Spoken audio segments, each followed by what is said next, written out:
thirst for knowledge. She studied sculpture at St. Martin's College. That's where I caught her eye. She told me that her dad was loaded.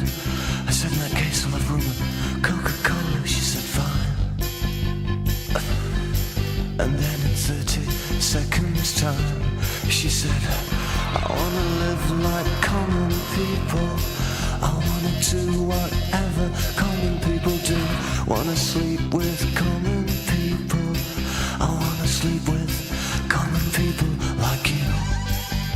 Or what else could I do? I said, I'll see what I can do. I took her to a supermarket. I don't know why, but I just started somewhere. So it started there. I said, pretend you got no money. And she just laughed and said, oh, you're so funny. I said, yeah. I can't see anyone else smiling here. Are you sure? You wanna live like common people. You wanna see whatever common people see. Wanna sleep with common people. You wanna sleep with common people like me. But she didn't understand. And she just smiled and held my hand. I went to the flagship barber shop. I cut your hair and get a job. I smoke some facts and play some pool. Pretend you never went to school. Still you'll never get it right. It's when you're laid in bed at night, watching roaches climb the wall. If you called your dad, he could stop it. Oh yeah. You'll never live like common people. You'll never do whatever common people do. Never fail like common people. You'll never watch your lives slide out of view. And then dance and drink and screw. Because there's nothing else to do. Ow.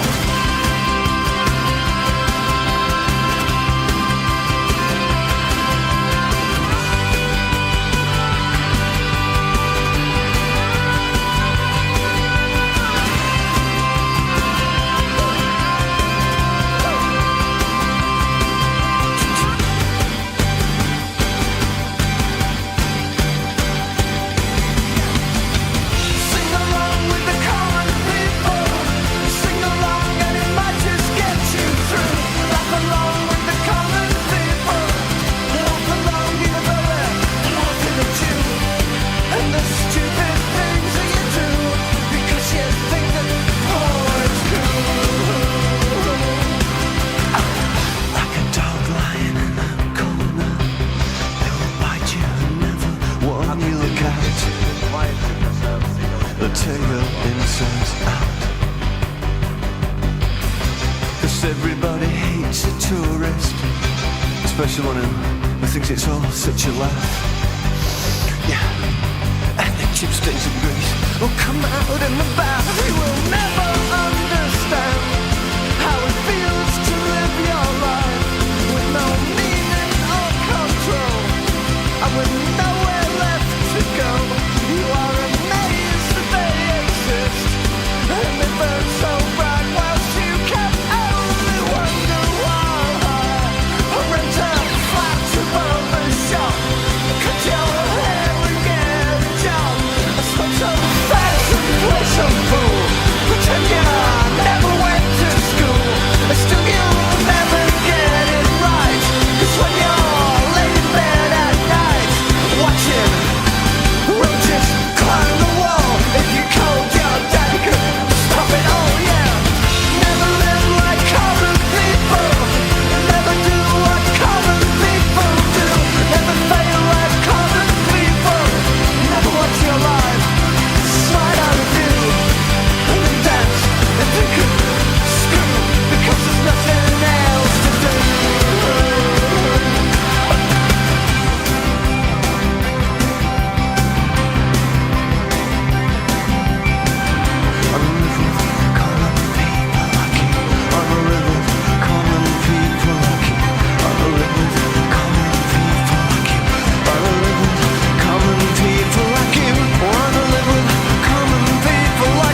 Let's make some music, make some money, find some models for wives.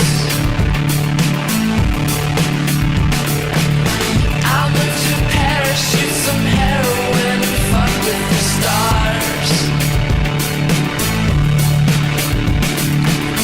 You man the island and the cocaine and the elegant cars. This is our decision to live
Don't give up on you. Never, never, never. Yeah. Don't give up on you. Yeah. I've been living with my flaws, I know. Fighting with my thoughts, I know. I've been trying to find a cure, I know. I got tobacco in my drawer, I know. But I don't know if I give them everything and then they'll love me. I don't know, I don't know. Yeah, I told them I don't know, I don't know. I was living on the floors, didn't stop, ayy. 29 seconds on my block and the feds pull up on us all like. Friends told me if I made money I'll die. Nearly 2 years since I lost you, wanna cry. But I don't know if I give them everything and then they'll love me. I don't know, I don't know. Yeah, I told them I don't know, I don't know. I was living on the floors, didn't stop, ayy. But so it goes. 22 ages and deposit going slow. Trying to make a killing, they ain't give me dividends. I was only early ages, I was losing all my friends. I was, but I don't know. Scheming with the veggies in my pocket, I don't know. If I die a legend, hope they lay me with my friends. I was trying to talk to labels, they would tell me just a trend. I was, yeah, I've been living with my flaws, I know. Fighting with my thoughts, I know. I've been trying to find a cure, I know. I got tobacco in my drawer, I know. But I don't know if I give them everything and then they'll love me. I don't know, I don't know. Yeah, I told them I don't know, I don't know. I was living on the floors, didn't stop, ayy. 29 seconds on my block and the feds pull up on us all like. Friends told me if I made money I'll die. Nearly 2 years since I lost you, wanna cry. But I don't know if I give them everything and then they'll love me. I don't know, I don't know. Yeah, I told them I don't know, I don't know. I was living on the floors, didn't stop, ayy. I don't know, don't know. Yeah, I told them I don't know, I don't know. I don't know, don't know. Yeah, I told them I don't know, I don't know.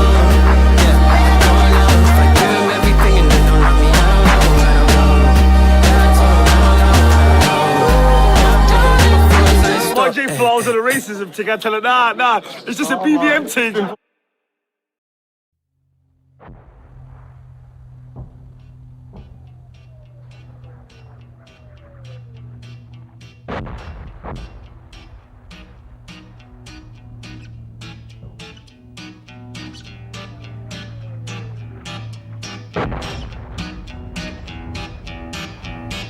Mama, we all go to hell. Mama, we all go to hell. I'm writing this letter and wishing you well. Mama, we all go to hell. Oh, well now, Mama, we're all gonna die. Mama, we're all gonna die. Stop asking me questions, I'd hate to see you cry. Mama, we're all gonna die. When we go, don't blame us, yeah. We'll let the fire just feed us, yeah. You made us so famous. We'll never let you know. When you go, don't return to me, my love. Mama, we're all full of lies. Mama, we're meant for the flies. And right now they're building a coffin your size. Mama, we're all full of lies.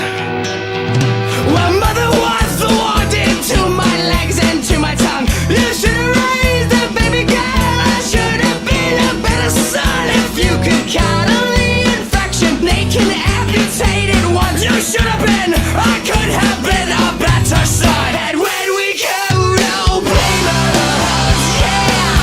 We'll let the fire just feed us, yeah. You made us so famous. We'll never let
Hi, hello, Smile.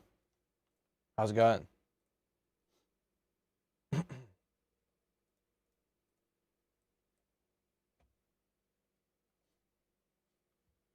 How we doing? Do I just get straight into looking at Spider-Man?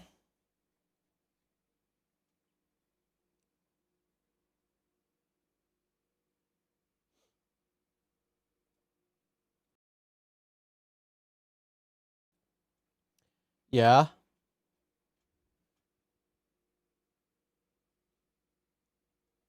I saw Spider-Man Brand New Day last night, guys. As you may know.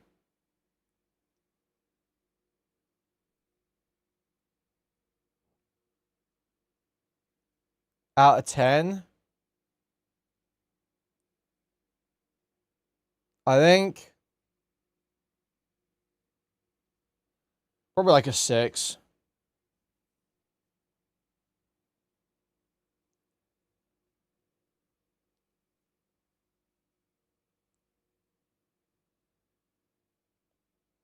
I think probably like a 6. Where's 1 minute.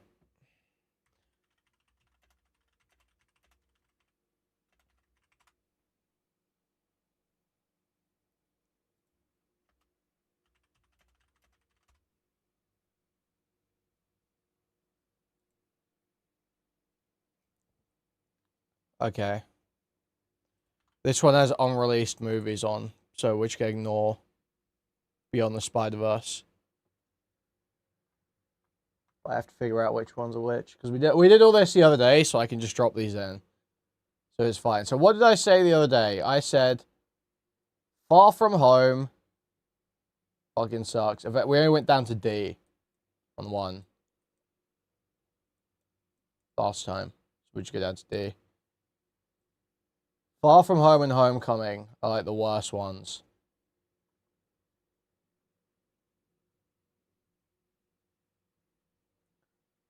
No Way Home and TASM 2 are like there or something. I don't remember exactly how I did it. 3 is like a B. 1 and 2 are S rank.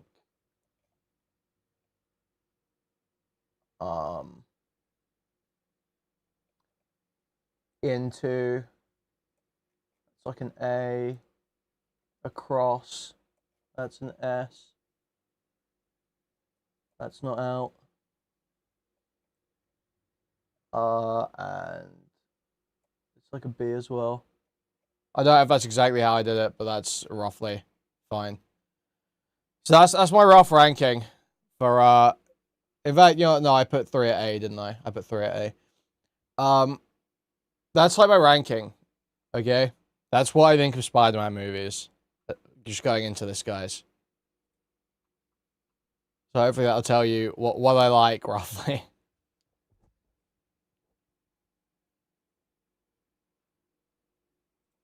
So, roughly, exactly. So Spider-Man Brand New Day is like a 6. I think, where would I put Spider-Man Brand New Day? I honestly think it's better than all the other Tom Holland movies. I think it's like here. I think it is better than No Way Home, but marginally. I think it's like here.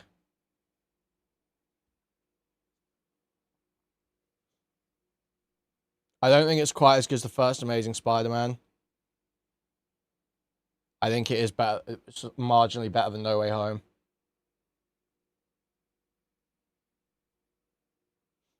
That's where I rank it. Okay, so now let's talk about the movie. Big spoilers, guys. I'm literally not going to be giving a fuck if you've seen the movie or not. I'm just going to be talking about it. So,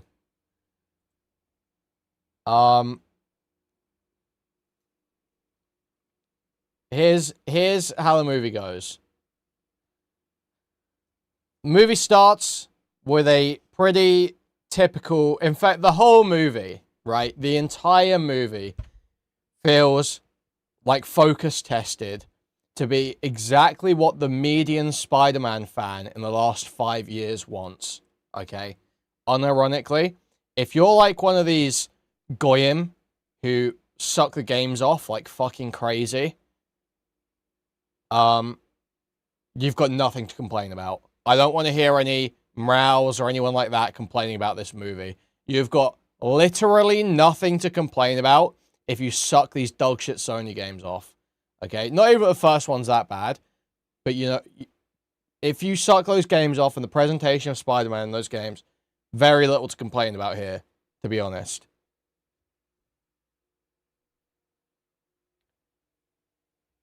Yeah, they made MJ ugly fucking 4 films ago, dude. I don't know where you've been. So, anyone who sucks off the games and talks shit about this movie, you have to really explain that one to me. You have to really explain that one to me. Because the whole opening is like... He literally does. Guys, you know in Spider-Man, in the Spider-Man games, the Sony Spider-Man games, how there are just like mobs, there are just like groups of enemies stood around on rooftops, I guess, doing crime. There's like, you know, there'll just be a bunch of guys with guns stood around on a rooftop doing generic crime. Literally, this has that. This movie has that. In the opening of the movie, Spider-Man lands on a building and does like a Spider-Man Insomniac mission. Does like a Spider-Man Insomniac side objective.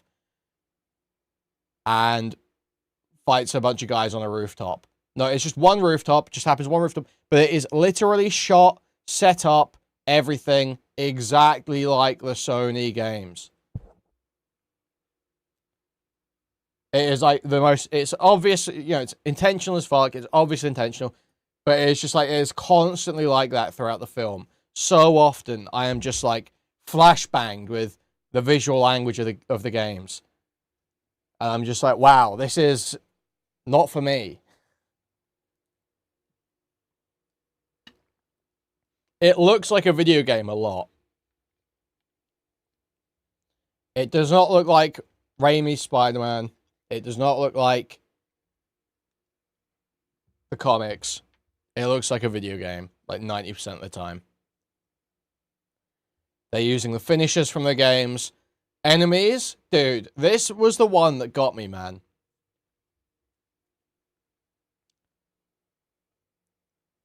In video games, in Star Wars, Fallen Order, or whatever the fuck it's called, in Spider-Man games, in all superhero games, in lots of third-person action games, you are presented with a type of enemy that is like the standard enemy you face, except they have a shock baton. They have a long metal rod that they press a button on and other metal flaps come out and it starts firing off electricity and they try and smack you with it.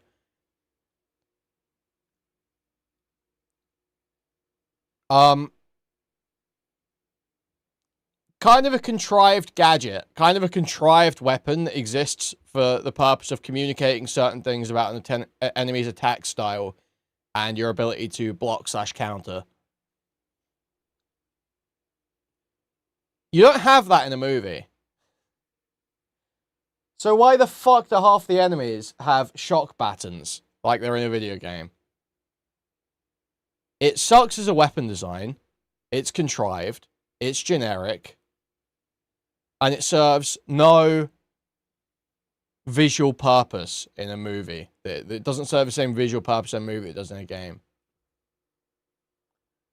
There's just so much stuff like that where it's just like, wow, this is like a retarded fucking video game.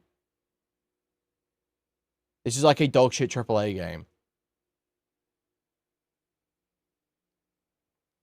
Well, the Shocker Gauntlets are in this, Oswald. Spider-Man uses the Shocker Gauntlets in one scene.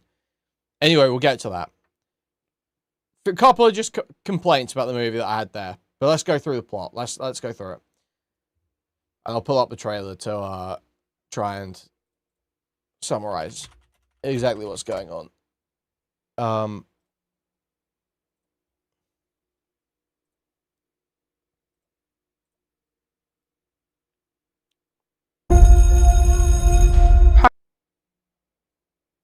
Also, it's not spoken about enough, but Tom Holland's build and face are just, like, totally wrong for Spider-Man. Andrew Garfield is legit, like, roughly what I think of as Peter Parker and Spider-Man. He should be lanky, toned, and have sort of, like, a skinny, like, narrow face. Narrow type face. Tom Holland has way too wide of a face. He's too short, and he's too stocky. It's all fucked up. It's all fucked up, and he does not look like Spider-Man in any scene, at any point, in any of these movies.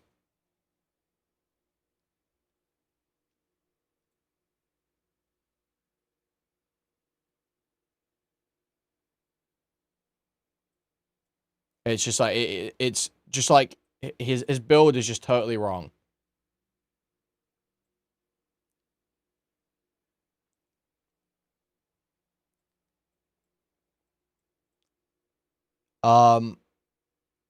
His face is wrong. So, where does the movie... So, basically, it opens like how you'd expect the Brand New Day movie to open. Basically, guys. Spider-Man is doing... Like, he's like full-time Spider-Man. There's no Peter Parker anymore. He's just always Spider-Man. And he's going around solving crimes, building up his, relationship with the police, and he gets the key to the city, and, all this stuff, and he's doing great as Spider-Man, doing a great job as a superhero, but gradually starting to show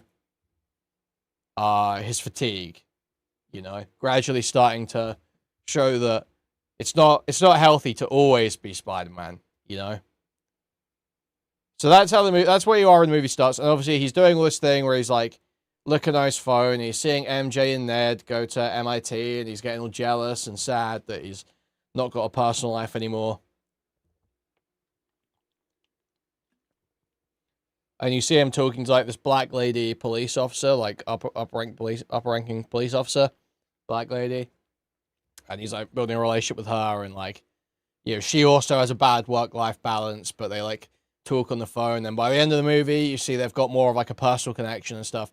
So there's, like, a few bits like that, where it's just about, basically, the whole movie is about moving from school to work, going to a different, going from a different place, going to a different place than your friends, and learning to have, a personal life and work friends and all this sort of stuff. That's, like, basically the rough summary of what Peter Parker's going through in the movie. It's about work-life balance and making sure you have friends when you're, working on your ambitions and shit. It's like anti-red pill movie. It's like you have to spend all your time trying to be a high value. It's not really like that, but you could totally read it that way. Anyway, so yeah, he's like really jealous of them having all their fun, so he ends up going and sneaking into a party, and he like sees MJ kissing a new boyfriend and shit like that. But basically, guys, the big main plot line of the movie is there's this tank scene that's in all the trailers, where there's this tank like blasting through the city, and Spider-Man's chasing it, and Punisher's chasing it. And that tank is being driven by an old lady who has been possessed. And then when the tank gets stopped, which Spider-Man does mid-fighting with Punisher, he has to, like, web up Punisher's guns and stop him from fucking blowing shit up. And, he stops the tank, and there's this old lady in there, and when he opens the hatch, the old lady sort of, like, flicks her head forward, and obviously, whatever's possessing the old lady jumps to this other person, sort of, like, a couple meters ahead, and he sees it, his spider sense is telling him that, that something's moving around. So he chases the, like, possession through all these people. It's like jumping from one person to the next, and he chases them down. And yeah, and it turns out about midway through the movie, guys, if you didn't know this already, about midway through the movie, it's revealed they're all being mind-controlled by Jean Grey from X-Men. Okay? Jean Grey X-Men is actually the main kind of villain of the film. Okay? Everyone knew this, I'm pretty sure, from leaks for weeks ahead of weeks beforehand. However, this is how they're introducing X-Men. Is firstly Jean Grey in a Spider-Man movie. So this is happening, guys, alongside as Spider-Man is trying to figure out what this possession thing is. He's basically been semi-recruited by Damage Control, which is a long-running evil organization in Marvel. Where basically, you know, the idea is, oh, they're coming in to stop dangerous, you know, superhumans from fucking stuff up, and they've got contingency plans, and they'll use their weaponry and stuff and try and reverse engineer it. But they're evil. They're evil. They always take things too far, or, you know, even if they're not quite evil, they're like, we'll go too far in trying to secure, you know, citizens or whatever, and we'll discriminate against superheroes and shit, you know. That's sort of the rough rundown. So Spider-Man gets semi-recruited by them and told, look, we need to catch this bitch jumping between people, this possession shit. And so he's like, okay. And he sees they've got, and there's, you know, obviously it's immediately communicated to you that Damage Control is evil. Just the way the black guy, who's like the head of Damage Control in this, it's like framed, and the way the music plays when Peter's talking to him for the first time, it's just like obvious. The Hand have been like recruited by them and just like walking around their base, and it's sort of like you're supposed to sort of look at that with a bit of skepticism. Peter looks at it with skepticism in the movie. Yeah, it's kind of like ice. It's kind of like ice. And so he said, so Peter goes out to try and figure out what's going on. But at the same time, he's having the not quite man spider, the other is the story it's taken from, I believe. Spider changes happening to him. And that's done fucking terribly. That is done fucking terribly. Nothing interesting done with it. No fucking bone spikes. No 6 arms. No spider transformation. The most you get is Tom Holland's eyes going black. Key issue here, guys. Tom Holland is too much of their golden boy for anything bad to ever happen to him, truly. He can't do body horror because he has to have his shirt off looking jacked in like every fucking scene. No, it just like happens like so much, guys. This happens so much. They have a scene where, and you know, not complaining about this, but Florence Pugh is like sat there in like a fucking pool, and she's like, no, you have to get naked to talk to me. It's like literally like I'm watching some dog shit fucking, you know, like horror anime from the mid-2010s. Do you know what I mean? It is like literally like the most contrived bullshit ever. Where they're just like, oh yeah, so Florence Pugh is naked in the pool, and she's like, Spider-Man, you have to get naked to talk to me.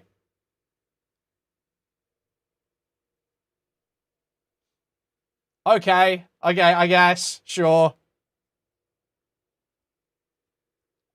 Sure, fine, let's... The retarded fan service, I guess.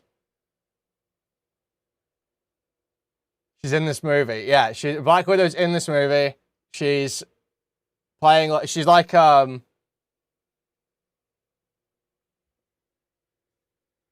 of a not really a mentor character. She's like Spider-Man's Avengers contact.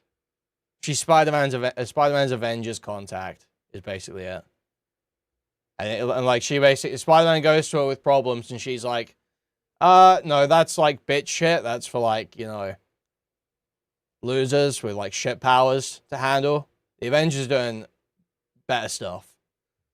No, he doesn't hit. He doesn't hit.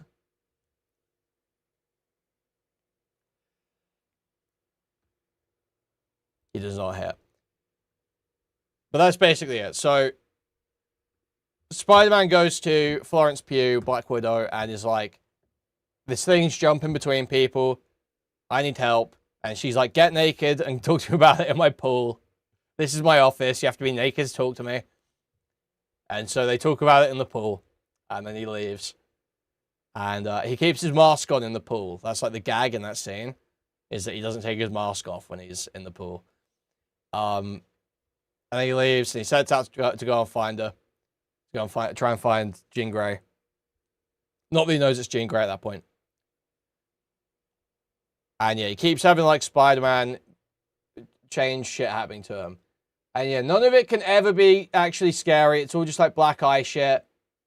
There's that scene where basically he's just standing around in his apartment and his eyes go black and he starts getting a headache and like smacking the tables and shit and spazzing out.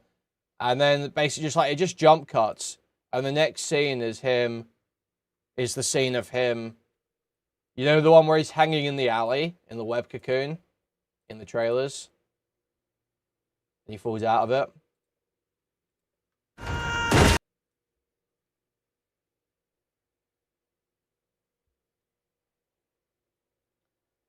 Literally, like the web cocoon thing, as far as I understand it, in the other, the web cocoon thing happens after he dies. He like momentarily dies, and then recovers in a web cocoon. But none of that happens here. He just like spazzes out in his apartment and then wakes up outside in the web cocoon.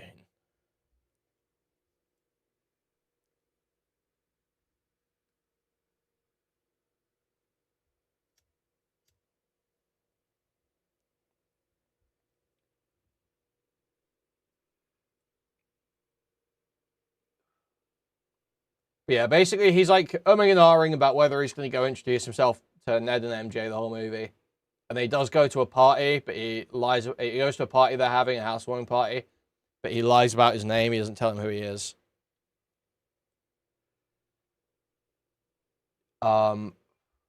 Then basically, after he comes out of the web cocoon, he's like naked, so he like steals a woman's clothes in his apartment block from the laundry room, and she sees him wearing the clothes, and he has to like, you know, bullshit his way around it and run away. That was vaguely amusing in the sort of, oh, it's funny seeing Tom Holland humiliate himself kind of way, you know. And so he goes back to his apartment, and I can't remember exactly what happens, but basically he ends up well, the first he makes an inhibitor. Okay, and this is a big problem, guys. This is a big problem. He goes and speaks to Bruce Banner at the university. And there's a really awful scene that introduces Bruce Banner, where he's giving a lecture, and this retarded woman in the audience, he's like, no Avengers questions. And he's like, okay, fine, one Avengers question. And then this woman in the audience is like, in the lecture hall is like, oh, why didn't Thanos just double the resources instead of halving the population if he really cared about overpopulation that much? And then Bruce Banner points to some other kid in the class who's wearing full Hulk makeup. And he's like, hey, do you want to take this one? And the kid in full Hulk makeup goes, Hulk smash. And the whole class applauds. And then it's basically just like, if you're one of these autistic nerds, basically the message you're saying is, if you're one of these autistic nerds that tries to nitpick Thanos' snap decision making, fuck you, stop watching the movies. Mola, stop watching the movies, and Mola, take yourself out back. It's basically the message of that scene.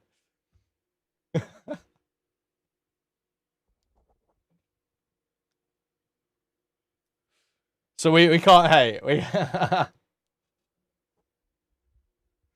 it is unfunny, it is a corny scene, but there is part of me where I'm like, I do appreciate the fact they're basically just saying like, yeah, we're not explaining ourselves, fuck you, you know? Yeah, that's what Thanos did, so stop complaining about it, stop nitpicking, that's the story. However, in the same breath, I am going to complain about something sort of similar. The reason Peter goes to the university to talk to Bruce Banner is about his inhibitor that he uses to keep the Hulk at bay. He has like a wrist morpher, like a Power Ranger, to keep the Hulk at bay. And he basically starts questioning him about it. And Banner realizes he's not one of his students, and Peter lies again and like fucks off and like, you know. But the conversation they have is basically, could you make a universal inhibitor? And Banner's like, well, you probably could, you know, theoretically. However, you'd have to consider whether it's DNA you actually want to suppress or whether perhaps it's a natural change that's occurring. And so Peter decides, well, I'm going to go make the inhibitor anyway. So he goes and makes the inhibitor. But this leads to the creation, guys, of a universal inhibitor for superpowers, for mutation superpowers. Okay? That's a problem if you're about to do X-Men. That's a real big problem that you've just created that. Because they haven't, it's not like it's hard to make. Peter 3D prints it in his fucking apartment. He 3D prints and codes it himself, one guy, no funding, in his apartment. So it's not hard to make this. And it works on Jean Grey. So it works on the X gene, or whatever the mutant equivalent is in these movies. So when they make Sentinels, why the fuck are the Sentinels not just going to have their fingies covered in all these little inhibitor chips with fucking spikes on them to just try and jab into all the fucking mutants? Why the fuck would they not do that? Why would they not have little target tracking micro drone inhibitor chips trying to fly at the mutants? There's literally a million different ways this could be used to just totally rape them. If they ever want to do the Beast trying to cure his powers storyline that turns him more blue, how are they ever going to do it? Why wouldn't he just use an inhibitor? It just throws up so many immediate issues with mutant storylines. If you just immediately make the universal inhibitor that can suppress any mutant power.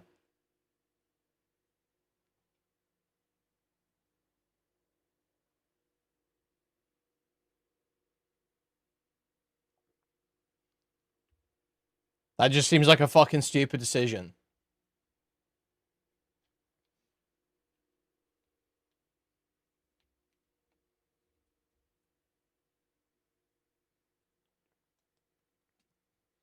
So anyway, he's trying to make this inhibitor, but he can't quite get it right. It's like overheating and shit, and his shit's starting off again. Here's another big issue of the movie. He's still Iron Man Jr. Okay, he is still Iron Man Jr. He's still, even though this suit looks like a kid's fancy dress suit, it still has an AI in it. It still has like an AI assistant talking to him. It still has a heads-up display.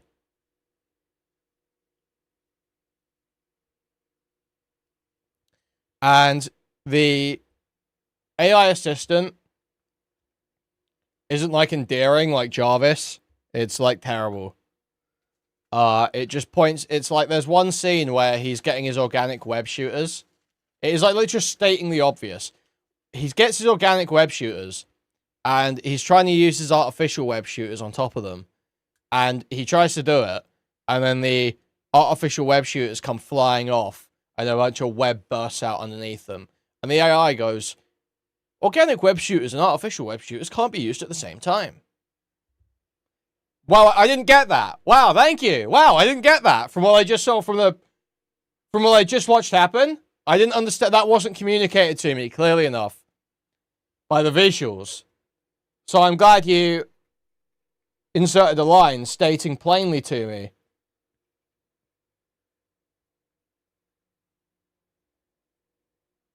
exactly what's going on. Because I am functionally retarded. So thank you. So that sucks. That needs to be gone. I'm absolutely sick of that. Sick of the assistant stuff.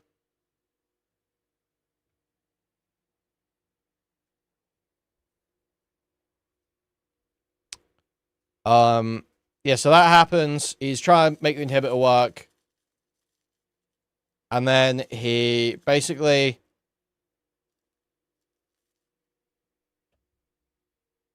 ends up,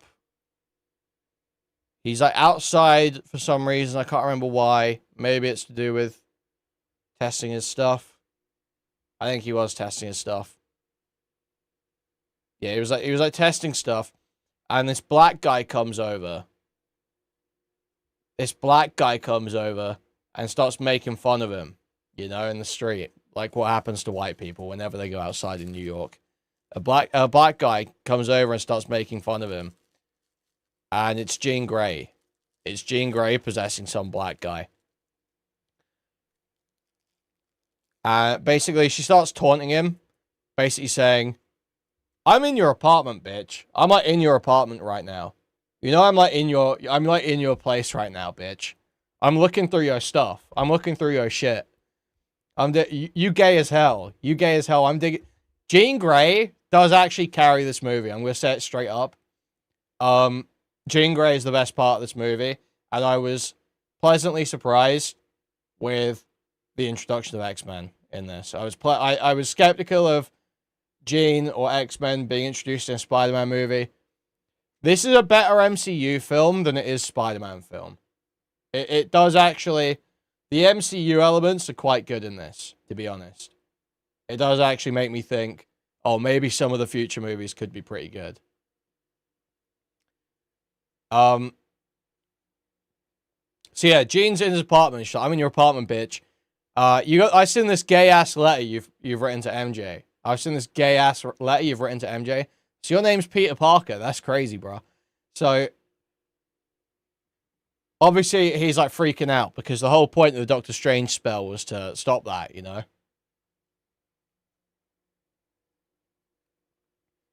And, basically, Jean taunts him through a bunch of civilians. It's this scene here. So, he, like...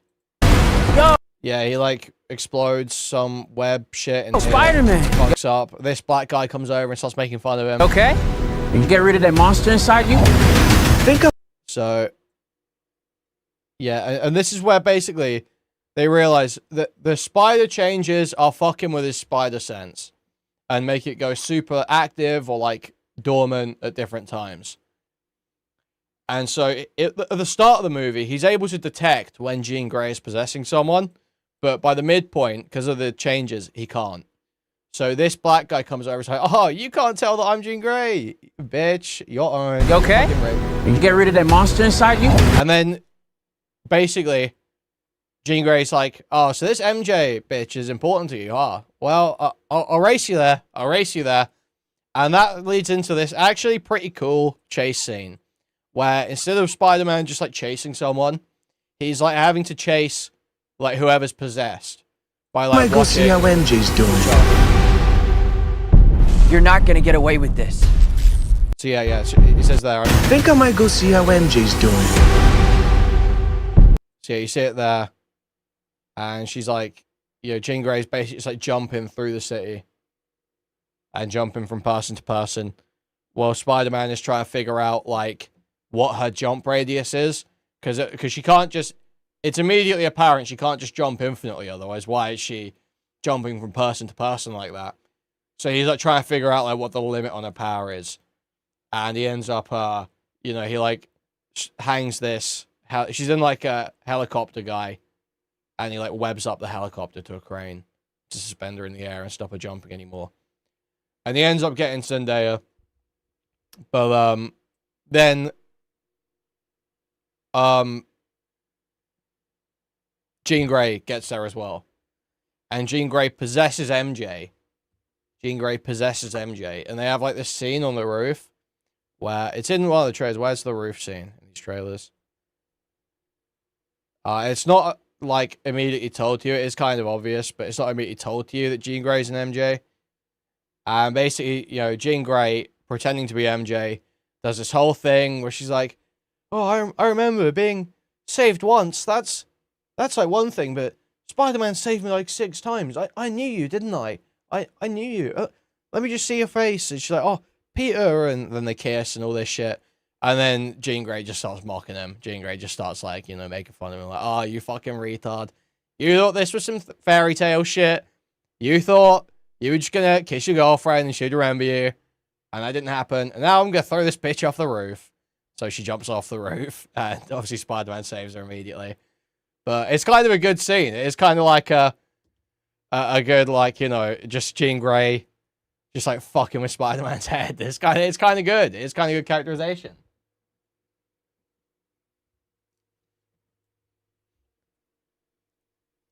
So Jean Grey, like I keep saying, is the best part of this movie. All the stuff with Jean Grey I thought was really good.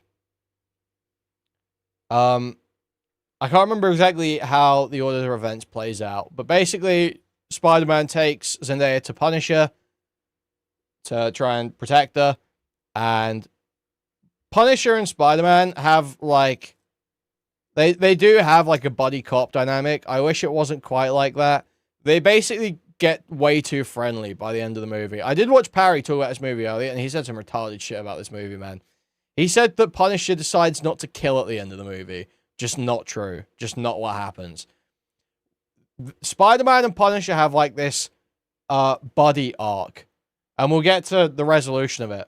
But basically, at the start of the movie, Punisher shoots Spider-Man while he's chasing the tank. He doesn't, like, super wound him or anything. It just, like, knocks him off the tank. But he, like, fucking shoots him. And Spider-Man, like, webs all his shit up and kicks him out of the truck and, you know, leaves him webbed up and whatever. So, they're kind of antagonistic to each other at the start of the movie. Then Spider-Man they're having, like, this fight over this thing. Apparently, they were on Staten Island and Spider-Man saved Punisher from some drug dealers. And so they're, like, arguing, like, oh, you owe me one. And Punisher's like, no, I don't. And all this shit. And she's, like, way too friendly. It's way too buddy. It's, like, not too bad. It's, like, fine. But it is just, like, way too friendly. And so they go into Punisher's, like, boathouse thing. And obviously he's like, fine, I'll protect her. And so that's where a lot of sort of, like, the character scenes between Punisher, MJ, and Peter happen.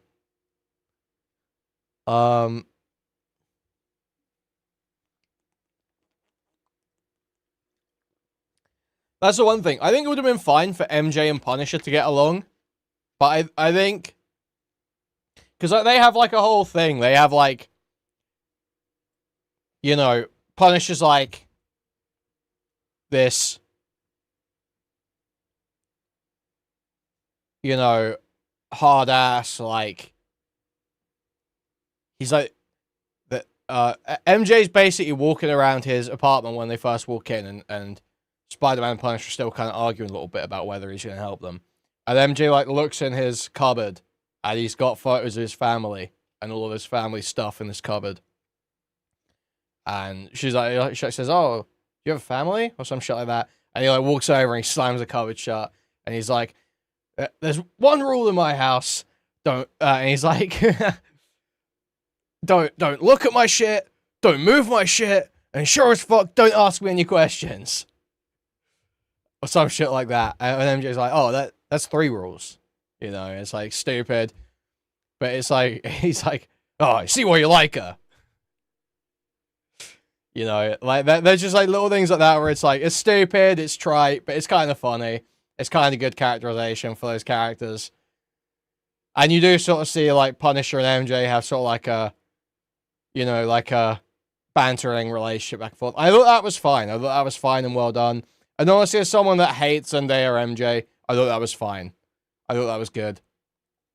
And if it was just that would have been fine. It's just way too friendly, way too quickly with Peter. You know? I much prefer that you know, you've got to at least keep up the Punisher Tsundere act, you know, for much longer than this. If you're not going to go with the actual hatred angle, they actually don't fuck with each other angle, you got to at least keep up the act a bit longer. But anyway, they're, like, at the houseboat or whatever, and then,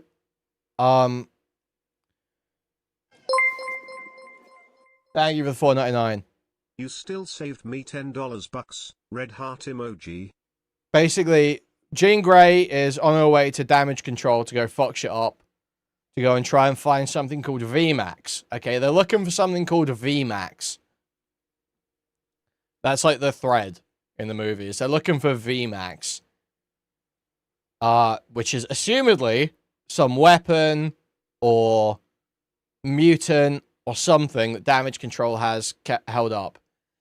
So Spider-Man gets to, where is this? Is this his apartment, or is this already in damage control? I forget. But basically, Bruce Banner's here, and he's not got his inhibitor, and Jean Grey's mind controlling him. And he goes Hulk. He goes Hulk, and Spider-Man has to fight. First of all, he sort of fights Smart Hulk, but then you get, like, Bigger Hulk. Smart Hulk is, like, controlled by Jean Grey, though, and then Bigger Hulk is when he's not controlled by Jean Grey. He just, like, breaks out and he just rage mode.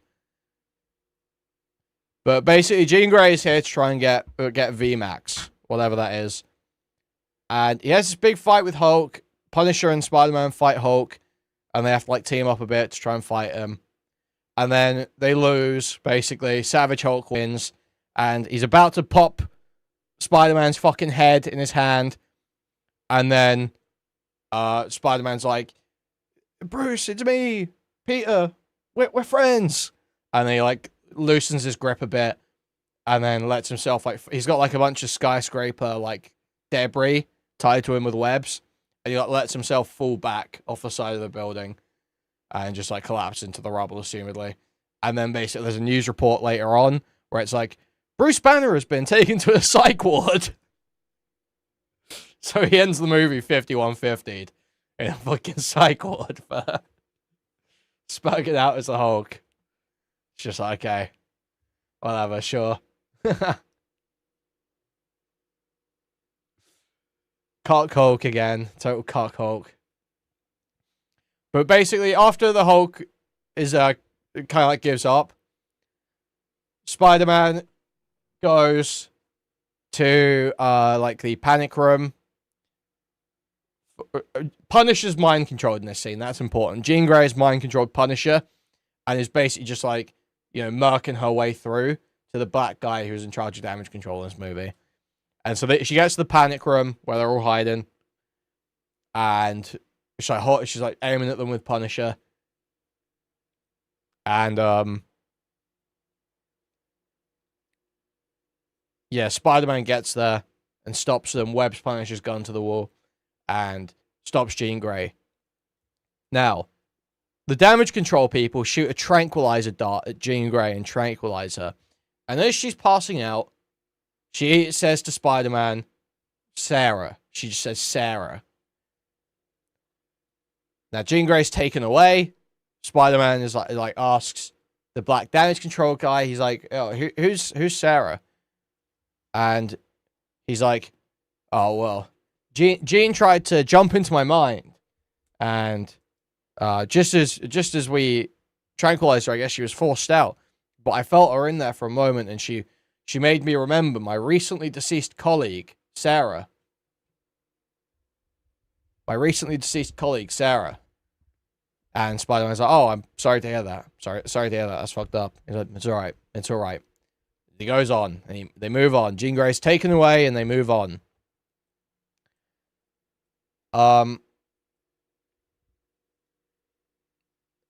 Now, I don't remember exactly what happens after that, but basically Spider-Man's back talking with MJ.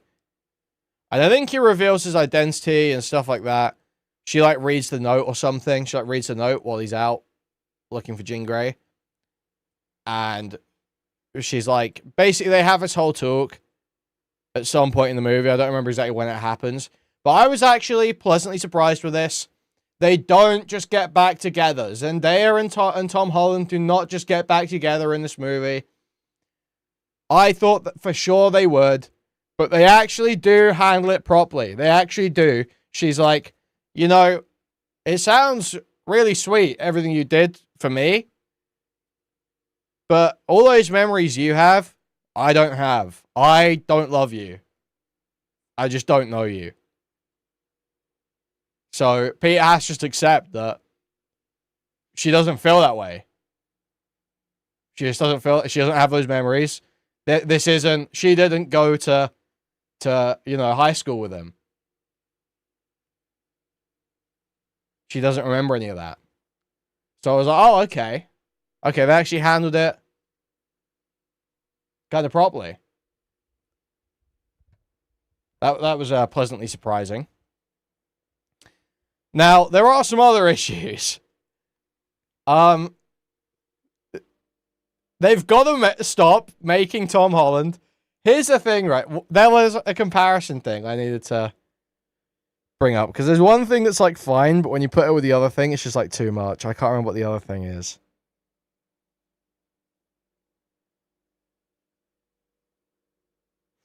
Basically, Spider-Man is just too much of a fucking goody two-shoes with everything in this. Oh, yeah. So they're talking, and when they're at Punisher's place, and he's like still being Spider-Man. He doesn't know he's Peter yet, and she's like talking. Oh, I can't tell my boyfriend I'm here because he just keep asking me questions, and then say I'm being too withholding, and then Peter Parker's or Spider-Man's like, oh, your boyfriend sounds like a jerk. And it's like, you know, oh yeah, Spider-Man, Peter Parker, he'd never call his girlfriend withholding for not answering a bunch of questions about where she is when she's disappeared randomly. First of all, not unreasonable. You're not describing this boyfriend as being unreasonable remotely. It's literally just this retarded cucked anytime a guy is like remotely suspicious of a woman, it's because he's a misogynist who thinks she's going around getting all holes filled. You know, that's like, he's a controlling psycho misogynist who thinks she's going around getting all holes filled. That's literally it. The most cucked presentation I've ever seen. It's just like, immediately to it, it's like, wow, we get it. We get it. Peter Parker would never control his girlfriend. Peter Parker would never rape anyone. We get it. We get it. And then they do it again after he kisses MJ while she's controlled by Jean Grey. He's like, hey, I've just got to tell you, when you were controlled by Jean, she kissed me in your body, and I kissed back, and, like, I just thought I should tell you. It's like, oh my god. Oh my god. We get it, man. You would never rape anyone. You would never even come close to raping anyone. Anything that could, in any universe, be spun as rape, you would never, ever, ever, ever do. We understand, Peter. We get it. You would never, ever, ever rape anyone. And it just put me in just like such a fucking... I was just like, dude. Can you make this guy just like remotely interesting as a character? Can you make this guy like remotely complicated in any way? Make him like have doubts or like be unsure about what the right thing to do is just fucking once. You know? Be remotely human in his relationships. Be self-interested. Be short-sighted. Just once.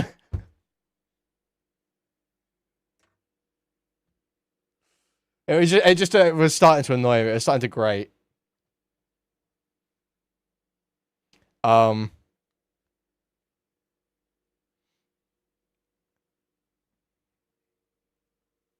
Yeah, most of the scenes with MJ and Ned, the scenes with MJ are fine. The scenes with MJ and Ned are like pretty painful.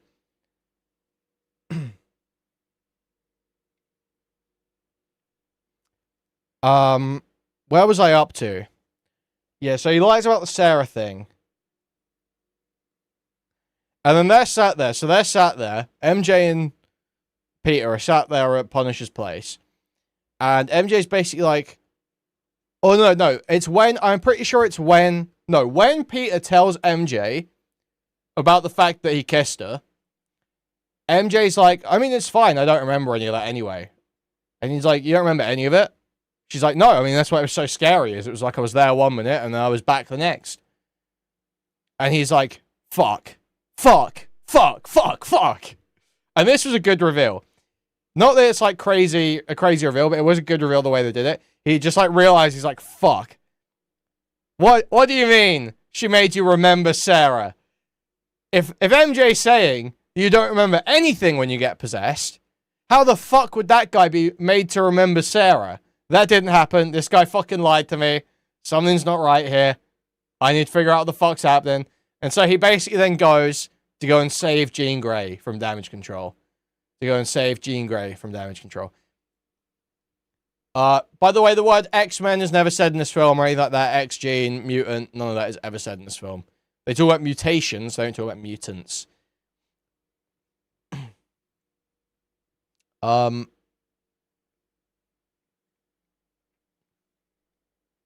So he goes to go and save Jean Grey. And basically, Jean Grey is held captive by damage control. And the damage control black guy is like, listen, your sister sacrificed herself trying to make the world a better place. If you work with us, you can do the same. And they basically put her in a testing facility and fucking strap her to a chair and repeatedly activate her like psychic jump ability again and again. Not a super unique scene. Sort of about what you'd expect. Her head like jolts back and forwards, and she's like, it's like the psychic things are bouncing off a wall in front of her. The lights go a bit crazy sometimes. But basically, what's revealed in this scene is while her head is like jolting back and forth, and they're trying to like boost her powers and get her powers out, she like, her head gets knocked back, and she's like laying back. And Parry said Sadie Sink did a terrible job in this scene. Totally disagree. I think Jean Grey was great in this movie. I think Sadie Sink did a great job. Yeah, it wasn't the greatest material in the world. It was like, pretty trite, sort of cliche stuff. But it was, I thought she did a perfectly good job. I thought she was good as Jean Grey. And she, basically, her head gets knocked back, and there's a vent above her, and it says the vent is labeled Vent Max, but there is a piece of masking tape covering part of it, or like the stickers coming off. And so all you can sort of see is VMAX, and then the Ent is blowing, like fluttering in the wind of the vent. So obviously, this thing they've been looking for, VMAX, it's not actually a weapon or a superpower or a superhero or anything like that. It's just that Jean Grey's sister Sarah, who you see in a flashback of her teaching her to use her powers and stuff, Jean Grey's sister Sarah, the last thing she saw before she died from these people like torturing her to get her powers out is this vent. And so she just, in a like psychic burst, she sent out this message to Jean Grey, which was literally just the last thing she saw. It was just the last thing she saw. And so Jean Grey realizes that while in this chair, and is like, you literally, this is the thing you're doing to me right now. This is how you killed my sister. So I'm gonna fucking murder all of you. And so there's like this kind of epic scene where, the black guy is like, he says like one of his subordinates, he's like, keep activating her powers.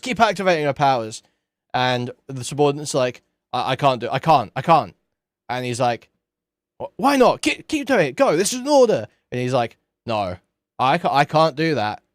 And then you realize Jean has managed to surpass her previous limit for the jumping and has now jumped into one of the guys outside of the room, and they're all totally fucking raped. They're all gonna get totally fucking raped.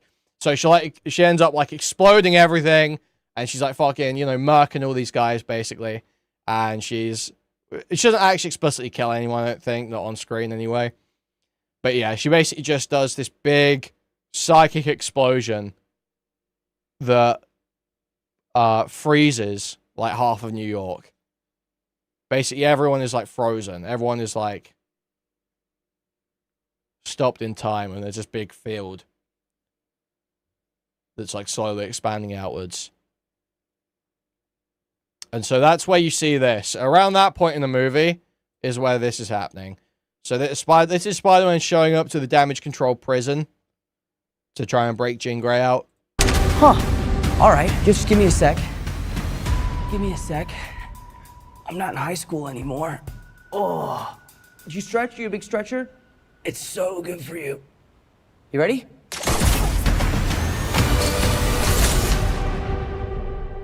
So yeah, that's him breaking in, and then that's also where the hand scene happens. The scene where he's fighting the hand here. He basically gets his fucking ass kicked by the hand, and then he takes off his mask and he goes full spider mode with the black eyes, and, you know, murks them all, you know.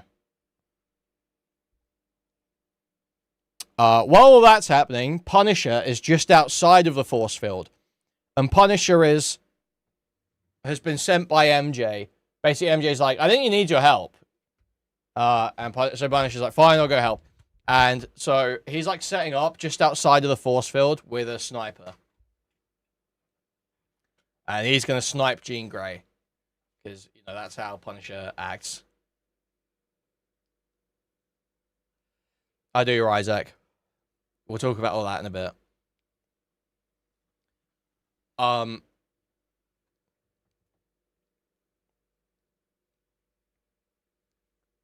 So yeah, he beats the hand. They're like total jobbers, totally useless. And he breaks into the cell where Jean Grey is. And basically she's holding the black guy hostage. She's got like all these shards of glass pointed at his face, and she's like suspending him in the air. Just like, you know, berating him and talking about how she's gonna fucking murder him and all this shit. And basically Spider-Man comes in and tries to talk her down. And she's like, no, fuck you. And then she's like, don't be... Oh, yeah, this is the other thing. She can't get into Spider-Man's head for most of the movie. And she's like, don't be so sure I can't get into you. I'm much stronger now than I was earlier. And so she tries to jump into him again. The first time she jumps into him, you just see, like, a quick flash of, like, Spider-Man sitting on his bed with Aunt May having a sort of, like, heart-to-heart, and then she gets kicked back out again. This time, she goes in, and you see, like, this full scene play out where it's Spider-Man getting a heart-to-heart from Aunt May. And it's, like, a big talk about, you know, not great power, great responsibility, but basically, like, you know, it can feel really lonely being special or having to commit your whole life to something. But you have to remember you've always got people around you and all this shit. So Jean Grey goes in, and basically, as the scene goes on, at some point in the scene, Peter Parker sitting on the bed with Aunt May is switched with Jean Grey, and so Jean Grey is basically getting like a psychic heart-to-heart from Aunt May. And then Aunt May disappears, and Peter Parker comes in, and then basically gives her like the final heart-to-heart.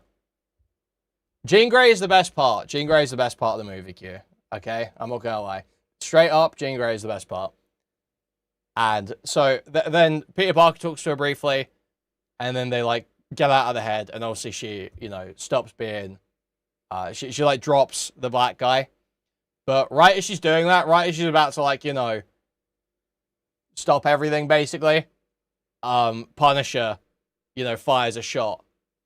And so it's about to... He's aiming at Jean Grey. He fires his sniper at Jean Grey, and then Peter grabs her and, like, flips her around and takes the bullet in the back. To stop her dying. And obviously it's like, you know, I don't even know if they're going for a fake out death, to be honest, because no one thinks he's going to die there. But, you know, it is like obvious that he's not going to die. And so Jean uses her, like, powers or whatever to try and, like, slow the bleeding. And then Punisher takes Spider-Man to the hospital. And Punisher basically sits there. Okay, this is a key part. Earlier on in the movie, Spider-Man and Punisher have like an argument where Punisher's like, you're a fucking bitch. You're a fucking pussy. You think if I had a single other day with my family still breathing, I'd waste it hiding behind a fucking mask? He's like that to Peter Parker, basically. Because Peter won't reveal his identity to MJ and Ned.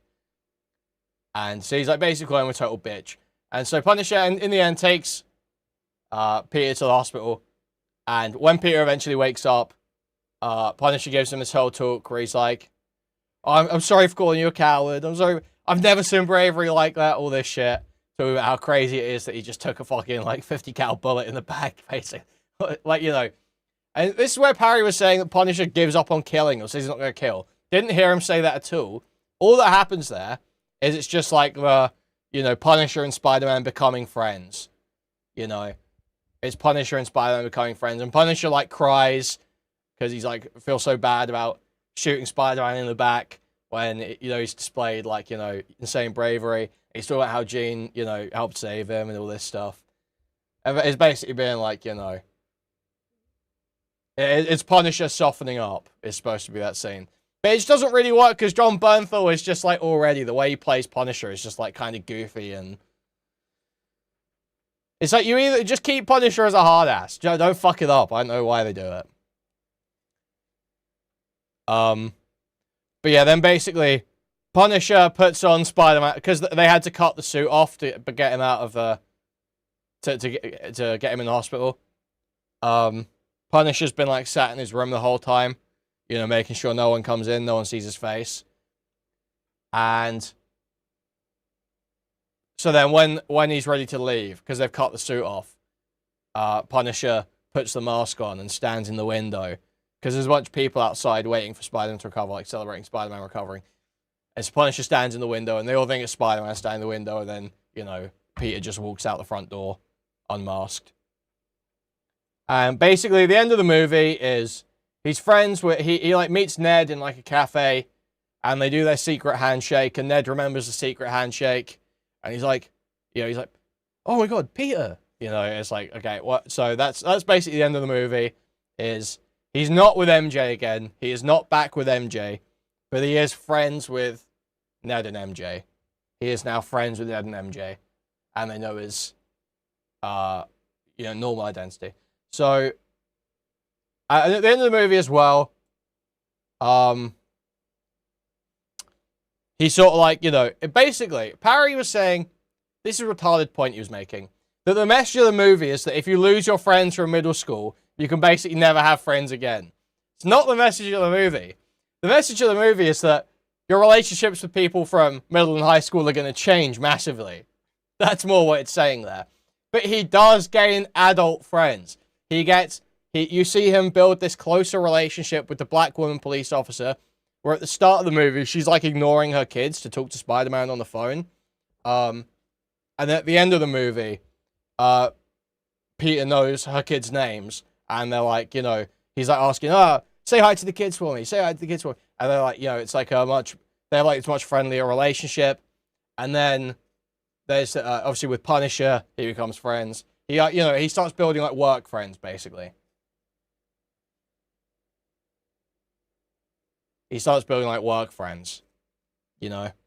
So that's a retarded read of the movie, or what, you know, the movie was saying, or how the movie fucked up. That was, like, totally fine. So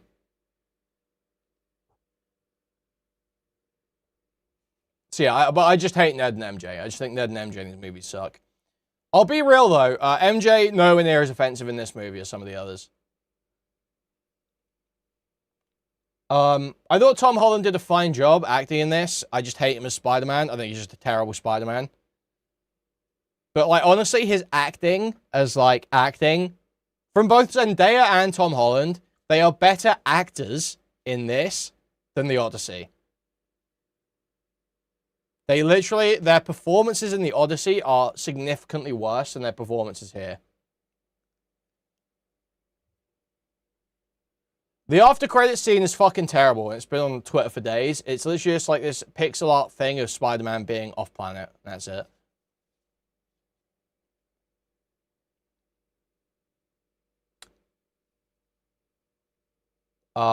Yeah, also this Scorpion fight they show in the trailers, this one, there's two Scorpion fights. One's in the snow, one's like at night. The one at night, this one, this is Jean Grey possessing a Scorpion. This isn't actually Scorpion. And this Spider-Man activates his, like, you know, man-spider powers here and almost kills a cop and also beats the fuck out of Scorpion. It's kind of brutal, it's kind of good. There's like one or two good shots in it, one or two good hits. The chase scene is probably the action highlight of the movie, where he's chasing the different people being possessed through the city. That's probably the action highlight. The tank scene's whatever, that's at the start. The Hulk scene is fine, I guess. The end set piece, this whole like breaking into the prison and stuff. I like the Jean Grey parts of it. The Spider-Man parts of it were a little weaker.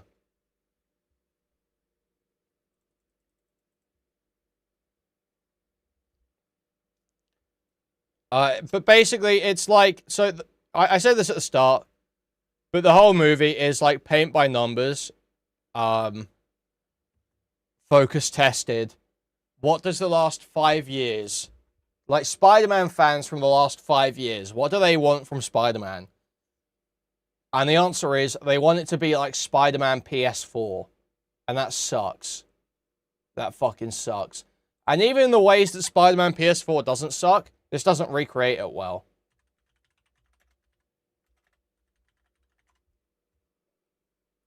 This is one of the best parts of Spider-Man PS4, is the opening. They do not do like the opening to this movie, like the montage has some okay moments as I'm like fighting Tombstone and fighting Scorpion and stuff like this. Which is like, I mean, it's kind of cool to see. But it's nowhere near like the opening to this game.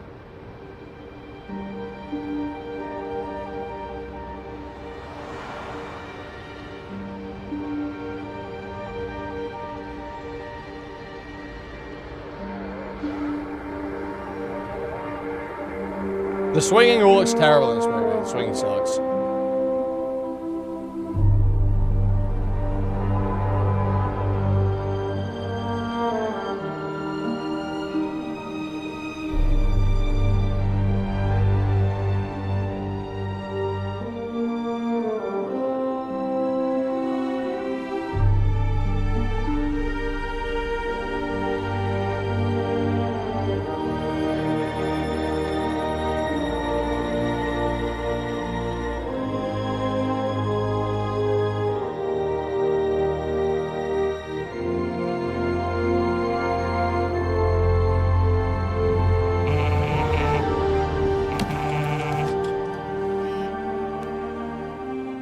All units, level 4 mobilization. Location, Fisk Tower.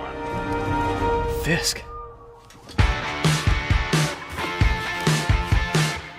Oh, there's one of the good moments in the movie as well. Like I said, Jean Grey carries this movie like crazy. When Jean Grey's in Peter's apartment and like taunting him,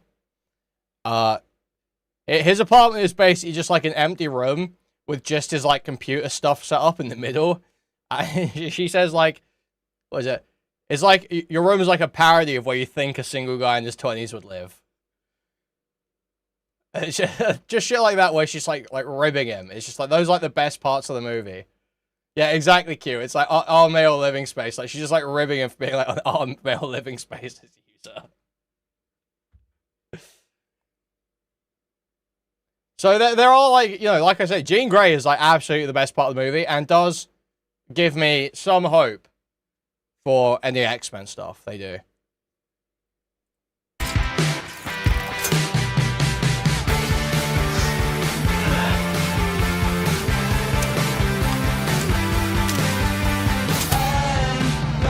It's a 6 out of 10. This intro mogs like any of the movie intros, basically. Well, maybe not some of the older ones, but Tom Holland ones for sure.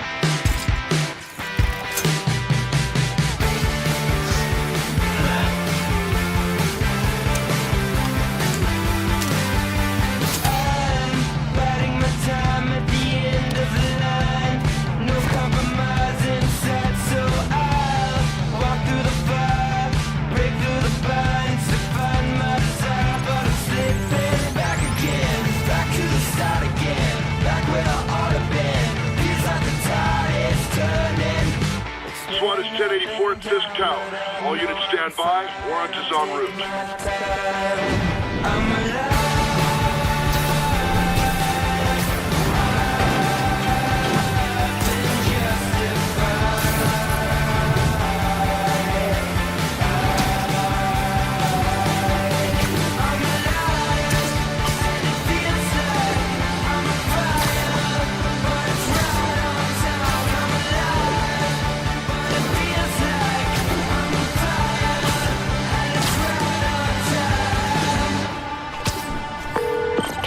Yeah, Mrel, I feel like I heard you say you didn't like this movie. I don't know how you don't like the movie and like the games.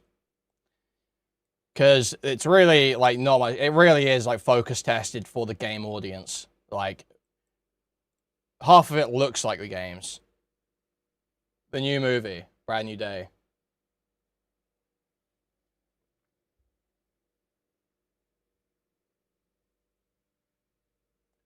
I haven't seen the new movie. I thought you watched the cam rip.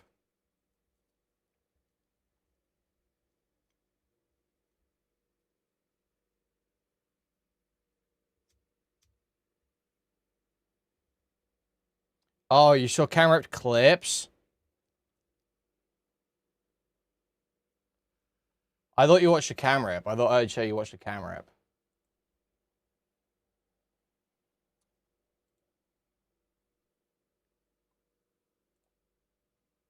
Tom Holland says pushing to include stuff from the games. Yeah, it's horrendous. It's horrendous. Genuinely, that is like one of the worst parts of the movie. It's one of the most offensively annoying parts of the movie, is the way they just like shoehorn in the visual language of the games that doesn't make any sense in a movie. Like I described earlier, giving like random enemies electric batons, doing these retarded car chase scenes where it looks like the fucking game. It all just fucking sucks. The rooftop shit totally blows. I guess Parry Retard wants to call in, guys.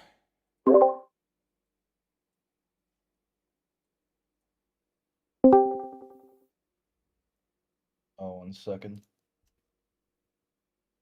Hello. Hello. Hi, Kuihman. How are you today? I'm good. Yeah, I heard some retarded things about the Spider-Man movie on the stream. Oh, that's funny, because I heard some retarded things about Spider-Man on your stream. Sure, I pointed out how you were wrong. Can you point out how I was wrong? Yeah, you gave this movie a 6 out of 10. Yeah. It does nothing. I mean, you're playing it safe with your review, right? You're, like, saying nothing. Half the things you said was stuff I said. You played it safe. So it's a bit tough with that one. You played it safe with your review. You're literally copying my point about the other, copying my point about the AI. Parry, you think that the Jean Grey jumping between people storyline is from the other. That's what you said in your stream. The other storyline is that is what you said. I said the exact clip where you said it. I can go find the exact clip where you said it. Because I heard it earlier. If I said that I misspoke, I know wow, what this guy's a retard. This guy's fucking everything up in this review. This guy can't get anything right. I know literally every single Spider-Man story. You know, fuck all. Didn't you get raped by SK in like multiple Spider-Man debates? Didn't you like literally lose those Spider-Man debates to SK? That was the Deadpool debate, and I won the Spider-Man debate. You fucking lying retard. Yeah, I'm sure, man. And I'm sure. how do you know if I won or lost? You're too much of a lazy, audience-captured retard to actually watch any of my content for more than a minute without having to performatively switch it off. So you don't know what fuck happened. Yeah, that's performative. Yeah, you're relying on second-hand information. You lazy, embarrassing. Yeah, you're doing. We're all just, everyone's just performatively not watching your content, Parry. That's what we're all doing. Yes, we all got together and signaling performatively not watch Parry's content. It's really good. It's really entertaining. It's really interesting. It's better than I would be watching it. If I just feel the need to perform like I'm not watching it, you know? Yes, because your audience captured. That's what I just said. Now find the clip of me. No, Parry. No, Parry. Nobody watches you. All right, you're not gonna find it. You're not gonna find it because you know that you're full of shit. I could just go find a clip of you saying shit about the other one. Let's just finish the there conversation. There are two stories. Technically, hold on. No. You're crying. Parry, you're crying about my rating. Okay, yeah. How is my rating unjustified? Just lie about what I said, and then don't let me actually respond. Fine. Okay. No, it's all fine. No, there are two different stories in the comics where Spider-Man has like these evolutions. One was more closer tied to the Spider Totem shit. The other was called The Other, funnily enough. Yep. And that one had like a gay psychic character, which, by the way, technically, yes, a gay psychic character does stem from the story The Other. It just wasn't Jean Grey. So it's like how it depends what particular thing I'm saying. But yes, elements of that story were taken in both aspects. Yep. Anyway, yeah, 6 out of 10. Like, no, what does the movie tell you? What does this Spider-Man Brand New Day movie give us that makes it worth watching? What do you mean makes it worth watching? I mean, no Marvel movies are truly worth watching, I would say. Like, if you were you gave it 6 out of 10 above average. Spend your time in any way. 3 hours watching a Marvel movie is probably not a good use of your time. But I would give it a 6 out of 10 on a scale of movies. Yeah, The Odyssey's also not worth your time, really. It's a 6 out of 10 on scale of movies. It's an Well, above you know, average you could movie. be doing manual labor. Yeah, great. Very performative. So anyway, as I I'm was saying, saying- so your take was the safe It's one. above you average. getting on It's stream not and above just like average. How railing is it the about safe one? how shit the new Marvel movie is and how it's goy-stop is just the easiest Dude, thing I'm to say in meant the to world. fucking like it. It's actually Because, far the more. safety- oh It's my actually God, far go more on. of a challenging Great to discussion assume to give it Goistop. credit in the ways in which it deserves credit. And one of those ways is the introduction of Jean Grey. I thought it was done really well. I thought the origin story for her was really good. It's generic and boring, and her acting sucked. I mean, it's an X-Men origin story. It's not going to crazy break the conventions of an X-Men origin story. Her powers awaken. So she's it's in not foster care. interesting. Oh, it's really unique. Oh, it's really No, interesting. I didn't say. Oh, Wait. it's not Why did I interesting say at all. unique? You didn't Sorry. say Wait. Why did I unique. say You didn't say unique? I corrected myself immediately because Nice one, you're not that retard. stupid. Nice one, retard. Oh yeah, I corrected myself. Oh, actually, you're wrong. It has to Okay, be just- unique to yeah. me. It has to be unique to score above out of 5 out of 10. It has to do something brand new to be Yes, above it a has to 5 do out of 10. stuff to get you- No, it's a soft the same reboot movie Spider-Man always. movie trying to get the MCU Yeah, Spider-Man lazy, back on track. That's what paint it by is. numbers trash. Yeah, it's garbage. It Waste of is time. paint by You numbers. could Yeah, it is watch paint the by trailer. numbers. If it's Yes, pa- that if should it's take away from if the it- score. That should take away from the score. not necessarily. Not necessarily. If it's paint by If it does numbers but something done well, well, and it's a doesn't. long-running It's not franchise mediocre. where you don't expect anything to totally break the mold, then that can be perfectly good. That can be a good movie in the franchise. Yeah, it does nothing new and it does it mediocrely. You're right. It doesn't do anything new. It does it mostly mediocre. Some things are done well, so it's a 6 out of 10.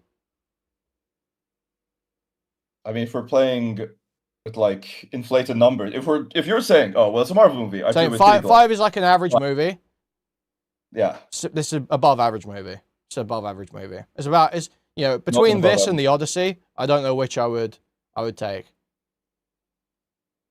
it just the movie didn't say anything. What do you mean? It didn't say anything.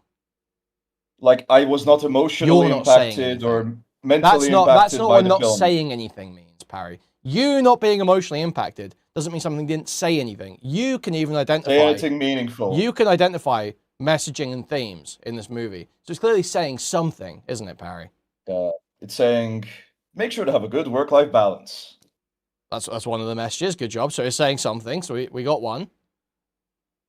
Yep.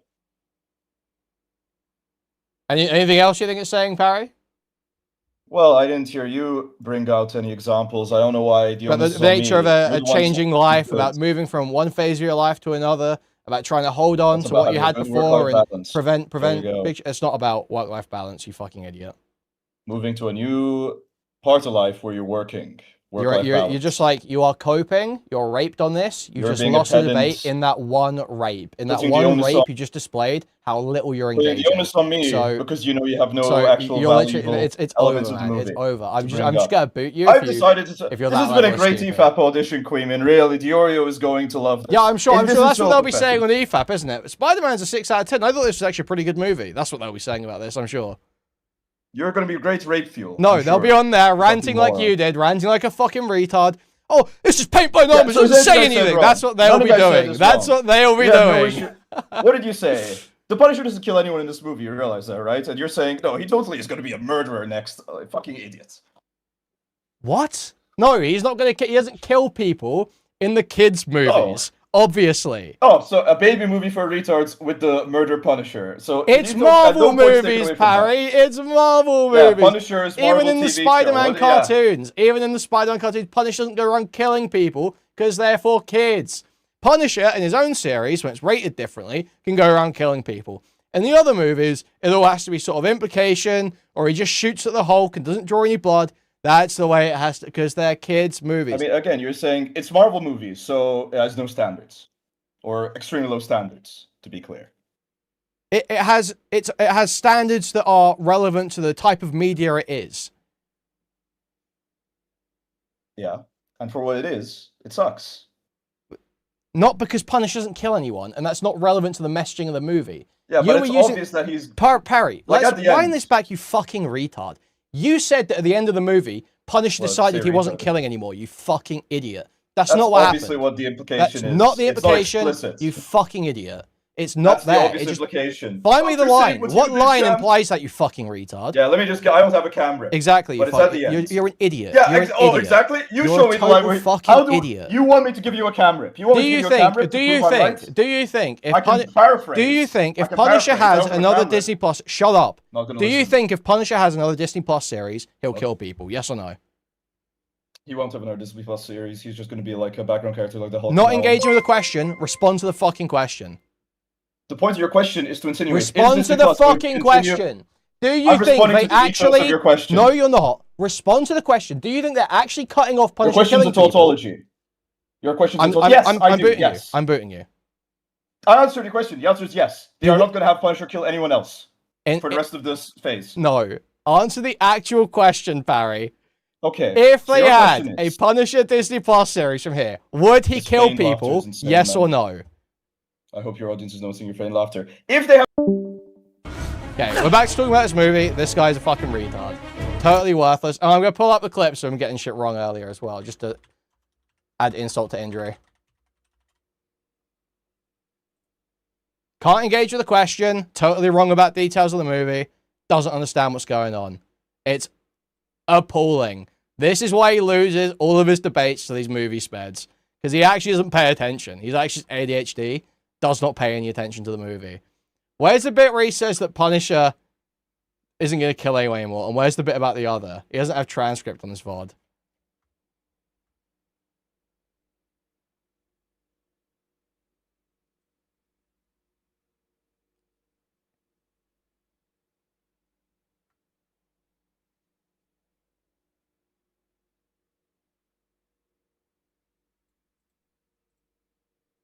Thank you, movie, for telling me that Peter likes MJ. Or sorry, Peter loves his Aunt May. It's just like the most fucking generic fucking. I've seen this. This is the fourth movie in a series. That's what I mean when I said earlier. Dude, this is retarded analysis too. Oh, Peter can't go to Aunt May's grave or have flashbacks of Aunt May because we already know he loves Aunt May. She died in the last Spider-Man movie. Of course they're going to have some scenes of him dealing with her death. She died in the last movie. Earlier, it feels like a soft reboot. It's so insufferable. It sucks. Oh, this scene with the back stretches is whatever. It's mid. That does suck. Noticed. A lot of this trailer is clips from the prior Spider-Man movies, right? Oh, he totally overstates how much they use clips from the other Spider-Man movies as well. They do have flashbacks, but they're not that much. They're not that excessive. Yeah, so this just doesn't. I don't know why they did it this way, but Ned, for some reason, so MJ knows Peter's face and name, but she doesn't tell Ned for some reason Peter. She doesn't tell Ned because it's fucking Peter's decision, you retard. And she does let it slip at one point. She calls him Peter in front of Ned. This guy literally does not watch he literally has no idea what's going on. Peter doesn't tell Ned, and MJ doesn't want to tell Ned who Peter's face and name is. But then he figures out later. It doesn't make. I don't know. It was very contrived. I don't know why. Because they meet up. I'm not joking. They meet up here, and then Watch Peter's the like, movie and then watch Parry's run through it. Okay, there are two major issues with Parry's run through. First of all, the level of positive feedback he gives the movie, like his actual complaints and the positive feedback he gives the movie, in no way does it sound like a 3, which is what he rates it. Now, the other issue with his review is he clearly misses half the movie. He doesn't know what's going on. He literally doesn't know what's going on. like, oh hey, what's up? Yeah, I just wanted to hang out for a bit. And like they build Lego Star Wars together. That's serious. That's what they actually do in the movie. They build Lego Star Wars and reference the Harry Potter films. Like quotes from the Harry Potter films, I'm pretty sure. Fine, keep your secrets. I think that's from Harry Potter, right? The fine keep your, you know, le fine keep your secrets meme. I'm serious. Oh, it's Lord of the Rings. Whatever, same thing. They're MJ, Ned. Yeah, he clearly watched it because he knows the scenes. He just doesn't understand what's happening in them. Like, dude, seriously, if you can find a cam rip, watch the Punisher scene from the end of the movie in the hospital, and identify to me the line that implies Punisher has a no-killing rule now. Spider-Man in costume are sitting there building Lego Star Wars. And then it's like, find it and keep your secrets. And Spider-Man says... All Punisher says, all that happens with Punisher in the movie is they become friends, and Punisher takes back the idea that he called Spider-Man a coward earlier in the movie. He says that there was the bravest shit he's ever seen, and he gains this new respect for Spider-Man. That's what happens at the end of the movie. Oh, nice reference, bro. That's a real line in the movie. Real fucking line in the movie. Ned goes... Ned goes, find it and keep your secrets. Spider-Man is in the direct vicinity. Find it and keep your secrets. Oh yeah? No way, that's crazy. Peter's like, nice reference, man. Ah ha ha ha. Ah ha ha ha. And then MJ smiling like, oh, they're friends, they're friends. Dude, Barry's just crying on my DMs. Kick me before I answered, because you know it's a tautology. You don't know what tautology... Go Google tautology. Actual bitch. The answer to your question presupposes they will put Punisher in a position to kill. No, it doesn't. No, it does not. It's about what the end of the movie implies. The end of the movie does not imply anything about Punisher's capacity to kill. And in any event where Punisher is in a movie where he is allowed to kill, it is likely that he will. Now, Parry is making it... Parry's saying they won't do that. They won't put him in the position to kill. But the question was, should they put him in that position, such as a future Netflix series or future Disney Plus series? Would he? And the answer is obviously yes, because there is nothing in the plot that has been stated that precludes him from killing or suggests he wouldn't kill.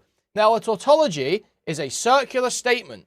A tautology is it's circular reasoning. It's like grass is green because it's green. You know, that's like tautological. That's not what a tautology is, you fucking ape. Some of the shittiest dialogue. Again, whenever Zendaya has good material, the movie, to do with the, you know, like, it's a very boring situation. So, MJ had her memory erased. And now she has it back, because she finds the notes or whatever. So she knows what happened, but she doesn't have the memories, but she knows what happened. She knows Peter, Spider-Man. Whenever she's, you know, doing the grief that comes with that and say, oh, that wasn't your right to not tell me. Or whenever Jean Grey is mind-controlling MJ and pretending to do that. It's very well acted. It's very well acted. But the actual story itself, the plot of the movie, the actual dialogue, the lines, bored me to tears. Bored me to tears. This movie sucked.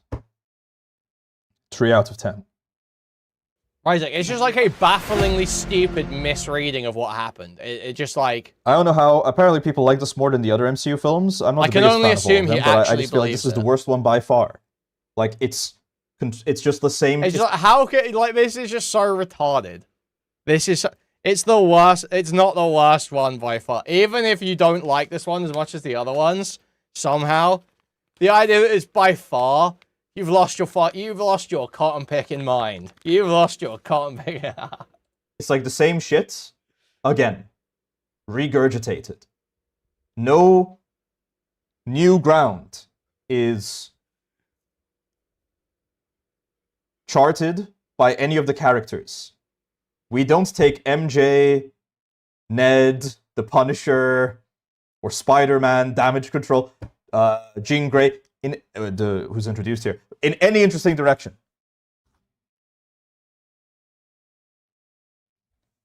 What was I think even he the point? means Well, you could say the point is all of Gucci, I think we're talking about Spider-Man MCU, not MCU as a whole, Spider-Man MCU movies.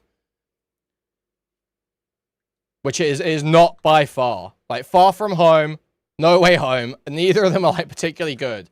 No Way Home is carried purely by the spectacle of having nostalgia characters show up.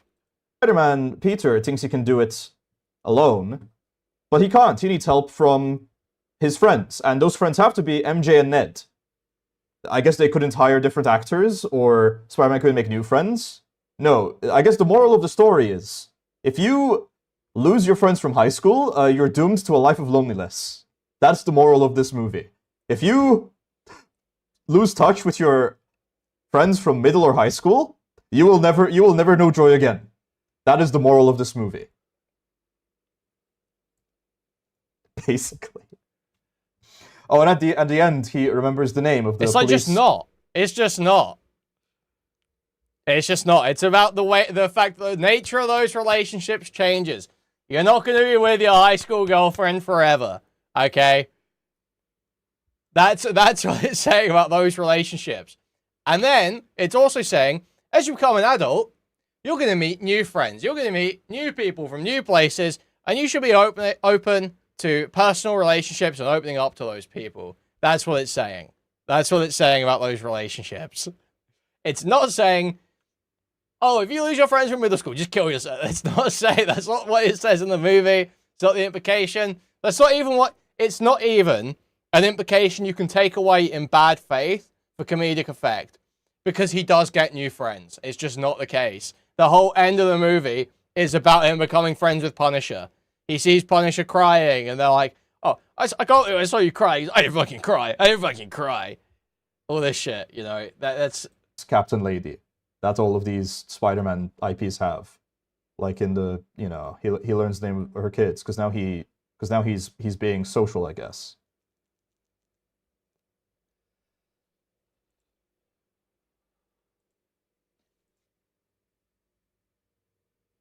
I mean, that's true. That happened to Kuihman. Poor guy. I was never going to see this movie and I wouldn't have even bothered watching any reviews of it. However, your imp denunciation is entertaining. Easy W. I'm just letting it ride because it's Parry saying it. Thank you, Stream Element, Censor Bot. You're welcome, Spencer. I actually paid for this movie twice. Actually, so this is, guys, I'm snarking. Parry bought 2 tickets and had to get 1 refunded. It's my bad faith read of this that he was stood up on a date. Going to see Spider-Man Brand New Day. That's my bad faith interpretation of Parry saying that he bought this tickets to this movie twice and he had to get 1 refunded. Tickets for this movie twice. Thankfully, I did get a refund for one of them. I almost spent $20 on this movie. I was sitting there in the movie theater, not sure I would get a refund for one of my tickets. Actually fucking about to crash out. Because I paid $20 for this shitty, actual empty vessel movie. And sometimes I could hear the rumbling from what I assume was the Odyssey in the theater nearby. And I was getting angry, I was getting jealous. I was gonna crash out, man. We're lucky Malta hasn't. We're lucky. Malta's lucky. That's all I'll say.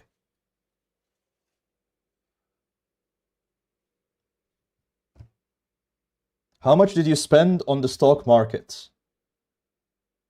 Well, it's not real. You don't spend, it's an investment. And I'm not like doing dumb shit for the most part. But if you must know, it's upwards of 1,000 euros. If you must know, it's all my expendable income. Yes. Anyway, I can't find where he talks about the Punisher shit. He does talk about his current stock fever. He's apparently investing in stocks. He's day trading off stream. Great stuff.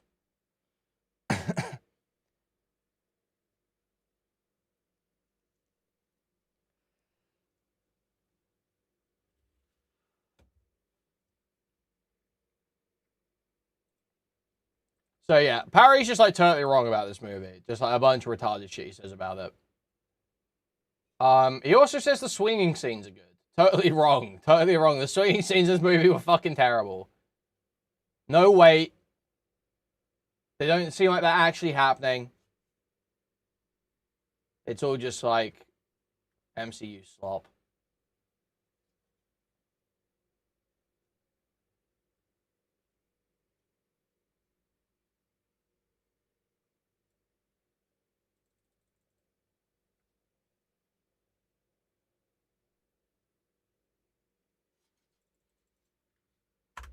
Okay, but all the MCU swinging sucks. They all suck. It's all terrible.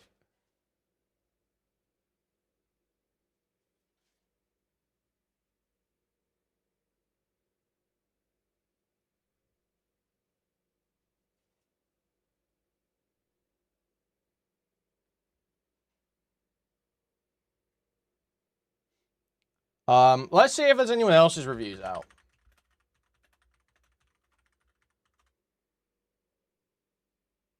Chris Stockman, Jeremy Johns. Oh my god.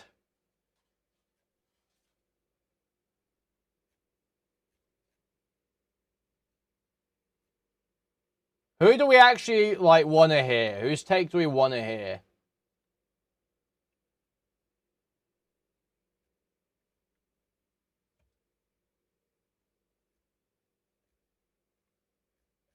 Is there anyone here who doesn't look totally subhuman?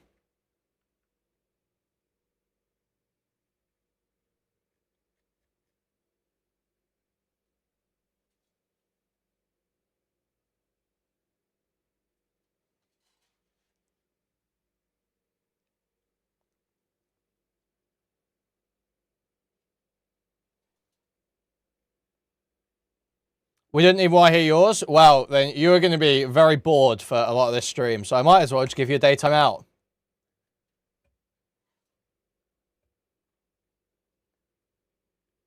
Tyrone Magnus. Ding, ding, ding, ding, ding, ding, ding, ding, film threat.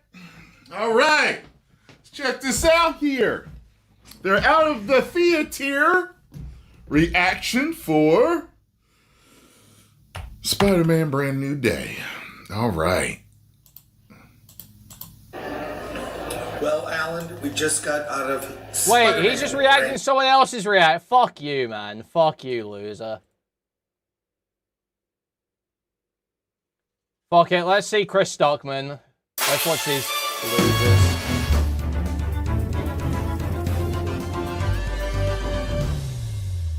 Spider-Man Brand New Day is directed by Destin Daniel Cretton, the man behind Short Term 12, The Glass Castle, Shang-Chi, and Just Mercy. This is the first film in Tom Holland's franchise that isn't directed by John Watts. 4 years have passed since the events of No Way Home, and Peter is now an adult living entirely alone, having voluntarily erased himself from the lives and memories of those he loves. But as the demands on him intensify, the pressure sparks a surprising physical evolution that threatens his existence, even as a strange new pattern of crimes gives rise to one of the most powerful threats he has ever faced. I've liked all of Tom Holland's Spider-Man movies. Homecoming and Far From Home were completely enjoyable, but No Way Home was on a whole nother level. That movie really took the character of Spider-Man as played by Tom Holland into places I hadn't seen that iteration go before. But it also What is this retard saying? in a lot of ways, not just because of how good it was, not just because it...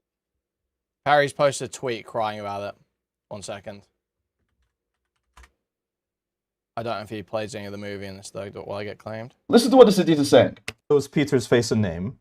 Retarded moron. In the movie, MJ says, that's my decision. You, Peter, don't get to decide whether or not I know that you're Spider-Man. We used to be Peter and blah, blah, blah, blah. That's my decision. You fucking mental defective. Literally. So MJ knows Peter's face and name, but she doesn't tell Ned for some reason Peter... She doesn't tell Ned because it's fucking Peter's decision, you retard.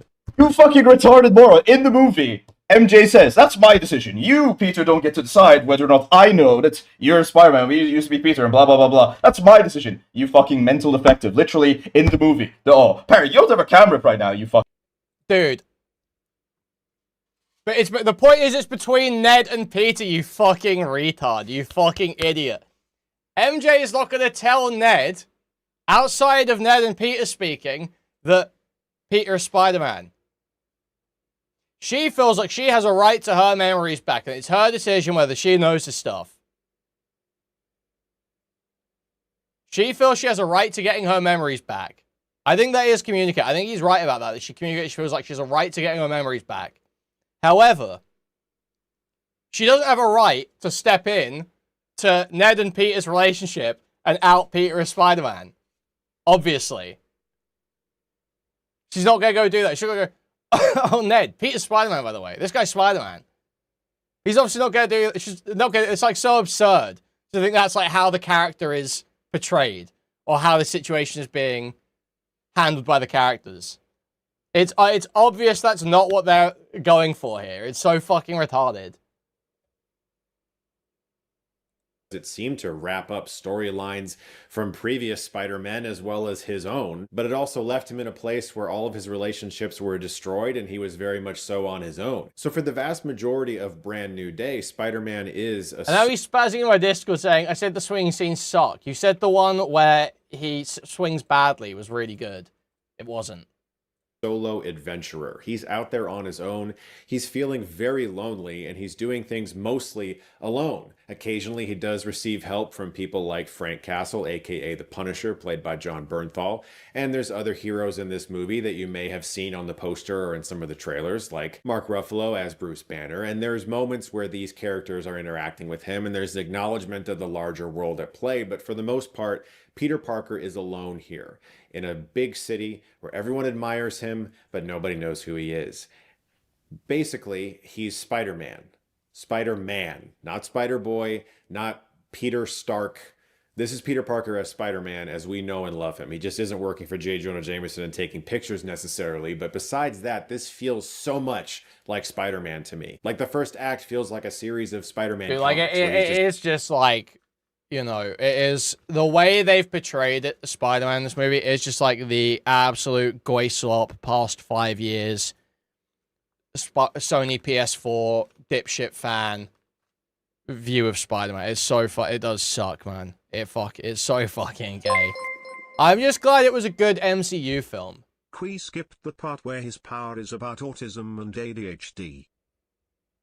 His power is about autism and ADHD. I mean, there's kind of like an autism analog, I guess, to some of the power. He gets like overstimulated at one point. He gets like overstimulated. But I don't think it's really like, is it really going for that? Is it really like, it's not really like a, it doesn't really fulfill that role thematically. Is going up against various villains. It didn't feel messy to me. It didn't feel like they were trying to go for nostalgia. Yeah, I started reading from Brand New Day. I've read like, but I love the idea of picking up with Peter Parker now, all these years later, to see what his life is like as Spider-Man and feeling like I was in a series of really fun Spider-Man comics. And the thing that I was most worried about was that they were going to take something that had a really nice, complete I read ending, a lot of 2099 as well. bittersweet, but complete, and ruin it. And just act like it didn't exist or it never happened. And I'll avoid all plot specifics because I am going to do a spoiler review. No, Kathy, I understand you, like literally the deranged Parry crying is just like so gay, man. He's not being contrarian to get my attention, retard. Literally, Parry's take on this movie is like the predictable take that I could have come on stream with. It's like what people are expecting me to say, basically, aside from saying Zendaya is a surprisingly good actress.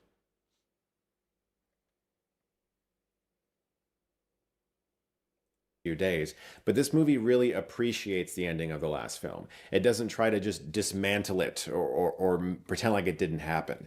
And the value really is in Peter's evolution as a person, allowing him to mature and putting him up against things, not just physically, but emotionally, that he's never dealt with before. This is the best looking of Tom Holland's Spider-Man films. The cinematography is very, very good. And there has been a lot of discussion lately about the MCU films and how they all kind of have a similar color palette and they all feel a certain way. There's been a lot of discussion in general about movies, period. This does feel a little bit different, but it just feels like the PS4 games, like I say. Feels like the Sony games. Day, just not looking as good as they used to. The shadows in this movie are great. The color in the film is vibrant and beautiful, and the swinging scenes are wonderful. They're probably... Yes, Parry literally has like the remedial, like Mauler-esque take. Like you will literally hear Parry's arguments on EFAB. Amazing Spider-Man 2, which is not the best Spider-Man movie, but does have some of the best swinging scenes. I really want to talk about his suit. He has described it, meaning Tom Holland, as sort of the best of the things that he saw from Toby and the things he saw from Andrew, because he just met these guys. And it really is. It looks like it has that red reflective sheen of Tobey Maguire's suit, and it looks like the blue has that sort of shiny feel that Andrew's suit had, and he's got his expressive eyepieces, and it really is the best of all three of them. But you can tell that it's a fabric suit. You can see it moving when he's swinging. You can even see behind his eyes. That's another thing. The suit sucks. The suit blows. I way prefer the Raimi suit. I way prefer the Amazing Spider-Man suit. It looks like a kid's fancy dress suit. And I get it. It's like, you know, he made it himself. It's not the craziest fucking material ever. But it looks shit. It looks shit. Eyepieces sometimes. It is easily up there in the top 2 Spider-Man suits. I feel like Amazing Spider-Man 2 suit is perfect. No, yeah, this is... The Raimi suit is good, Ryzek, but he's right. The Amazing Spider-Man 2 suit is the peak of Spider-Man movie suits. I feel... The number 2 suit with the white eyes, this is peak. This is as good as it's gotten. This is literally the best it gets. Like Amazing Spider-Man 2 suit is perfect.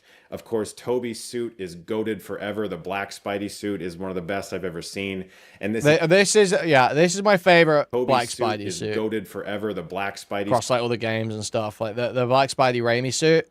That's the suit is one of the best I've ever seen, and this is easily the best thing that Tom Holland has ever been dressed in for a Spider-Man movie. I love his look in this movie, and he's in the suit like all the time. He's constantly talking to authority figures while fully suited, and I was very pleased with how good he looks in this movie. Cretton has proved himself as a very, very good director of fight sequences. The stuff in Shang-Chi, which was lensed by Bill Pope, of course, brilliant cinematographer in his own right, who also lensed a Spider-Man movie, probably the best Spider-Man movie, Spider-Man 2. This director is good at fight scenes, is what I'm saying, and they are very, very good here. They are excellent. There's a fantastic one with the hand where he does some stuff that is straight out of that PS4 game. And what I loved about the evolution of what he's going through in this movie, which again, I will avoid too many plot specifics, but the trailers do show. No, I need the spoiler review.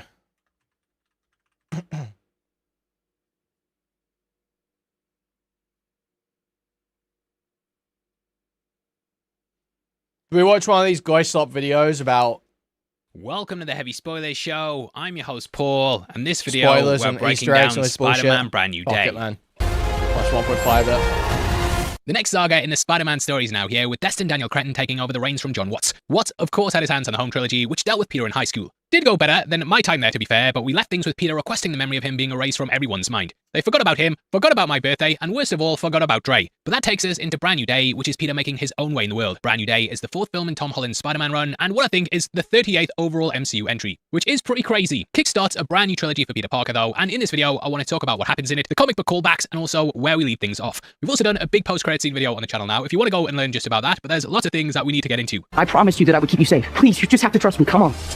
Fine. Now, the film deals with a couple of time jumps, with the initial opening taking place 9 months after No Way Home, going down in New York City. We see how the character is unable to remain simply a friendly neighborhood Spider-Man. Having written a letter to MJ, he hopes deep down she remembers she loves him, but decides not to contact her because of the dangers his life's put her in. This allows him time to just be Spider-Man for the first time ever though, but the loneliness is starting to take its toll. Though he's beloved by the city, no one can really know who he is. To cope with the isolation, Peter's also developed an AI called Evie, which Cretton said was the closest thing he's had to a friend for several years. He still holds on to mementos of his past though, and is clearly unable to let go of Ned and MJ. Be it the Lego Emperor figure, MJ's old coffee cup, or the fact he's always checking out their social media, he's clearly miserable. But hey, they're happy, so at least he gets some solace from his sacrifice. I have to say though, I actually really like this setting for the chapter, as it kind of takes things away from being Iron Boy Jr. There's no Stark tech, no money or gadgets, and though the homemade fabricator is a bit far-fetched, I think it makes more sense having that than the Tobey Maguire version where he made like $1 million level costume in his bedroom. But to be fair, I have seen what some of those cosplayers do, and excellent work as well. Also, I know that the whole movie's far-fetched, yeah, before you start typing. But speaking of Tobey, Holland's version has taken a lot of inspiration from his suit in Andrew's. It's definitely my favourite suit out of Holland's entire run, and it's got a lot more of a tangible feel than the ones that have come before. Marvel were, of course, notorious for doing a fully CGI suit, and this one is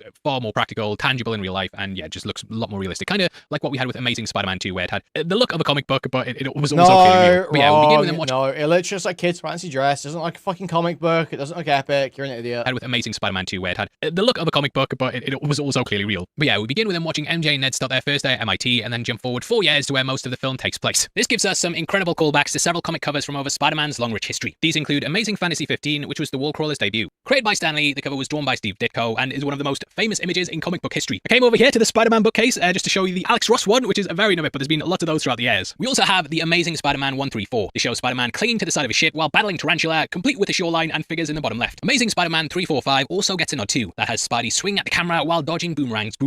Other stuff is referenced as well, such as the Tombstone cover being brought to life too. The movie touches upon stuff like the Amazing Spider-Man 318, and the Cocoon and Webbing stuff was shown on the Evolver die covers. This includes... It is kind of key jangling, but this is all just in the intro. This is just in the opening montage where it's like, oh, here's Spider-Man being Spider-Man. So they just show like a few, you know, iconic moments. Complete with a shoreline and figures in the bottom left. Amazing Spider-Man 345 also gets a nod too. That has Spidey swing at the camera while dodging boomerangs.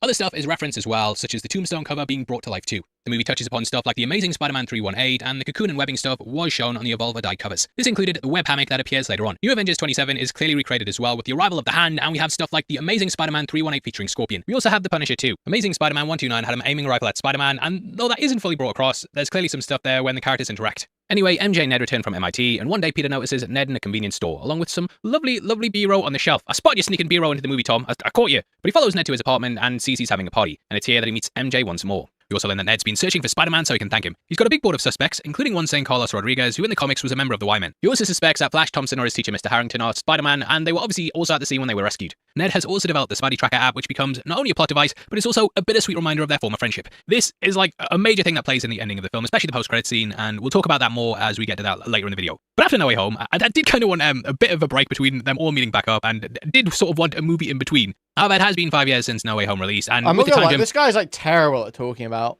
films. This is crazy. In the movie and the time that's passed in real life. Is anyone else's chat like spazzing out?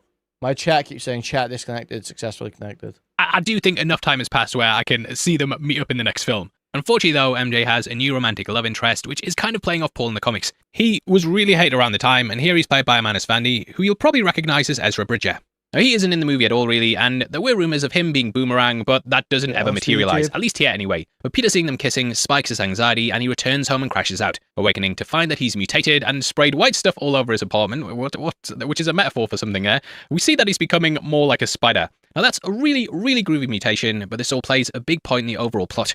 I have kind of been telling stuff out of order, but what this movie's really about is suppressing mutations, government overreach, and how Peter unintentionally almost gets someone killed. Now, the biggest mystery around the movie is who the hell is Sadie Sink playing? The role has been a closely guarded secret, and you'd have to be psychic to find out who she is. And by psychic, I mean, your first guess is probably the right one. I can't even believe I wasted time coming up with other theories for who else it might be. But yes, Sadie Sink is playing the infamous X-Men character Jean Grey, with this probably being the darkest introduction that we've ever had for a version on film. It definitely feels like it's laying the groundwork for her Dark Phoenix arc, and though they've done that with the other versions in the past, this puts her on the back foot right from the off. Like Peter, she's a symbol of isolation and hasn't yet I think it's a really good start for X-Men in the MCU. I think honestly, that is like I say, Jean carries this film. It is like the best part of it, and it is very promising for future stuff. So yeah, I'm actually quite positive about all that. I don't think we'll ever get a good Spider-Man movie in the MCU. I don't think it's a bad Spider-Man movie.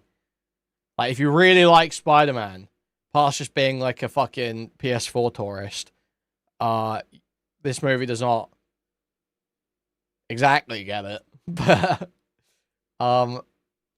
it's like a good MCU movie. Right from the off. Like Peter, she's a symbol of isolation and hasn't yet connected with the X-Men. Because of this, she's not got a force that's guiding her on the right path. She's persecuted by Damage Control, who clearly can't control her abilities. She's able to possess people and jump from body to body while also freezing people in place. It's akin to what we saw at the start of X-Men X2 Electric Boogaloo, and it's something that comes from the comics and cartoons. This is a power that she's demonstrated before, and in the Wolverine and X-Men animated series, she set off a blast that knocked countless people around her unconscious. And again, shoutouts for 3 babes on Twitter for finding that clip. In the film, she constantly attacks Damage Control sites, and these ramp up throughout the movie. She rides a truck with explosives into one of their sites, mutants, gets Scorpion to escape, attacks with them later, and is just constantly pounding their properties. Peter is immune to her psychic jumping though, and thus he's brought in by Damage Control to help. This is where he comes face to face with Bill Metzger, who's played by Tremel Tillman. Head of Damage Control, he first appeared in the X-Men miniseries Children of the Atom. In that he led the anti-mutant militia and run cross-country lecture tours, had media appearances, and basically had a propaganda newspaper called the Militia Press that demonized the mutants.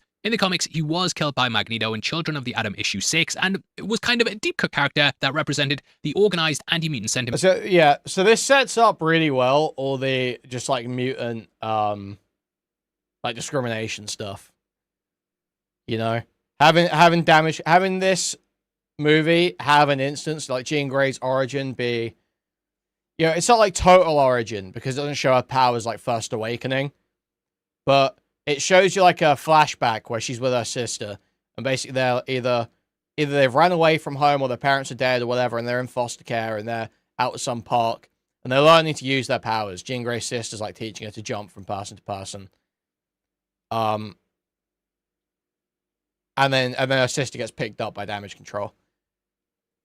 So just as like a setup, it does like start those plot threads of like people wanting to control mutants and all this stuff. Sentiment within the government. We also have Lisa Colin-Zayas as Detective Jean DeWolf, who comes directly from the comics. Now, Peter learns the truth about Jean throughout the movie. In the film, we discover she had a sister named Sarah who was psychic. And like, you know, it kind of sets ground for like, you know, obviously a lot of the plots of X-Men are sort of about the philosophical difference between Magneto and Professor X, and various different X-Men being convinced or tempted to take the more extreme path. I think it does a good job of building in some justification for that, you know, softening the ground for it. Okay. Though we don't see much of their interactions, it is pretty clear that Sarah was the strongest psychic. Sarah is someone who comes from the comics, but they have done different versions. I've said I've never read X-Men, but I've seen the movies throughout the years. But in some, her death's what sets off Jean's mutation, and the trauma of this is something that they mirror in the movie. In the comics, this then led to her being taken in by Xavier, where she was the first mutant under his wing. There's also the only X-Men movie I haven't seen, I watched cartoons as a kid as well. The only X-Men movie I haven't seen is Dark Phoenix. Apparently shit.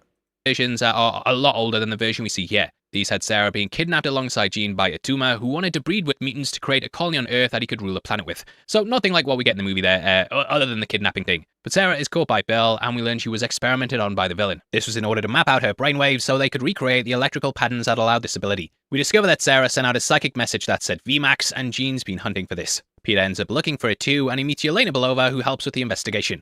Now, Brand New Day in itself is a comic book that kind of acted as a soft reboot to shift directions for the webhead. It isn't really like a self-contained storyline, but it's more like a kind of new direction for Peter, and the overall arc spanned several years. It was built out of the consequences of Civil War, which had Peter pushed forth as one of the faces for the Superhuman Registration Act. In this pro-registration, we watch as he switched sides throughout the run after seeing firsthand how things had gotten out of control. However, in fleeing with MJ and Aunt May, Peter didn't have the protection of the Stark side. Peter's identity was out there as well, and thus his loved ones were targeted. May was shot, and though she wasn't killed like No Way Home, the danger she was in made Peter reassess what his life was costing those around him. This then takes us to Spider-Man One More Day, and in the comics, Peter managed to save May's life after making a deal with Mephisto. In exchange for this, he'd trade his and MJ's love, which was something the villain had his sights on. Their love was said to be something for the ages, and a force greater than the love shared between most. So Peter exchanged this, but did add in an extra caveat. People would obviously still know who he was, so he requested that everyone forgot he was Spider-Man. This gave him a brand new day to start things afresh, and it was wildly controversial at the time. Now obviously, the MCU isn't beat for beat for that, and in the comics, Peter wasn't actually erased from people's minds. Those around him still knew he existed, it's just they didn't know he was Spider-Man. But Brand New Day actually introduced a lot of things like new characters, new villains, a big arc built up from the shorter ones, and a return of Harry Osborn. Peter also went back to working as a photographer for the Daily Bugle, and it basically gave fans a sort of back to basics Peter Parker. I do even wonder if they're going to take some bigger aspects of this arc and adapt them later down the line. That's one thing I was kind of hoping, that maybe we'd get like some Oscorp reference, or like Harry would be introduced, or something like that in this movie. None of that, you know, none of that.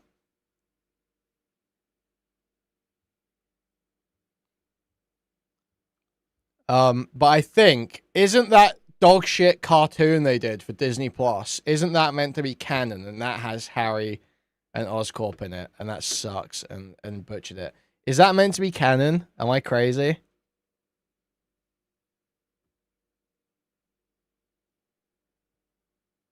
I think it is. As they lean more towards the horror stuff, with this movie, of course, having lots of body horror elements. Now, throughout the film, Peter begins to mutate and evolve. In the build-up to the film, this led to a number of theories about him possibly being man-spider or even possessed by venom. The both of which I made videos on, because you've got to milk it. But the mutation stuff builds off arcs. I thought that dogshit cartoon was canon. Spider-Man Disney Plus cartoon.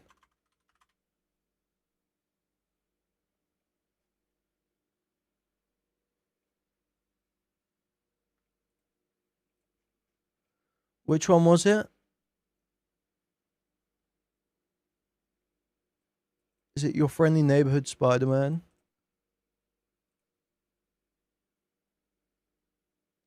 Yeah. Is it canon? Oh, no, no. It's not canon. It's not canon. Okay. It's not canon to the main MCU. I thought I heard it was years ago, but I guess not. Okay, thank fuck. So they can still do Harry and Norman and stuff in this without being raped. Such as the Six-Arm Saga and the Man-Spider stuff from the comics and cartoons. With yeah, it must have been planned to be canon. They decided against it. Evolution comes organic webbing and a number of power-ups that make him even stronger. Thematically, though, it plays off the idea that in moving further away from the Peter persona and more towards Spider-Man, that he somewhat becomes more of a spider himself. The idea of going to the dark side through mutation is also reflected in Bruce Banner, who starts off as an unlikely scientific ally. We join him working as a professor at Empire University, where he's still using the inhibitor device to keep the Hulk in check. Peter ends up going to him for advice on how to build a universal inhibitor to keep his mutation at bay. We also get a moment where a student asks why Thanos didn't just use the Infinity Stones to make more resources, which is one of those things that was even asked of Josh Brolin during interviews. The answer is Hulk smash, but Banner gives Peter some actual advice on the science behind the inhibitor. After some failed tests, he finally gets things in place after a little help from MJ. Now, he gets close to her because Jean threatens to harm her if Peter doesn't get out her way, so he takes her to the Punisher, which, I don't know if I'd be doing that, mate, yeah, but the two kind of bond, James Bond. Now on the way, we get Jean really messing with his head. Like, mate, this was very cold. And she basically takes over MJ, starts questioning things, figures out they were close, and plays the whole thing that she's realizing she knew Spider-Man. She then kisses him and pretends like she remembers him, and then throws her off a building akin to the death of Gwen Stacy. Now, I know Peter hasn't been through that, but mate, at that point, I was like, hashtag Bill was right, mate. This bird is evil. But going to Punisher does kind of build off the cameos that have happened in the other movies and just sort of fleshes out the world of New York. Matt Murdock, of course, appeared in No Way Home, so it feels like a natural evolution from that. No, I don't play Spider-Man in Rivals. I fucking suck at Spider-Man in Rivals. Yeah, I'm too spastic to play that shit. Castle appeared in Daredevil Born Again, and One Last Kill, with his kind of carrying on some of the plot threads there. One Last Kill actually apparently ended with him heading out to this movie. He's not underpowered. He's not underpowered. Where actually is he on the thing right now? He's B tier. He's B tier right now. He's got a 50.1% win rate, 25% pick rate. So he's not underpowered. He's like pretty well balanced, but he's just hard. Like the Kingpin Met plot, carries over in minor ways where Peter gets the key to the city. Shoutouts to Ryan Airy for pointing out that the Punisher and Hulk both kind of thematically represent the opposite sides that Peter's battling internally. Punisher is someone who's lost his humanity, and now is someone who's a vigilante 24/7. On the flip side of this, Banner has something in him he's repressing so he can live a life as Bruce. Bushcat Bandit, just like absolutely wildly misfiring. Desperately trying to bait, wants the attention so fucking bad. When I said this guy sucks because he made a stupid pun about Bond. That's what I said this guy sucks too.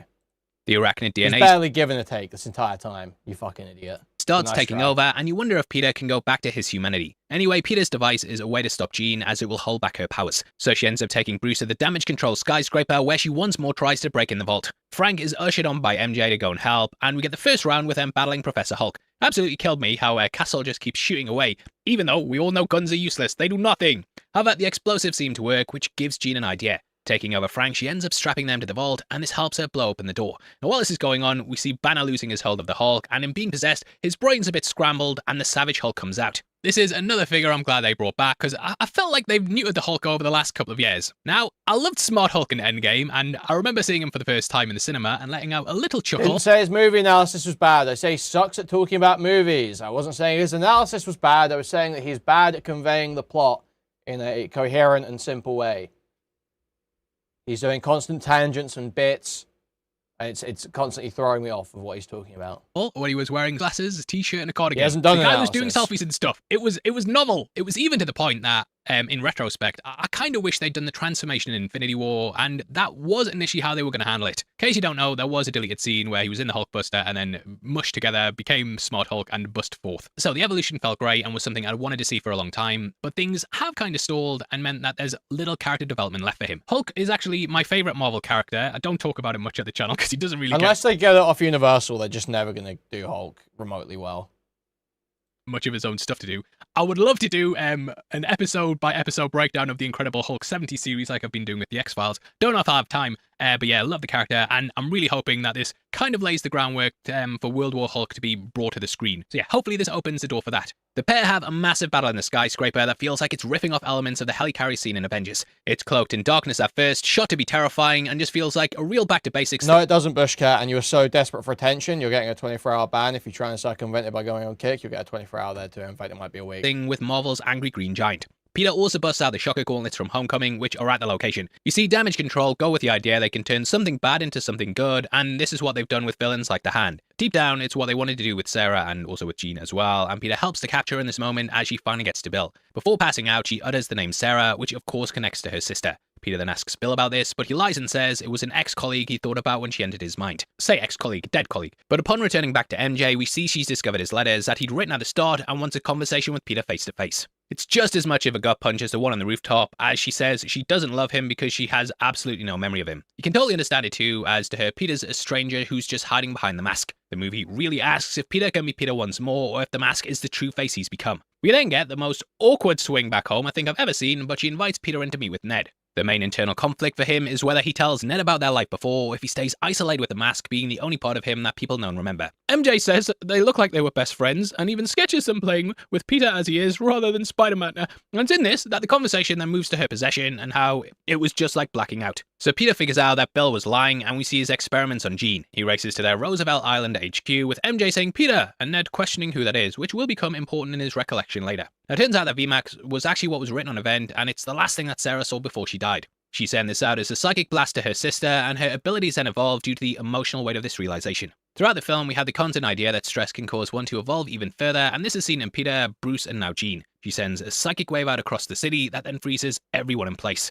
Peter then makes his way to go and stop her, which is when he fights with Damage Control in the Hand. In this, he sees they've created weapons designed solely for defeating him and realizes they've always had ulterior motives. Beaten by the Hand and Damage Control at first, he too ends up leveling up and accepting that he's both Peter and Spider-Man, which takes his web abilities to the next level. It really looks like something ripped right out of the games, with the camera work and web attacks being absolutely phenomenal. Eventually though, he makes his way to Jean, who's holding Bill at glass point. While this is going on, Punisher's setting up a sniper rifle on Manhattan because fuck them kids. But Peter finally lets Jean enter his mind, and we have a scene that's been teased throughout the movie. In it, we see Peter remembering May and what I believe likely went down in the aftermath of Homecoming. I don't think it was immediately after, but it's clear she only recently discovered that Peter had powers. She talks about how he's special and that he shouldn't be alone, and Jean then receives this conversation. She finally feels what someone's feeling rather than simply what they're thinking, and it's quite a big moment for the character. In the film, she has been able to puppet people and read minds, but has never truly stood in their shoes. Finally, she gets an emotional thing from going in someone's mind, and this changes her outlook completely. Peter eventually swaps places with May, and in this he says that he and Jean will have each other if they need someone, and it's about unity for these two people who've lost someone they love, and thus their weight in the world. Peter then senses Frank is firing, and he takes a bullet for Jean. She psychically keeps him alive and controls his breathing for the rest of his recovery, and he's rushed to the hospital by Frank in another moment that's ripped right out of the comics. The guy is clearly devastated at what he's done, and I kinda want to know what happened in Seattle as well. Did they say Seattle was at it? But he's just glad he's back, and he dresses up as Spider-Man while Peter leaves the hospital, which is surrounded by adoring fans. First hand, he gets to see how much everyone loves the hero that he is. I'm noticing I didn't hear something from this guy. Are you guys hearing something absent there? I didn't hear this guy say Punisher says that he has a no-kill rule now. I didn't hear that in this guy's relaying of the ending of the movie there. And it's such an excellent moment, even if he doesn't have the best clothes on. Now, if you want to support the channel and get some very cool clothes out of it, then definitely check out the merch store right below the video. The designs are printed on top quality fabric, and they're tighter.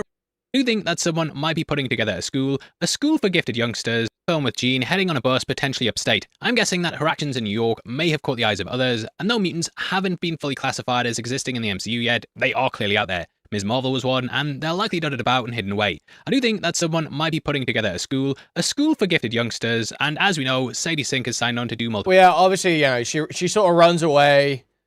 You know, she's obviously eventually going to get picked up and taken to, you know, Professor X. That's obviously where it's heading. I really do hope they cast McAvoy and Fassbender as X and Magneto in the MCU.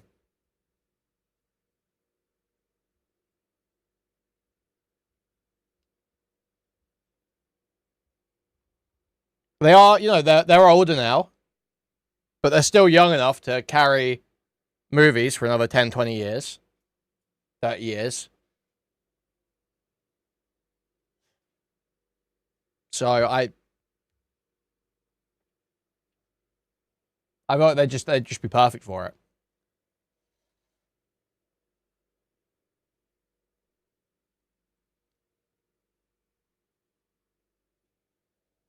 They're not the MCU version, I don't think.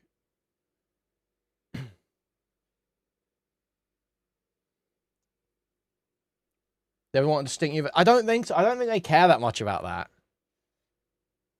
I actually don't think that's much of a factor. I feel like if it was like, you know, they're willing to do this shit. You know, they're making RDJ Doctor Doom. You know, they're willing to just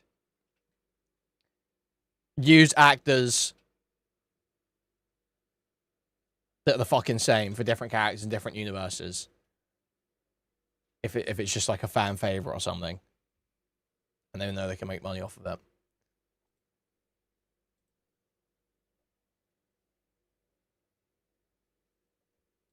Movies. So I suspect she'll be found by Professor X, and she may even be our eyes into the mutants in the MCU. The first X-Men movie used Wolverine as its protagonist to take us to the school, but I think Jean would work really well in that role to show the creation of the Academy. Ryan also brought up how damage control could end up warping into a version of a government sector that solely hunts mutants. He said how the Iron Fleet from Age of Ultron could end up being turned into the bases of the Sentinels, and Metzger could hunt them down. Wonder Man showed how damage control were arresting a lot of people just suspected of having powers, so I do believe that that's a way they could take things. We also have MJ sitting on the rooftop of the school, shown in No Way Home, clutching the Black Dahlia necklace. So this gives me hope that they might be able to rekindle things and possibly go on to have a fresh start. I did even wonder if this could hint that certain aspects are coming back beyond that. The necklace is something she shouldn't really have any connection to, and the rooftop isn't a location that she should really have ties to. But the fact she's going there and clutching this gift is quite symbolic, I think. Throughout the film, Peter also goes to buy flowers for May, which he then puts on her grave. However, when he takes them to the party, he gives them to MJ, which kind of breaks the repetitive loop he's in and means that he's now once more found the person who'll pull him out of his isolation. I did even wonder if Jean might even unlock her memories at some point, which I think would be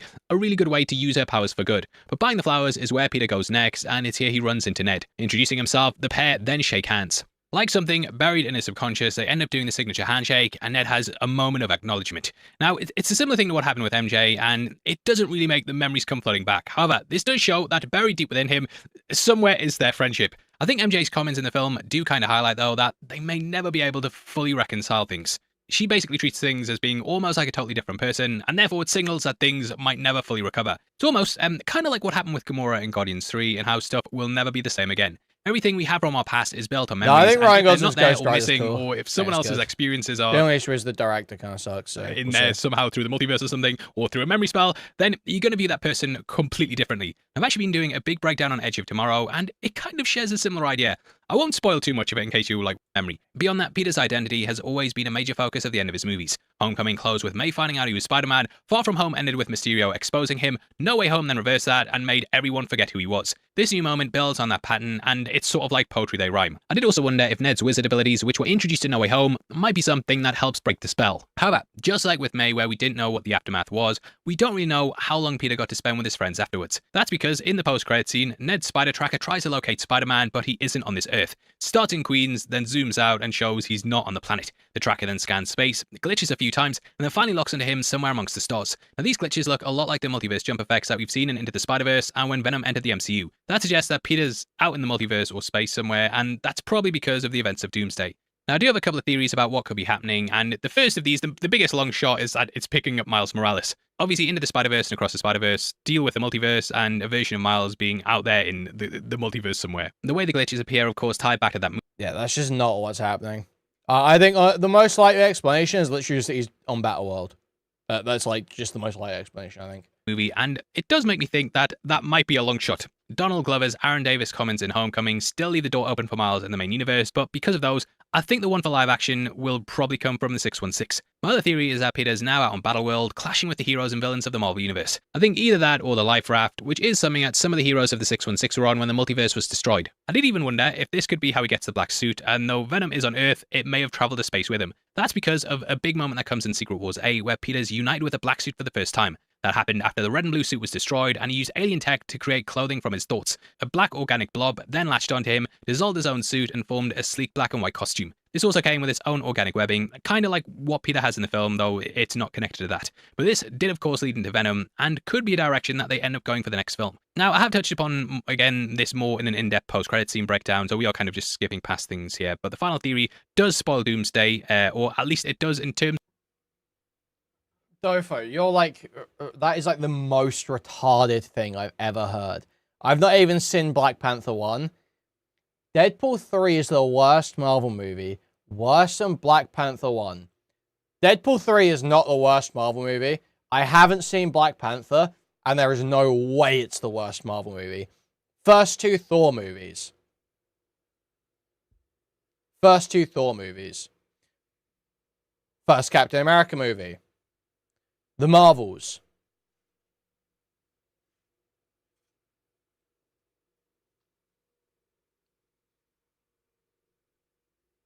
Eternals. Shang-Chi.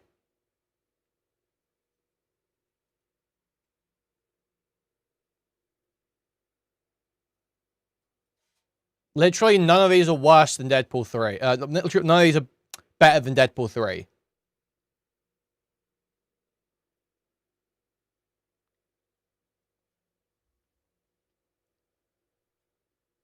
They don't do any. Yeah, dude, that's like half the Marvel movies. I know what you mean, bro. It's not the worst one. It's not the. It's like bizarre to claim it's the worst one. Thor 1 was not good. Yeah, Captain Marvel had a movie. I didn't watch it though.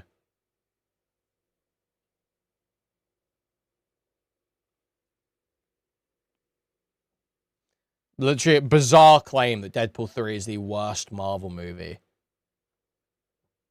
You're like, that is like actually. This is like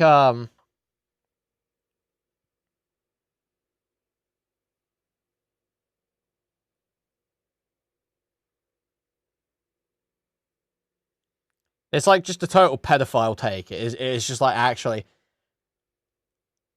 I can see into your seething mind watching that movie. It's a relatively unremarkable movie, quite mediocre. I can just see into your seething mind.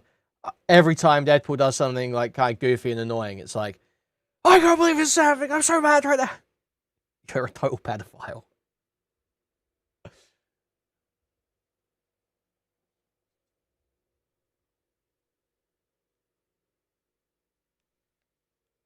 Like I don't even fuck with Deadpool. He is an annoying character. So you're like totally filtered if you're actually enraged and think these movies are like terrible. No, Deadpool 3 is not terrible. Of plot leaks, if the plot leaks are correct. But I am giving you a big heavy spoilers alert, so if you don't want to know anything that's going to happen, get the heckins out of here. I will forgive you, but yeah, I need to give you a big spoiler alert before we go into this, just in case the plot leaks are true. Are you still here?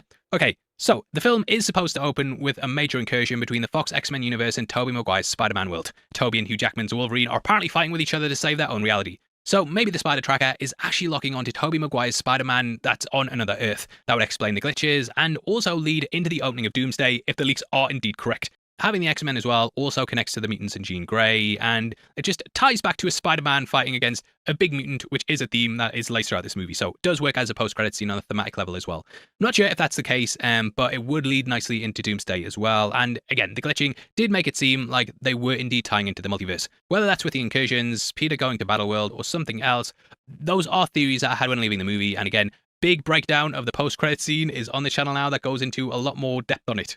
Anyway, that takes us to my thoughts on the movie, and I know every movie has an element of recency bias to it, but I think this is probably the best MCU Spider-Man film they've done. I don't think it's quite the height of Spider-Man 2 and the Spider-Verse films, but this is such a great Spider-Man story that feels like it's doing real justice to the character and everything involved with it. No, a bunch of that's right. He's right that it's the best MCU one, but all the MCU ones are total fucking disasters. And this barely skates by being slightly above average.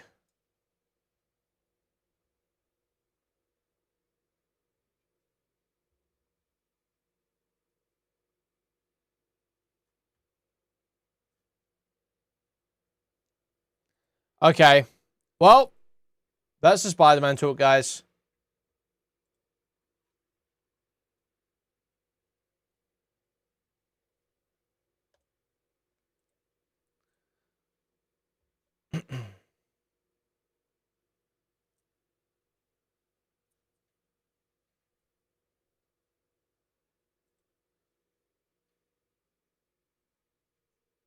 What do you want to think Amazing Spider-Man 2 is a good movie? This is where Amazing Spider-Man 2 ranks on my tier list. This is just, like, objective.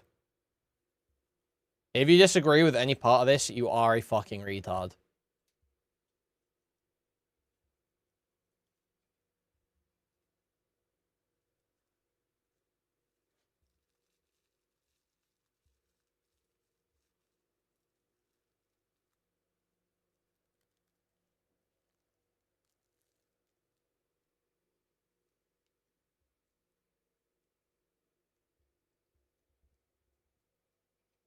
No, the new powers just suck. The other annoying thing about the new powers is they give him a scene where he's fighting Scorpion. Jean Grey is possessing Scorpion. And he goes like too hard and almost kills a cop and stuff. That's because his spider hormones are like too high. He's getting too many spider hormones. So he goes crazy. That should be that sort of scene. Leave that for the black suit. Leave that for the black suit. Don't do that early. Don't do that then. Leave that for the black suit. It's not going to hit the same if he's already done that once. I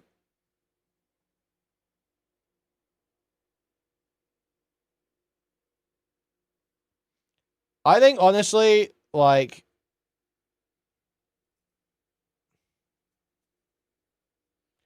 I think that is just what they need to do. They just need to do the symbiote arc now. Just do the symbiote arc. Figure it out with Sony. Do the symbiote arc. Because this is the thing, right? This movie, in terms of being a Spider-Man movie, all it does is just like desperately try to recreate the visual language and character beats that people expect from like the Sony PS4 games, I keep saying. If you're gonna do that, just do that with the symbiote, but don't do it exactly like the game. You know? Just try and recreate the sort of shots and shit that people who like the symbiote are going to want to see. I like the symbiote. I like all the symbiote stuff. I like Venom. I like Carnage. So just give me Spider-Man, Venom, Carnage fights. Give me Eddie Brock. Give me fucking Cletus, Cassidy. Just give me the slop. Give me the slop. That's what I want now. And we might play Web of Shadows on Kick later. Guys, the Web of Shadows opening goes so crazy.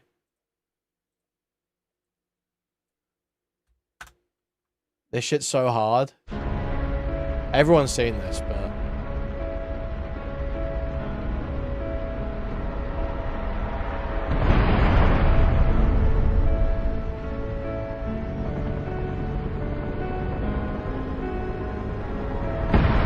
I've been playing more off stream, Gonzo. I just didn't... I realized I could very easily now kill the snake guys. So they're not snake guys, they're the armored guys with the big sticks I was fighting before. I can very easily kill them. So I'm not doing it off stream, so I'm waiting to do it on stream. I've got Drangleic, Great Sword, +1 now. That's my weapon.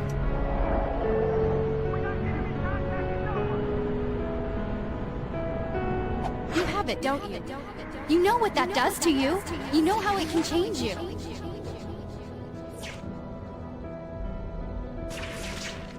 If that thing gets control over you, gutting is still an option. Got me?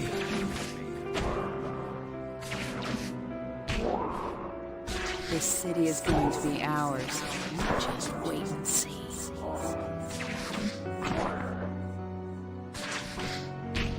I'm pretty sure the only boss I did off stream was Dragon Rider. Said and done. Who will the people remember as their savior? So you missed that. I went to Tower of Flame. And I killed Dragon Rider, and I started Cove. But I was like, this is kind of hard. I'm going to go back to Ruined Sentinels.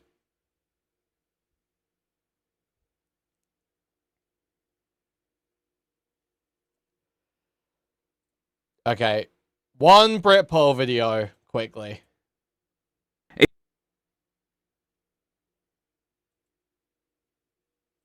As a treat. If you haven't seen it, this is the bonkers voting card for the Clacton by-election. You know, the one triggered by Nigel Farage. Today, I will resign as a Member of Parliament for Clacton-on-Sea, and that is why I will be putting my name forward to stand in this by-election. With a record 34 candidates throwing their hats into the ring, there's only 2, though, who stand a chance of winning. It's a case of Farage versus Binface. It's clear it's a 2-horse race. What do you mean make him fall down? I didn't make Dragon Rider fall off anything, and I did find all. I think I found all the levers, and I pulled all the levers on the way. Hi, Count Beanface here, and I'm raring to go for the Clacton by-election. But is there a hope in hell that Binface could actually win? Well, this from the London Economic. As it stands, a number of bookmakers, including Betway, Bet365... I didn't find another boss in that area, no. I've only fought Dragon Rider. ...and Betfred have the leading opposition candidate at odds of 9-1. This translates to a 10% chance of him causing the mother of all upsets and unseating Nigel Farage from his role as an MP. Of course, some believe that those who vehemently oppose Farage can already claim victory in his triggering of a by-election. This simple guide explains why we have already won. Who won the election? Count Binface. We win. Who won the election? Farage. With fewer votes than 2024? Yes, we win. With fewer votes than 2024? No. With less of a majority? Yes, we win. With less of a majority? No. The Common Standards investigation into his conduct continues. We win. All possible outcomes leave Farage in a weakened state as scrutiny continues and dodgy revelations mount. But let's move on to the residents of Clacton and their voting intentions. Thank you very much. I'm 82 years old and I've seen it all right from the war, right? Yep. And my father was on the beaches on D-Day. Yep. I was on the way. And I'm unsure if I like it more or less than Dark Souls 1 so far. There's a lot I do like more about it, but there's also a lot of really annoying shit in it. So, I'm undecided. What's happened? Farage can post video clips like this up every day in the run-up to the election. People trapped in a nostalgic bubble. He's their saviour. We have built this country up. Yeah. They are... I can't tell you. Thank you very much. No, I can't say anymore. No, come here. Listen, I've been trying to see you. We need someone to speak for us. Yep. But the truth is, at the last election, 58.4% of those registered to vote came out to put an X in a box. Out of those, 46.2% voted for Nigel. But here's the thing. The Conservative Party in this seat in 2019, 7 years ago, got 31,000 votes. 72%. of the vote. I think it's their second safest seat in the whole of Britain. And you read the newspapers, there's a huge Kemi bounce going on. Oh yes, Telegraph, Times, Mail. I mean, this woman is sweeping the floor with everybody else. That was Nigel berating Kemi for not standing a Tory candidate in the Clacton by-election, and it's the same case with all the other major parties. No Greens, Labour or Lib Dems either. So, as already mentioned, it's just Farage versus Binface. Here's to a positive campaign showing the very best of democracy. May the best life form win and make your votes count. As a contributor to the Count Binface Chad. Appreciation Society writes, the graphic below shows the reason Farage is so worried about the upcoming by-election in Clacton. In 2024, Farage won, but only 27% of those registered to vote actually voted for him. The other 73% either voted for someone else or didn't vote. Even if we assume everyone who voted for Farage in 2024 won't vote differently this time, that still leaves a massive number of people who could vote for the count on the 13th of August. Vote Count Binface!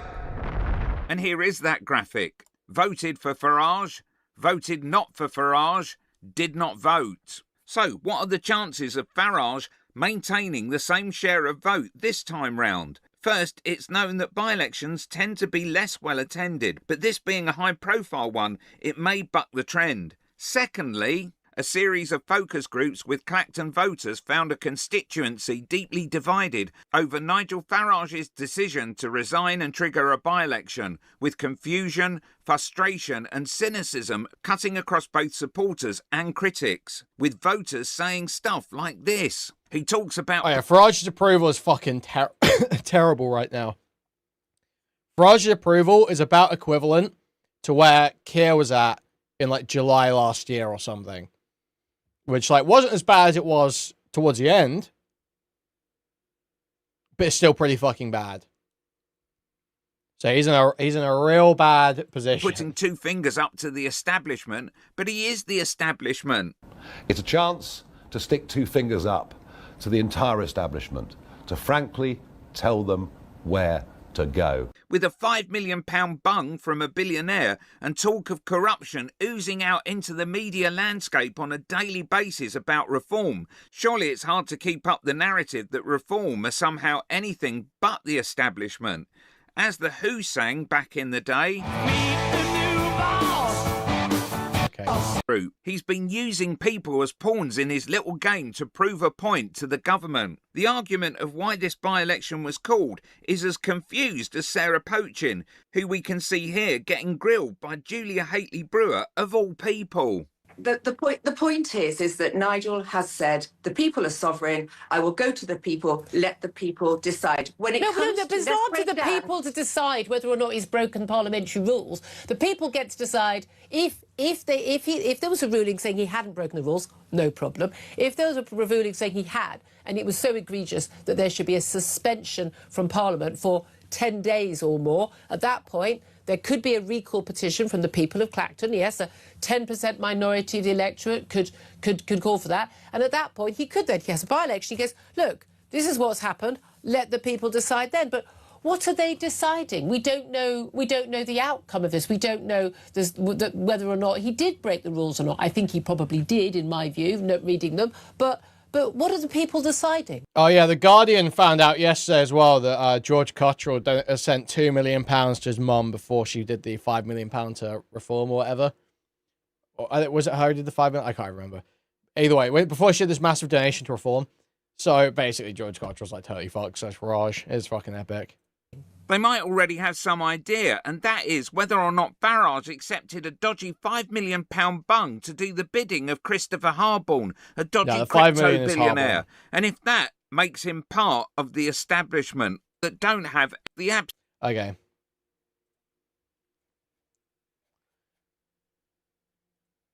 Right, let's move on. Let's take all this Oneyplays stuff. I think they did a video where someone took the original couch. So, do we know what Oneyplays is? Who knows what Oneyplays is?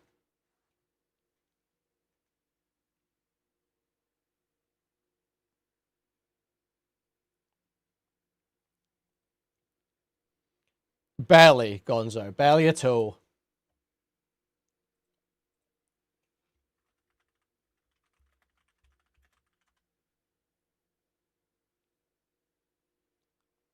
Now, we've watched Oneyplays clips before because they made fun of Brianna Wu a lot. There she is! Woo! Yes! Yes! Brianna! Yeah! Brianna! Woo! Woohoo! Woo! Find the picture of her motorcycle and put it on screen, Ryan or Matt. Have Thank her you. ride by on screen. Have her do a little wheelie. Brianna, I fucking love you. Brianna, please. All he did was draw fan art. I have a huge crush on you, Brianna. Yeah, unblock me. Oh, my beautiful Brianna. Why won't you unblock me? I want to play your game. All I want to do is gaze upon your pursed lips. Your weird crow's feet. All I want to do is stare upon your Adam's apple. Whoa! Step in the boogers for that one, Chris. What are you talking about? You get one booger step for that one. Everyone has Adam's apples. What? Can we have Brianna as a guest? Brianna, we invite you on to own. So obviously that's Oni, the Chris guy, making the joke about Adam's apples. So kind of edgy jokes on this. Then you got Zach Hadel, Psychic Pebbles. Now, Zach Hadel, Psychic Pebbles, is just like a retarded right-winger. That is just true. There's probably a bunch of F-stars that are going to cope about that and pretend it's not the case. That is just true. This guy was like... wasn't this guy dick riding Shadman on Twitter years ago? Anyway, basically, all these guys are like retarded dipshits. That's like not even in contention.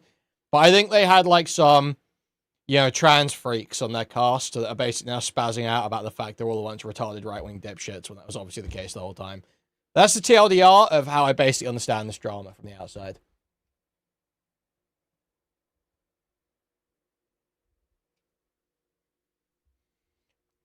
Oneyplays viewers, feel free to tell me how I'm wrong.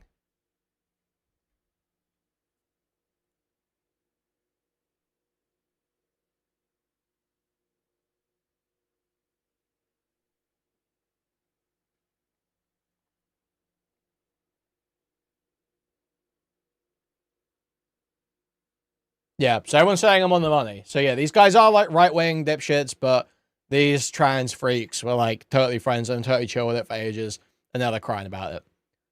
But basically, that's what's happening. So let's take a look. Apparently, Ding Dong, one of these transgenders or something, I don't know if any of them are actually trans, I'm just saying that, is crying about it. Let's see. I assume this was a separate couch. I'm not sure which one this was, because I never watched Game Grumps. Julian had some familiarity with it, but I literally didn't know much about it at all. Isn't it amazing how I literally have not looked at any discussion about this drama whatsoever? I've just known that it was happening and was told that people were talking about how the other guys were right-wing. One of the hosts was talking about the other guys were right-wing, and I just divined all of that. I literally just divined all of that without remotely investigating this drama. Isn't that amazing? How smart am I, guys? Only a handful of things from things I heard from other people. That's why I wasn't starstruck going in there to begin with. And that's why I immediately established rules for myself of don't talk to anybody unless they talk to you. Don't get yourself... No, Zach Hadel is not like an edgy liberal. No, I remember, because, unfortunately, guys, I remember Psychic Pebbles from Destiny drama, okay? Once again, my encyclopedic knowledge of Destiny drama raised its head. And I remember Psychic Pebbles jumping in to dick ride all these fucking retards like JonTron when they were saying a bunch of stupid shit. I remember that happening on Twitter at least every 6 months back then, at least. And so, no, the idea, they're not explicitly right-wing. No, if you go and like look through their tweets and the shit they were defending, no, they were right-wing. They absolutely were right-wing. You need to look at Thomas Monkey clip. I knew what Tom R wanted us to do. I don't even know what that said, but thank you for the dono. Kenny, you've been desperately baiting the whole night. Nice try, though. So, yeah, it's absolutely, I think it's total cope pretending they're, like, not explicitly right-wing. I think they are. I think they are. It comes through in the humor. You know, there could be, you know, for instance, I say a lot of right-wing jokes. You know, I say a lot of things people could interpret as me being right-wing. But I make a lot of jokes in the other direction, too. I don't really hear a lot of jokes in the other direction from Psychic Pebbles and Oni. I don't hear anything in the other direction. And I've never heard them explicitly clarify. And every time I've heard them talk about their beliefs, it's been to defend some other right-wing internet figure.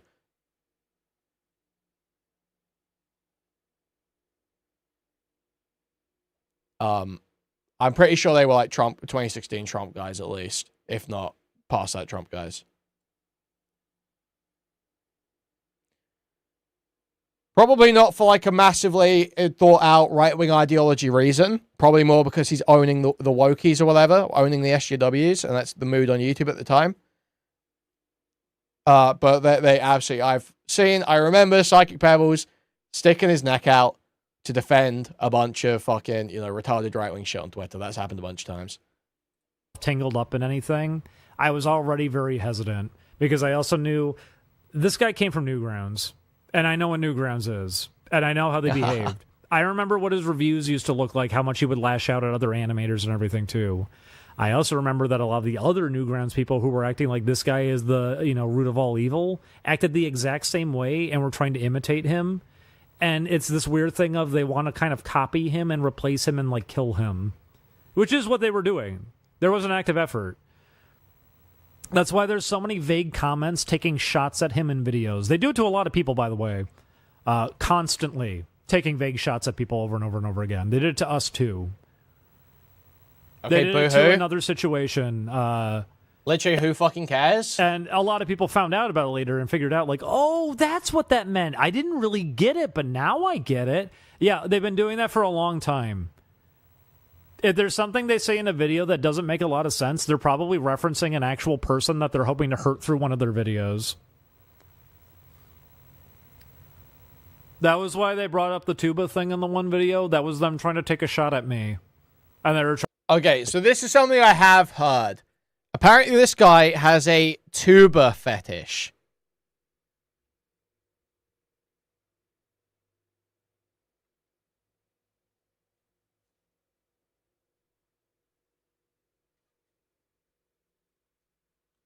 Tuba vor fetish. So this guy has a sexual attraction to the idea of being swallowed by a tuba. And so the Oneyplays people make jokes about tubas in their videos to reference this guy. And digested, actually processed by the tuba. So they make jokes about it, and that's really upsetting. Is this guy trans? I don't know what's going on. This is like, you know, very ill stuff. This is not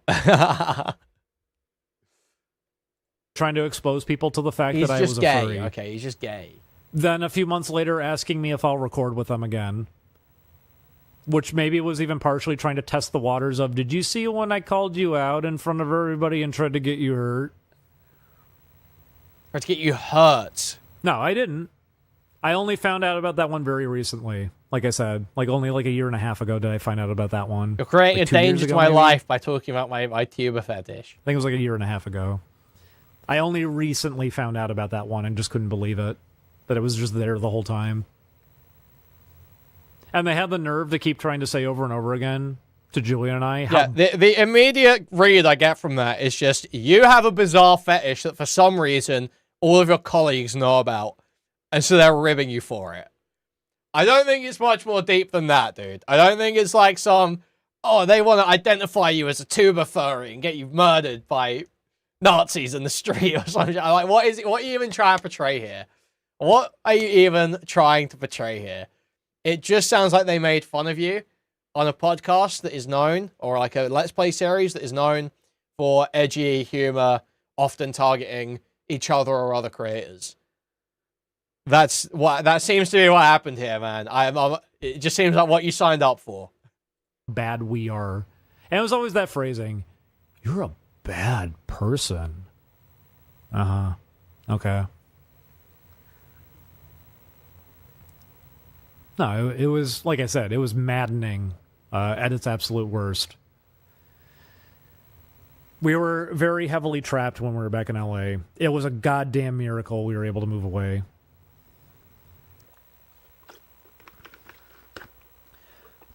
This is the issue, though, is that I feel like all these Oneyplays guys like total speds, and then when they associate with, it's like a total sped. Because this is like sounding like Lio Convoy or something to me, you know. The whole way he's talking, they're like, it's a goddamn miracle we managed to get away. Like, what are you? You're so fucking cringe, bro. You're so fucking cringe. And that's why they like were chill with Shadman and shit as well, because they're all just a bunch of autistic freaks, and everyone around them was the same. Because he said in 2020 or 2021, I think it was like 20. When was it? Was it 2021 or 2022? It's because we got asked. Anytime that we ever went back to record, it's because we got asked. That's why I could also tell when they were going out of their way to try to spread rumors. Trying to go out there and say things like, I bet they're doing it because they're greedy and they just want money. No, we got asked every single time. It's why it was really goofy the last time that we did record, because months later, after getting angry about stuff, they also brought up the idea of like, I never had problems with anybody else before, and it was so much easier, and I got to realize that you guys made everything so much more difficult, where I then had to follow up by going, then why did you ask me to record with you again?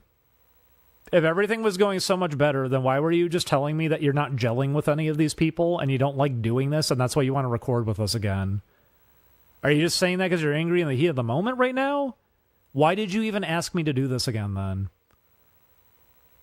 And by the way, if I ever told people publicly that we got asked to record, that seemed to make them very angry too. There's definitely an angle they want this to, like, kind of come at. They want this to look a certain way to people. And part of the reason I was keeping my head down was because they just took things so fucking far that I just didn't want to set them off even How do they further. take it so far?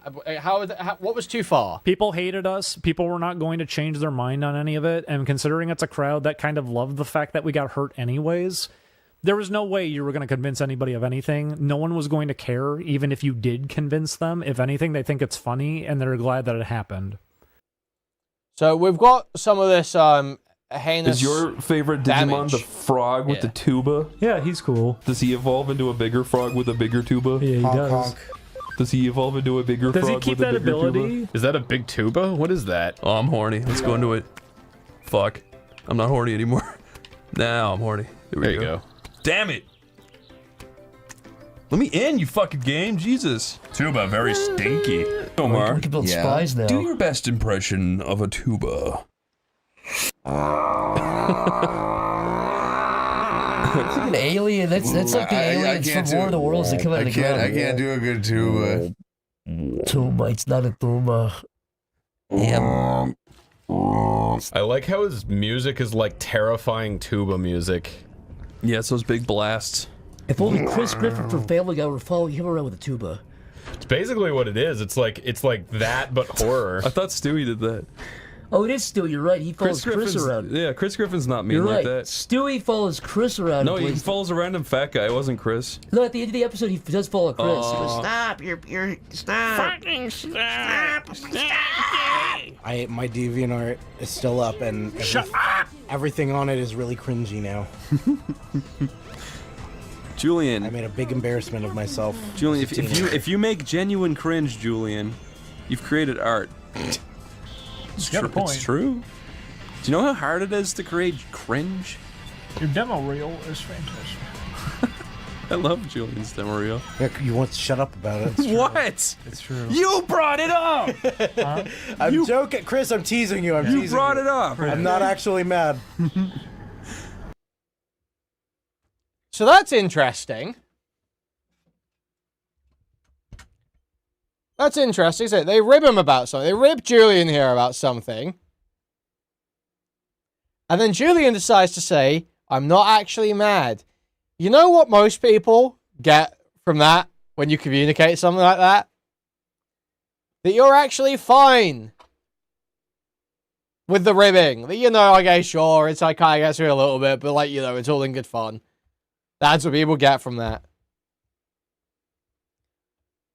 Maybe it's some boundaries. I think it's genius. It's not like I did it on purpose to be funny. I was just like, what are good things I've done? Okay, can we give people context? If you really want to. Do you want? Yeah, it doesn't matter. Yeah, you know Okay. what? It doesn't care. I turned off comments on it a long time ago anyway. Okay. Oh, fuck me! Julian's demo reel consists of really good animation with one random scene of a ferret growing a massive muscly cock halfway through. It's because that's the best animation I've ever done. I know, but it's funny because all the people watching it are going to be like, "Oh wow, Julian's really good." Honestly, it's not even that good. Everything else around it is like... It's pretty good, It's Julian. mediocre. It's good. Subscribe. Thank you very much. That was my you're $2 subscribe. So I mean, he's talking about being a furry, basically there. But that was why we went back and recorded. I wanted people to at least be able to have some like fun videos to kind of go out on, but simultaneously, it was a messy one. We got asked to do it completely on the spot, and apparently all the editors weren't contacted about it either. Nobody knew what the fuck was going on. It was abrupt and completely out of nowhere that we got contacted on this one. In fact, one of the people who was working for the channel was paranoid we were trying to replace them, and I had to tell them, like, man, we used to talk when you were first working on all of this, and I was on your side. Because you noticed how often this would happen, that they would start lashing out at everybody and blaming everybody else for the things that they would do. Why would I want to go back to this? No. No, we weren't trying to replace you. I don't even fully understand what really happened here because it was all so goddamn abrupt. But, it was a weird one because initially I was kind of on the fence about it. I was in the middle about it. Especially because they started going, and I could buy a computer, and I could have it over there, and I could come by all the time. And I said, no, we're not doing that. You're not going to get comfortable with this and that you bring us back into all of this and we start doing all this again. Absolutely not. We want to be working on our own projects. I'm not going to be losing time for that right now. Julian, it was a hard no. Then discussions kind of took place. There were terms and conditions and rules and everything that we were trying to establish to actually allow it to flow smoothly rather than how things went in the past where it was things just kind of randomly go and everyone else has to pick up the pieces. We wanted to schedule, we wanted to figure everything out, especially that we said this needs to take 2 weeks. We will do it. It will be 2 weeks and nothing beyond that. We record everything. We give you everything. We even bought a portable hard drive. They refused to use the portable hard drive and they left it where we were anyway. So we wasted money on a portable hard drive. They kept insisting that we have to use Dropbox and everything. I mentioned it before, but I could tell they went through one of Julian's private books because they blurted out a thing that was in one of them during one of the videos.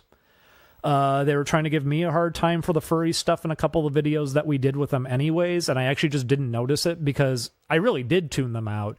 They were repeating it over and over again in the same tone of voice, and I was just talking to Julian and didn't even pay any attention to it because I kind of just didn't care. I was trying to be in high spirits, but part of being in high spirits was, okay, this person's ridiculous and you know that they are, and they're going to be just kind of, doing the same thing that they're doing, and you don't have to feed into any of it. Try to have a good time because ultimately here, I want to give people at least something like entertaining. I want to give people a good time, even if this person just wants to give everyone like a miserable time.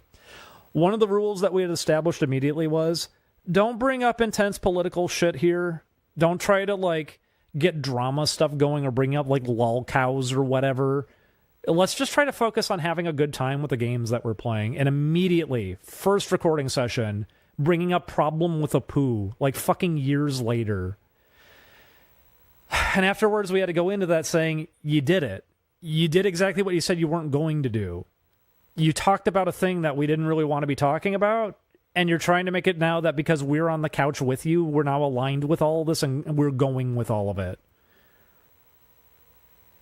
It was very awkward, and that was the issue with all of it when we arranged it too. It's supposed to be for 2 weeks. It most okay, this is not painful. This sucks. I'm going to skip through it. Well, some kind of justification to it when it came to that, Julian actually saying yes, and I was shocked by it. Because at the very last moment, actually, I started saying no. I felt like this would actually be a huge mistake. But you guys know how difficult our living situation has been and everything, too. We're barely getting by and everything. We were really struggling. There was some kind of justification to it when it came to... Oh my god, it's all just like bed blob whinging, too. It's just always the same with these people, bro. Well, be, you know, enough here for Julian to see some worth to it, that if he can really actually hold this down... You can find updates over on Blue Sky. Of course you can. Of course you fucking can. And didn't really. They seemed furious with any of the games that we actually suggested, even if I was going to play it and put all the time down onto it. Yeek, for example, I was playing that off camera, constantly. I was grinding, I was doing all this stuff for it. Similar to how Kingdom Hearts, Julian was doing all of that. He was grinding off camera and doing all this other stuff to make it possible. No, we pushed ourselves really hard. While they were just laying in our bed the whole time. And sleeping during the daytime and staying up all night, and we would hear them rustling around and doing whatever the fuck in the bedroom. I mentioned it that one of the days when we did play Yeek, they went into the bathroom and turned on the fan and went on their phone and said how it was going to be a video that was going to do really badly, and it seemed like he was really mad. And hoping that we weren't going to hear him, except he doesn't know our house. That fan doesn't cover shit. We heard the whole thing. We caught him on his phone using 4chan, and he said he was just using the comedy threads, except I saw the thread that he was looking at. It was related to somebody he works with. We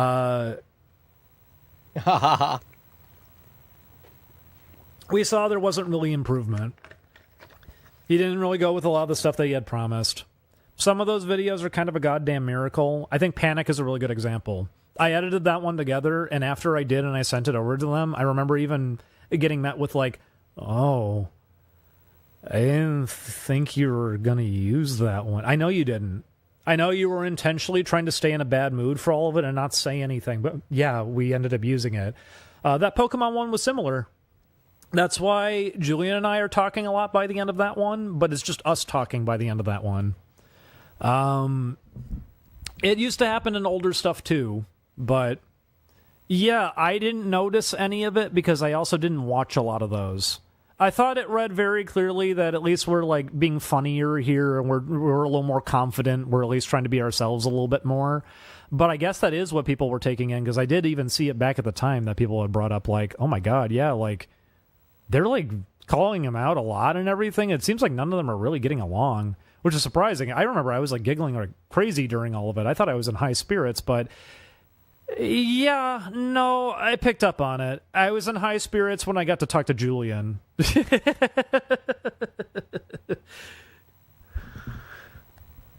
It was, I think it was pretty obvious that there was tension between everybody. And that was why there was tension between everybody. And that finale thing was not supposed to be announced. This is in just any total kind of way whinging, anyways. man. It's actually so late. He had made the insistence that we have to do a big finale Oh, thing. they He weren't wanted to do it friendly with to Kingdom me in Hearts way back at the time videos. too, and kept trying to hype Okay. that up. And there was no real, genuine big finale. We didn't get to do the idea that we had because it was too elaborate, and he didn't feel like actually dedicating the time to go do it. But the same thing happened. With the Yeek finale, he at least rendered a little bit, like a 30-second animation of just like Alex getting out of his bed. But, and he put hamburgers over a loading screen.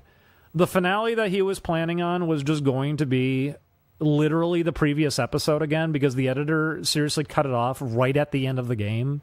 That kind of is the finale, I think. I think that's fine as a finale compared to what was about to happen. That it was going to just be the same video again, but with a couple of new video edits put on top of it. And then we just sit on the title screen and just kind of ramble for 20 minutes. I don't think people would have been happy about that. That's why I wanted to do something. Yeah, most of this is just about them like not being friendly in videos. Like it's all on video, like it's all in the Let's Plays. I'm sure it's mostly true. It's just like fucking whinging about total inconsequential shit. And I do think that was the intention. I think the finale was he's like supposed loading to be a it. thing of He's loading it with like his crazy malicious intent as well. just something to take note of, I guess. But yeah, a lot of scapegoating on that one too.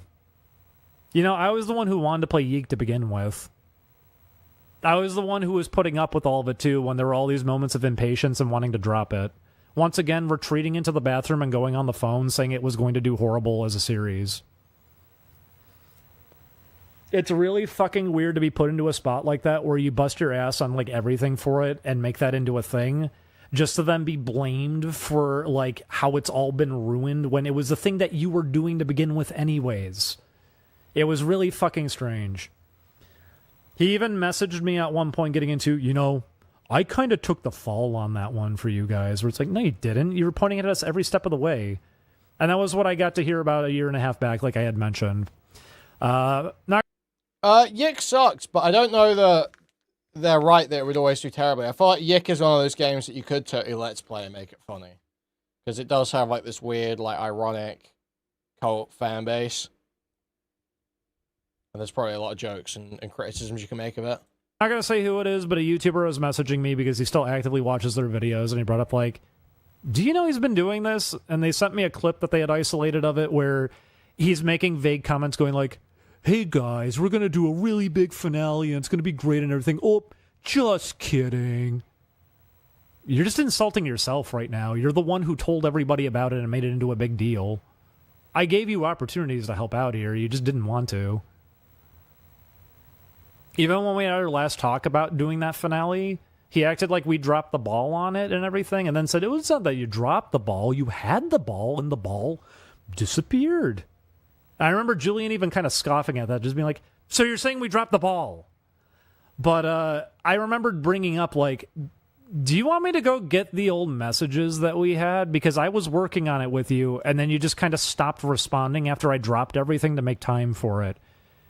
And they seemed really resistant against the idea of me doing that, but I did. I went back and I got the logs and I pinned them and everything too, and I was like, no, see right here. I'm talking to you. There's me getting it all going with you. I'm figuring everything out with you. You show me the little snippet of animation that you had already done. I'm talking to you about all the scripting stuff. You're telling me that I should be handling the script.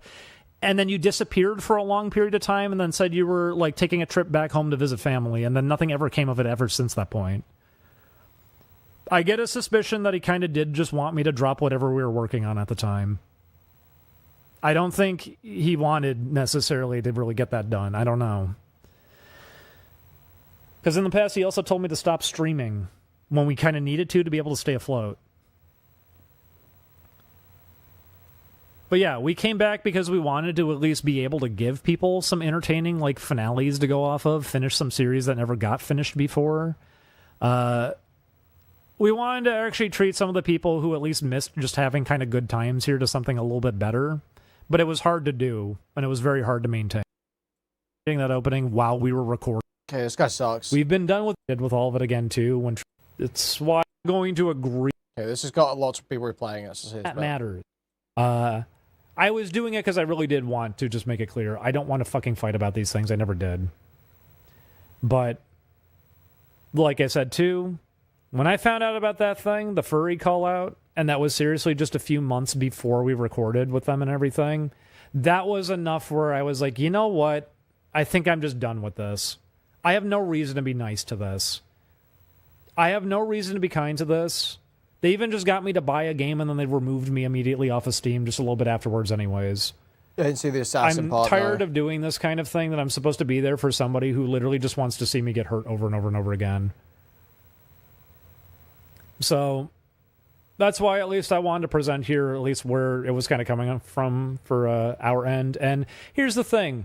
There's two of us, one of the other person, and it really says something that despite two people having all the same stories to share, it was much more important for people to gravitate around the one person who remained vague and didn't really get into things.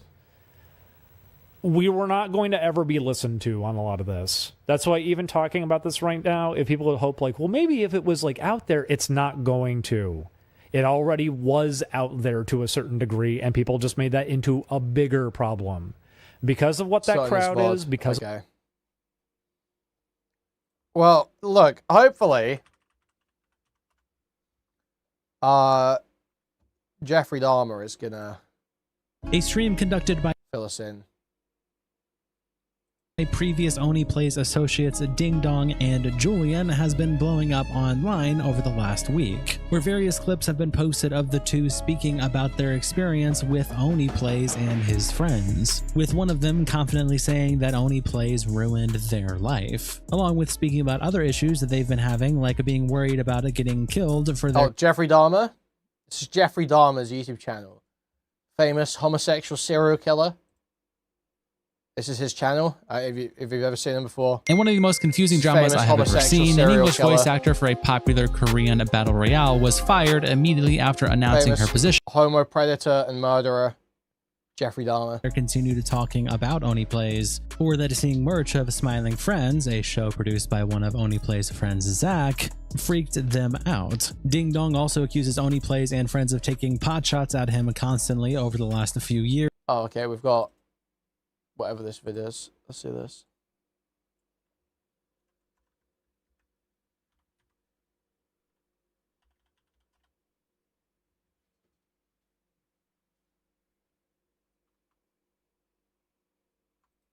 I'm very sorry that if we end up, you know, mysteriously vanishing, so to speak, or something like that, that I was not able to fulfill all the game projects that I wanted to do.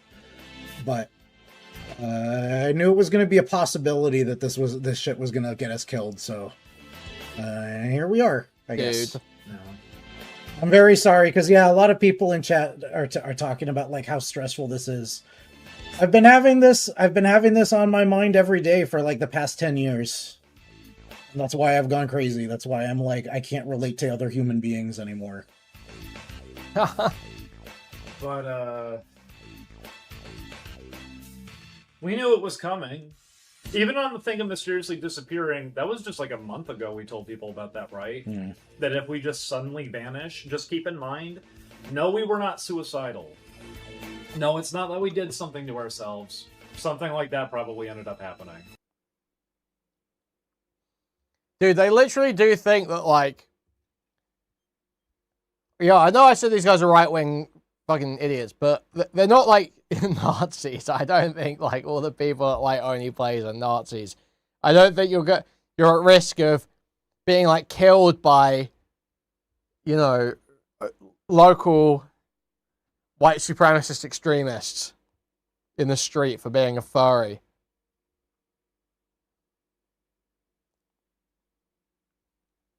Because Oneyplays have pointed you out. I don't think that's a risk. I don't think that's a thing. I think you are suffering some kind of delusion. Along with various other things that we'll get into in this video, all happening on a public stream on their channel. Now, some came to their defense, of course, saying that they probably aren't really as bad as people want them to be, and the situation is in black and white, along with bringing up other previous allegations that they have made. But there's a lot to get into, so let's just jump in. Welcome to the internet versus Oneyplays. It starts when the Kiwi Farms Twitter account posts about the situation, saying, former co-hosts of Oneyplays, Ding Dong and Julian, have been streaming almost continuously for a full day after saying that Chris O'Neill and his viewers are, quote, probably alt-right Nazis. There's not really a starting point, but this post made me laugh. And they attached this screenshot. Now, this is a troll account, but this troll account was saying, I realized I was trans when I was physically attacked protesting for Palestine. I've spent years studying this shit. This is not a sufficient way to handle it. I want every fascist out. And Hamburglar's cousin replies with this clip in the caption, you mean this ding dong?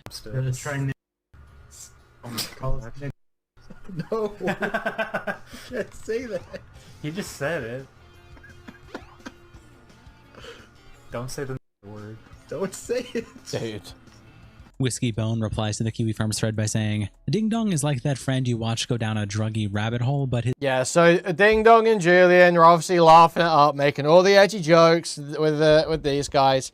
They were obviously like slightly right-wing the whole time. If you had an issue with that, you shouldn't have been fucking laughing it up with all the edgy shit they were saying. You know, you can't cry about it afterwards, you know. Like, it's totally fine if you wanna hang out with people like that and make those jokes, that's totally fine.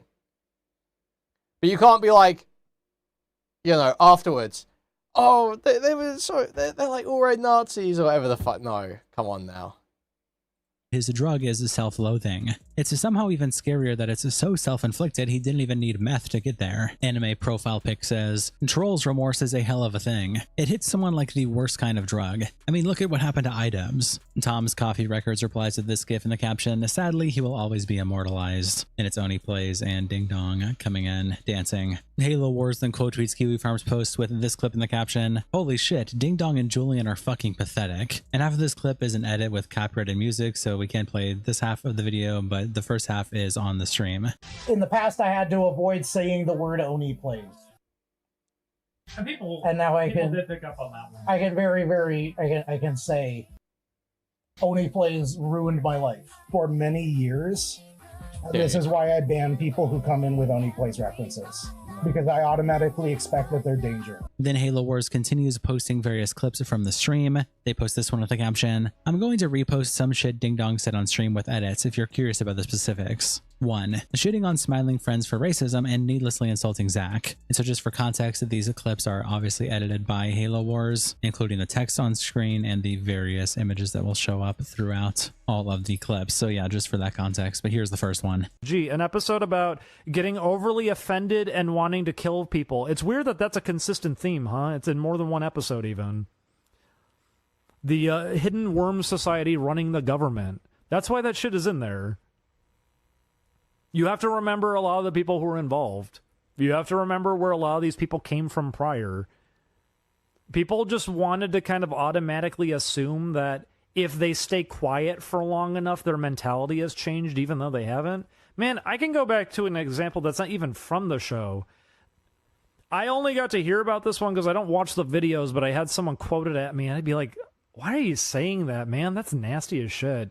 That I had somebody at one point say to me, like, I am bipolar and I am autistic and these are the things that I have and these are the things that I deal with. And I was like, what are you doing? Pisses me off. That's like, I don't know if it's my autism or my OCD or Asperger's or my schizophrenia or my bipolar disorder, but that you want it all to look nice. And they went, oh, it's a bit. And I was like, that's not a bit. Where did you even hear that one from? And they told me, and I'd be like, man, do you know why he said that? Because he's seriously just trying to insult people who have to deal with things like that.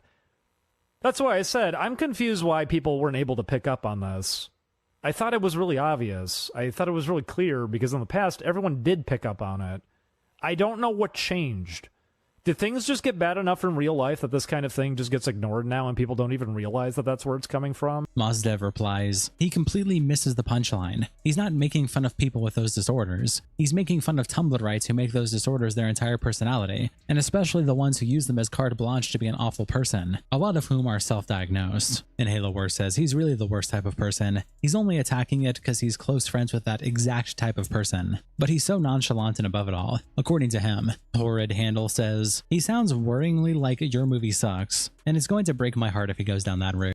Your movie sucks is literally less autistic than this.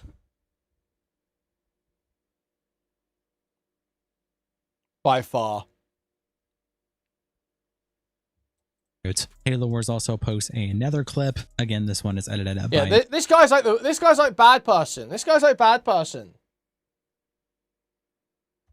Doesn't that guy fuck dogs? Him with a caption too. Ding Dong schizophrenically claims Lyle and Chris brought up a tuba to expose he's a furry. So true, Stylo. So true. So true, man. These guys like Adam YMS. What, you mean that rich guy who like owns a home? Does whatever he wants. Just does his shit. Gets in fights with people when he feels like it. No, actually. No. These guys are like total failures. These guys are like total wretched failures. Who have never achieved anything. Well, like, the least funny part of, like, a C-tier podcast. These guys are, like, worthless. And take pot shots at him in a grand conspiracy. They do it to a lot of people, by the way. Constantly. Taking vague shots at people over and over and over again. They did it to us, too. They did it to another situation. Also, I'm going to just say it. Why a lot of IMS movie reviews are, like, good. They're, like, good. He does like good year summaries as well. His full year lists are good. I used to watch that fucking podcast with YMS and Ralph the Movie Maker. I enjoyed that when I was a teenager.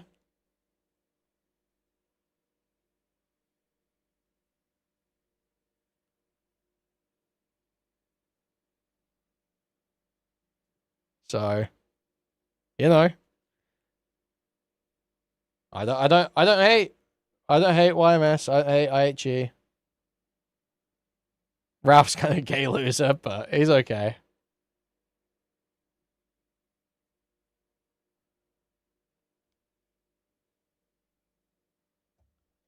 A lot of people found out about it later and figured out, like, oh, that's what that meant. I didn't really get it, but now I get it. Yeah, they've been doing that for a long time. If there's something they say in a video that doesn't make a lot of sense, they're probably referencing an actual person that they're hoping to hurt through one of their videos. That was why they brought up the tuba thing in the one video. That was them trying to take a shot at me. That's just physics. Mm-hmm. Is that a big tuba? What is that? Oh, I'm horny. Let's go into it. Fuck. I'm not horny anymore. Now I'm horny. There you go. Damn it! He was right when arguing with EFAP about them only watching commercial junk. I haven't seen enough EFAP to know, but that does sound right based on what I do know. To expose people to the fact that I was a furry. Then a few months later asking me if I'll record with them again. Which maybe was even partially trying to test the waters of, did you see when I called you out in front of everybody and tried to get you hurt? Mozdev again then replies to this clip saying, imagine getting offended at something as juvenile as a tuba equals horny, because it's literally a horn. I very much doubted Chris was talking about him at all when he said it. It's just an obvious pun. And Slimy Asian Pasta replies with an image here. We'll probably have to censor it for YouTube TOS. I don't know if this would be allowed on the website or not. Not taking any risks. And Slimy Asian Pasta says, no, actually it is a reference to someone who would commission artists to draw his fetish of getting vored by tubas. I know because I'm an OG perv. Ding Dong is saying that just referencing this was inciting hate against him. But I gooned to this and I enjoyed the joke. Click at your own risk, lol. And then the image attached. Just to describe it, it is a tuba with a belly. There is a inside shot of the stomach. And someone is inside playing the tuba from the inside, it looks like. I don't know, it's too much. I don't know how to describe it, but it's obviously very, very fetishistic art. Halo Wars continues posting clips, and now this third one with a caption. He claims he doesn't watch the videos. He does. Then insinuates that Chris posted the Dustborn playthrough during Trump's inaugurations for a specific reason, implying it's a dog whistle. I don't watch the videos or anything, but I sure as shit did see the Dustborn thumbnails and everything. That was not a mistake posting that during Trump's inauguration and everything either. Clearly it was backlogged. Yeah, the SJW thumbnails and everything. Gee, I wonder why this is going up. And Ballistic Pistol replies to these images in the caption. The messages were there in plain sight. Oh no. And we have the thumbnail being referenced by Oneyplays. Terrible people. With all of them here on screen. And then there's a meme edit where on the TV it's being said, we need to get these monkeys off our streets. And then a MAGA conservative with a gun says, I'll handle them, Tomar. Rabbit replies to the clip by saying, Dustborn was a viral shit game released a couple months before the election. The game was literally made because of Trump running/winning 2016. The SJW thumbnail are the Oni boys dressed as the characters from Dustborn. Why is Ding Dong doing this to himself? I mean, like, if the allegation here is these guys are right wing, like, yeah, I do believe these guys are right wing. You know? I'm sure they posted this to... because they felt like there would be a lot, they would have good uptake, you know, it would have good uptake on YouTube because there's there's probably a lot of right-wing content going up around that point. And they're on board with a lot of that stuff, so they post it. But I don't think that's very substantive, like who cares? Like who cares? Yeah, there's a million right-wingers out there. I mean, they're not exactly, I just don't feel like it's very hidden. I don't feel like it's a big secret, these guys lean right. Thumbnail, and it's literally just them dressed as the Dustborn characters. The only thing SJW about this image is Tomar holding a soy drink, and you can see him holding it here on the left. Halo Wars continues, now the fourth clip with the caption, the one that most people are talking about. Ding Dong claims while having Psychic Chris Pebble over, is obviously right wing.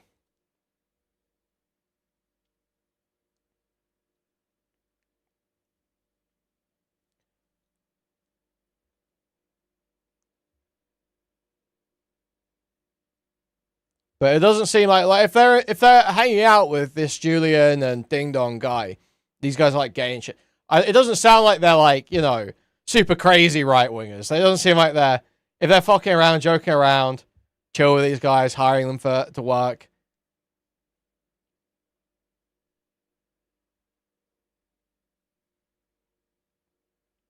Yeah, exactly. It seems like they're probably like right-wing libertarians, something like this. They're not really. They don't really. They don't seem like insane alt-righters. They don't seem like fucking Nazis. That doesn't seem to be the case.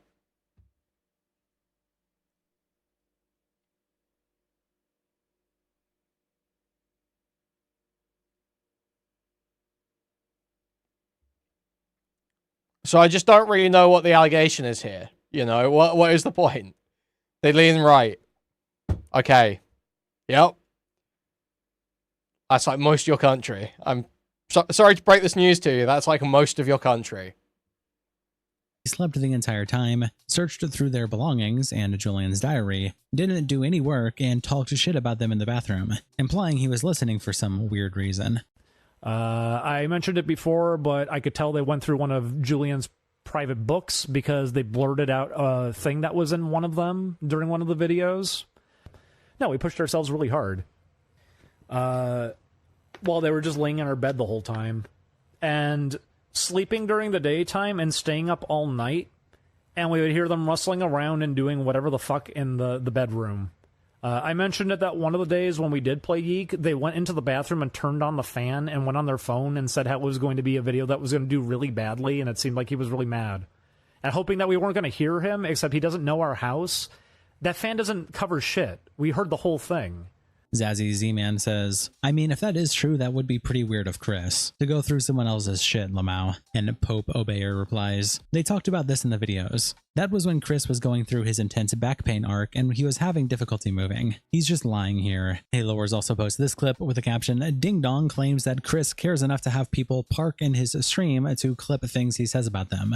I mentioned it before, sometimes I got their friends to just be parked out in my stream to listen for anything that I would talk about. And yeah, that's fine, man replies. God, what gets me is the gang stalking. He really actually accuses them of gang stalking him. This is non-hyperbolic insanity, like he is unwell. This clip is also posted with the caption, in an amazing move of humbleness and self-pity, he says he graciously allows the existence of Oneyplays but doesn't know if Chris would approve of his own existence. Very subtle self-deprecation. I don't want to interfere with something like that.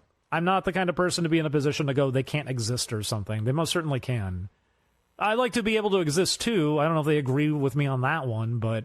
And Antifa Cadet replies, graciously allows the existence of Oneyplays. I know Ding Dong and Julian are huge losers right now, but lying makes you look like those Kiwi Farm and Neckbeard types who wants a dox. And Halo says, I mean, that's literally what he's saying in the clip, even if I phrased it mean-spiritedly. Unless I misinterpreted. Oh yeah, it's cool, they're allowed to exist or whatever. I don't know if they'd say the same about myself though. Like, lol. And Antifa Cadet says, I don't want to interfere with that, was first said I'm not the kind of person who's in the position to say they can't exist. I don't think that was the exact same as him giving permission or something, and I'd hope he'd know how stupid it'd be to insinuate he would. And lastly for Halo Wars, this clip is posted with the caption, this will be the last post. I'm sure someone will make a bigger compilation. There's much more that I don't have clips of, such as claiming that seeing a Pim at a grocery store gave them a panic attack. Lol. Ding Dong says Chris stalked the Yick final as a power play over them. I think the finale was supposed to be a thing of keeping us stalled out and, like, continuously as a factor here, which is why every single time it got brought up after the first time, it always had to be some vague kind of insult slung towards our direction, like we messed everything up. And I can also speak to this. I did get to see there was a direct image board post that I'm pretty sure came right from him to insist that we messed up the entire thing.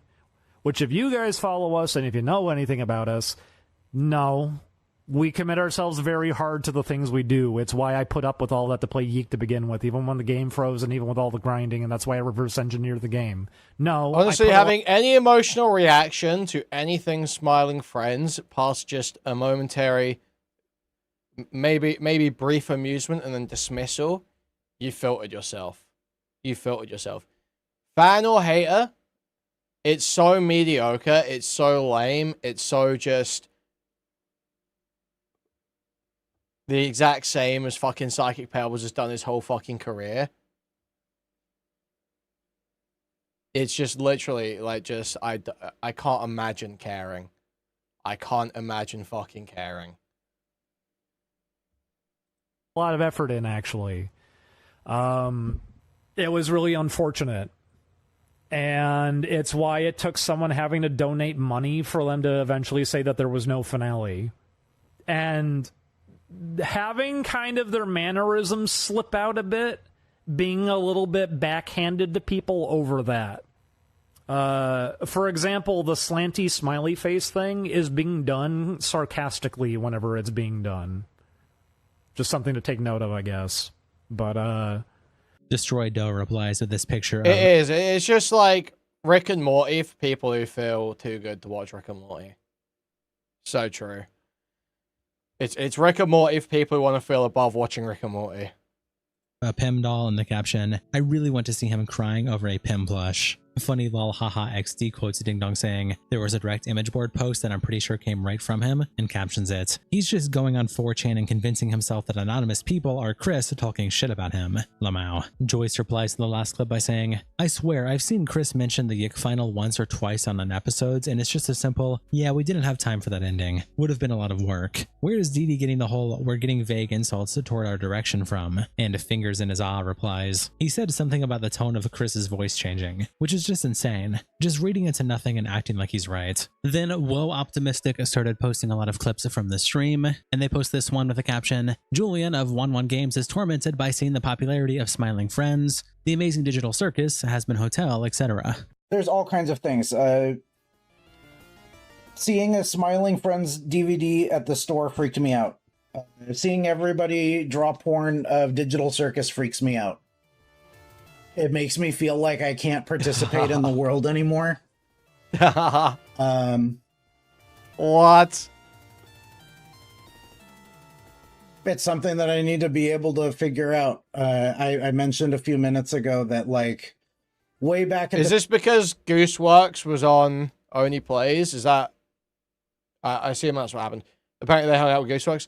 Is that why they're saying this? I assume it's not because he's that traumatized by the amazing fuckable Brap canon. I assume it's simply just because of the relation to Oneyplays, right? Digital Circus freaks me out. It makes me feel like I can't participate in the world anymore. It's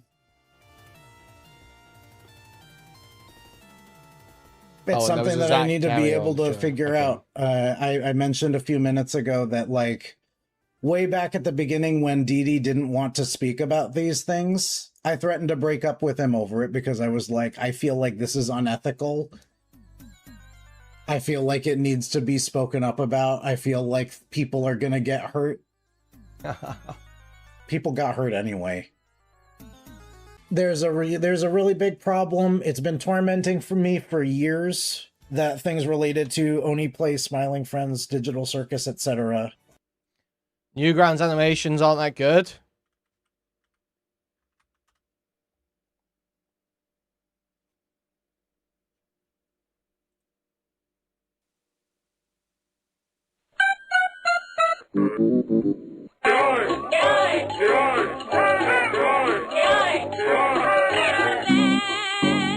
Don't wonder how the blood got there. Good morning. If Eve Martin violated you to sleep again, you will not care. 'Cause there's a place you can't escape to mentally. For only silliness is making for a century. For the purpose of self-preservation, here at Alfred's Playhouse. It's a fantasy world of fun where reality is distorted. Where a man-child goes to forget he was unsuccessfully aborted. Skies like liquor. Your perception is changed like magic, so you can sleep when the villain covers havoc. It's wacky denial. Help me. Here at Alfred Play. This is a cartoon series made by renowned Nazi Emily Eucas about being molested as a child. Stolen sign and death list, the egg for taking medicine. Dummy and the horse are lying somewhere. The wisdom doors and acid frozen peas have all gone rancid, so we'll probably need to buy some more peas. Barry's got his torch and makes a Christ man rich. Just watch for discusses marks over cocktails. To rent us the sound of music, no I don't want to. Rent us the sound of music, no I don't want to. The friends in your playhouse will always love and be around you. They won't leave you at Goodwill or when you're in the tub, try and drown you. You don't have to feel like I sticky stuff in your hair. Just tap your heels 3 times and you're away from there. So forget about the humiliation, shame. Your innocence is not being snatched from you. Because your earbud ain't safe on your face trying on silly hat. Alfred its playhouse.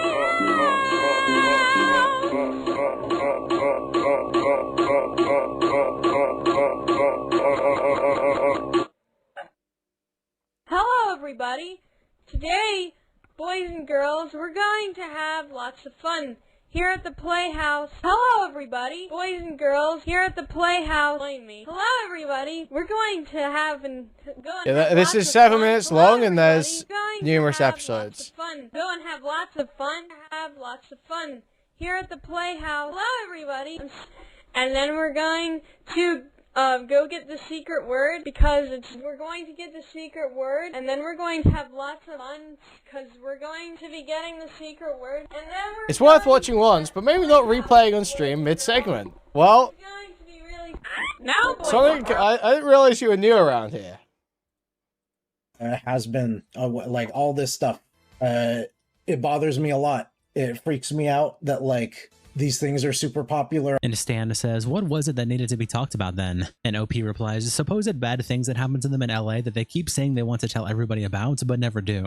Ding Dong says he has receipts and hours of recorded streams, but has yet to show anyone anything in regards to these vague statements. Yeah, that was actually quite a short and Stan says he threw Digital Circus in there also, which I'm confused by. And OP says Gooseworks worked with Zach and Aaron Hansen for TADC and went on Oneyplays for an episode of Slightly Artistic. Association is enough for condemnation. She talks a little like Parrot. I wonder why. Thank you for the 1600 yen goal. Thank you. Maxer quotes the post by saying, I saw a Smiling Friends DVD. This is gonna get people hurt. A severe mental illness. Holy shit. Whoa Optimistic also continues making multiple tweets, such as this one with the caption, Ding Dong calls a Newgrounds a cult and alludes to staff as being p****s. Sounding awfully a lot like a cult. Out of any of these online websites and communities I've seen, actually Newgrounds kind of does feel the closest to that to me. I haven't seen this kind of loyalty being embedded into so many other websites the same kind of way. It is really fucking weird. And like I said, it's driving people insane behind the scenes. And just questionable things in general. Like, I was really confused why so many people that we ran into around Newgrounds, sure. Yeah, Newgrounds motherfuckers don't fuck around about Zone. That's real. Newgrounds motherfuckers, they don't fuck around about Zone. Over there is already a big enough problem. But what's with that one over there? Why are you all contacting a 14-year-old? To be friends. 5 of the most poorly socialized people in chat. You're all in your 30s. What is that about? Why does this keep happening? Because this is like the third one now. And then OP follows up, if you have proof that a Newgrounds user or member of staff is a please report them to the authorities. If nothing happens, there's your final answer. Well, Zone, don't worry about it. Don't worry about Cowboy replies, this is 100% in reference to Jeff and Dave befriending Little Pico, which was a 14-year-old Japanese girl who was a fan of Pico. It was genuinely the most harmless interaction I've ever seen, and sounds more like Didi making up anything he can think of to paint him as the victim. AC says, it's true. When I emailed Tom Fulp because I got locked out of my account, he demanded I vote for Donald J. Trump twice and convert to esoteric Hitlerism, or else he'd plant in my account and report me to the FBI. Maximum Play quotes the clip by saying, low-key, this feels like Michael Jackson phone call reporting the Epstein Island thing and no one believed him. Like, I don't know, he's been deep into this shit. He probably knows stuff. Buffy, thankfully, I actually don't know that one. So, you've misfired there. I actually literally do not know that one. So, I'm not that in deep. I know enough to make jokes because I was around on the internet at the time. I'm not that in deep, okay? Try and jacket me all you want. Random dude says, everyone acting like he is talking about some secret underground NG ring are morons. He is talking about when Dave and Jeff became friends with Little Pico, and that situation was literally just them giving a young Japanese artist a pot. Missed. Form. Didi is a schizo. We've known this. Whoa Optimistic also posted this clip of the caption, Ding Dong says Chris and other Newgrounders dogpiled the trans artist who made that New Guy comic in defense of PewDiePie. No Diddy, I only know the Raven one, says Stylo. I don't even remember the Raven one, I'm getting real. Thank you for the $4, Kirby. Huge appreciate for the coffee emoji. The only one I remember is the Bioshock one. The Bioshock Infinite one. That's the only one I remember specifically that I know was Zone. I'm pretty certain that was Zone anyway. If someone would be like, no, they don't dogpile. Man, do you know where the New Guy meme came from? And the only reason I remember it so clearly is because I remember being like, dude, why is the song they used in this so good? And it's this song that was just like surprisingly good.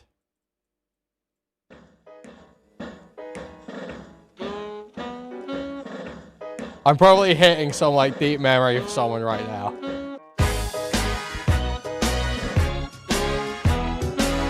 Stylo.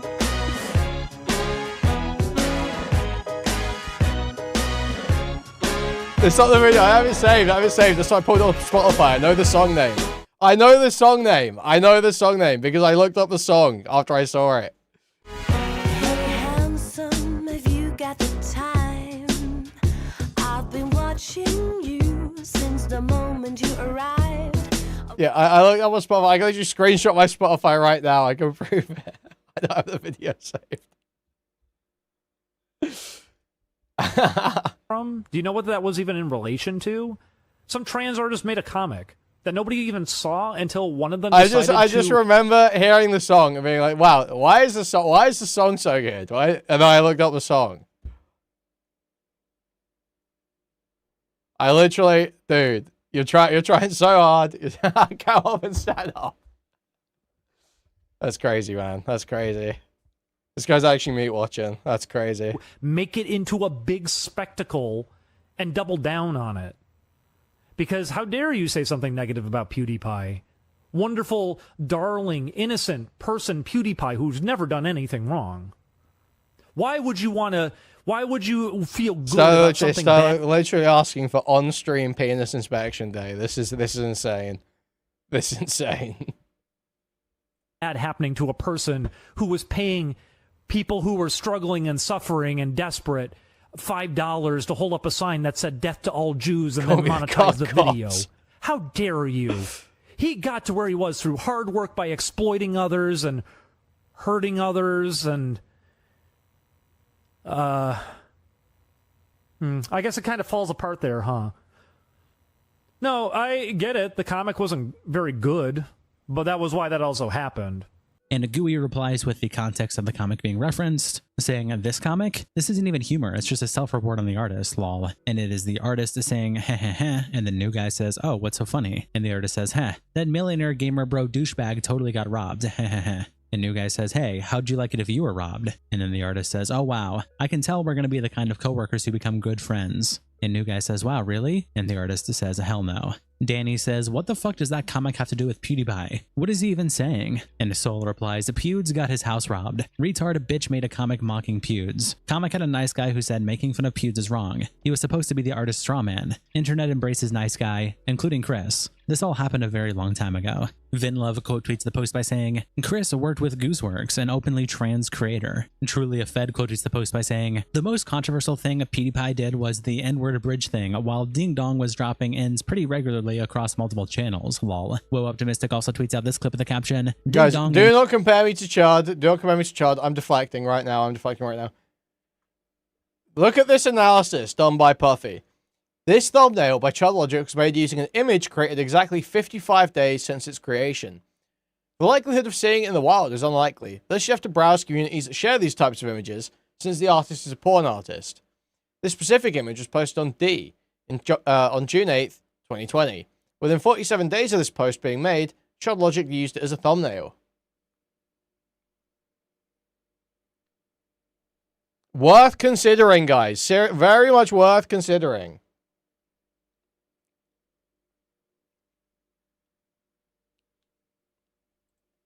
Julie, I don't know how Chris could have been a real human with a heart, but gradually turned into a Pizzagate MAGA Nazi. I don't think he would have actually lashed out the way that he did at the time if it weren't for the fact that, that was before yes, DK was working for him. trying to make conflict happen with him since the start. There's a lot of people who have been... The artist was underage at the time too? What? Dude, that's crazy. Trying to get us to go at each other's throats the whole time. And like I said early on, Chris did recognize that too. And that's why he was saying, don't fall for this stuff. But I'm not sure when he kind of had his own moment of succumbing to it and getting overly worried about what other people... Because I think a lot of people got sucked into, like, the political culture war stuff. He wasn't as much at the time, but he got a lot worse as the years went on, to the point where like being MAGA was like his only identity by the end. I think by the end, or sorry, at the beginning, what the point that you're talking about, he was a little bit more of a human. Yeah, I would say. He was a little more open-minded at the start, even though he still had these tendencies and everything. In terms of, like, well, where does he even, like, fall in, like, politically and everything? Because I know people want to say, like, well, you know, he's like, no, man. He was kicking off a lot of stuff back at the time. I mentioned the new guy meme, which, by the way, yeah, exactly. And why do you think Kiwi Farms? This is what I'm talking about. When it, yeah, you get sucked into like needing to. That thing that you're always talking about, where you mention like, oh, if you're on one political side, you need to be able to, you need to side by all of the issues that are supposed to matter. No, but it's a frustrating thing for that too, because yeah. I don't want to even put somebody on blast in that kind of way either. Really, the politics of it was something I was trying to leave out anyhow, but that is what a lot of the crowd hovering around it wants from it. And it did get worse as time went on. After, you know, things continued along, like 2016, 2017, 2018, it's why going out with people, now every single night, everyone is going on and on and on about Pizzagate. Now everyone is constantly talking about these things. Everyone's bringing up more and more conspiracy theories. With Chris, I know that he actually has room to not have to be, you know, mean. He could be nice. We've witnessed it on occasion. I could see that there was a heart buried down in all of that. But unfortunately, once again, when you grow up around all this, and this is the crowd around you, it starts impacting you and influencing you. And that's why he was making a lot of his own nervous decisions at the time, too. Right, you were on video saying the N-word with them. Like, this is just such cope. You can't pal around with these people and then cry about them being alt-right after. I don't even think that's true. Out and kind of always pointing around at everybody around him. And Pleon Logos replies, no better summary of online leftism than saying someone could have been a real human being while wallowing in your dingy house making vor fetish games. Darkside Bill says, Doug Walker, Jack Black, and Gooseworks are outwardly left-wing people, and Chris had no problem working with them. DD is projecting because he surrounds himself with blue sky nutjobs. And Tequila Man says, Jack Black is unfortunately pro-Israel, so I don't know if he should be included in the left-wing people group. Gim Gill says, Chris is such a Pizzagate Nazi BWC racist. He Jack Black zogged? a couple Bro, months ago. what? Lowe then also posts this clip saying, Ding Dong and Julian have been afraid of being assassinated for talking about Oneyplays for the past 10 years. I'm very sorry that if we end up, you know, mysteriously vanishing, so to speak, or something like that, that I was not able to fulfill all the game projects that I wanted to do. But I knew it was going to be a possibility that this shit was going to get us killed. So, dude, School of Rock is such a good movie. Well, it just isn't said enough. School of Rock is actually just classic. We are, I guess. No. I'm very sorry because yeah, a lot of people in chat are talking about like how stressful this is. I've been having this on my mind every day for like the past 10 years. And that's why I've gone crazy. That's why I'm like I can't relate to other human beings anymore. But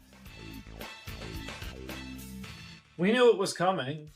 Even on the thing of mysteriously disappearing, that was just like a month ago we told people about that, right? Mm. That if we just suddenly vanish, just keep in mind, no, we were not suicidal.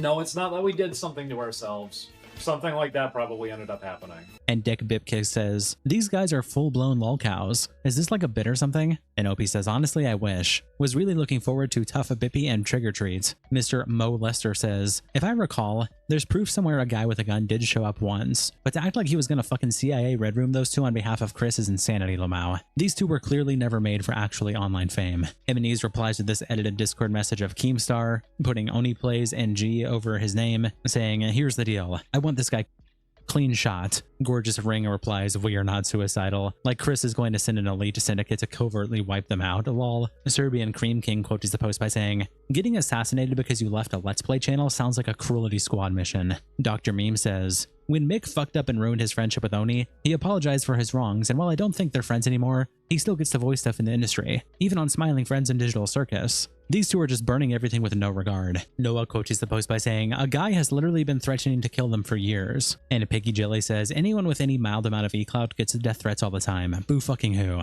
And Noah says, from what I gathered, Ding Dong said someone appeared in front of their home with a weapon. And Quoud's wife says, it's always if I recall, from what I gathered and from what I remember hearing, and never any actual evidence. Punished Billy quotes the post by saying, Chris O'Neill sends his retards. Bang. Woe also continues posting this clip where they caption it, Ding Dong and Julian hope they're able to finish their games before they are killed. I sure hope we get to finish our game. Yeah, I would like to. I really would like to. I was already talking about being move repeatedly and do all this. I was already talking about being unsure beforehand, but now I have to worry about getting killed again. It's okay. It's a big joke. It's just a big joke. Unless. No, it's a joke. Unless. And Wade Watt replies with this meme saying, we should Ding Dong and Julian, and a bunch of people saying agreed. Inspector Lude replies, them talking about it constantly seems like they really want it to happen because that's probably the only legacy they can have. Woe also continues posting with this clip and the caption, Julian tries to enjoy his game, but Ding Dong can't stop thinking about an assassin. It's okay, I'm chill. Okay. You got a Chikorita. I trust you. I like Chikorita. Yeah, I like Chikorita. Please don't betray me, Chikorita. Yeah, please don't kill me. I picked you for Legends EA. Please don't show up at my house with a gun, Chikorita. Oh, I've just received some troubling news. Guys, Junk Draw Gaming's uploaded a new video. It's a second channel video of a camera recording of his screen while he plays DMC3 on a CRT TV. This is what he's wasting his fucking time doing, instead of making literally anything else.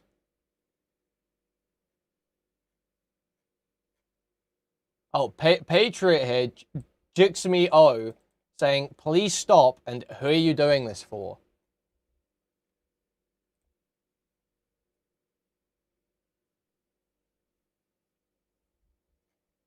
What a hero. It's in their mouth. Yeah. They use razor leaf to knock the door down.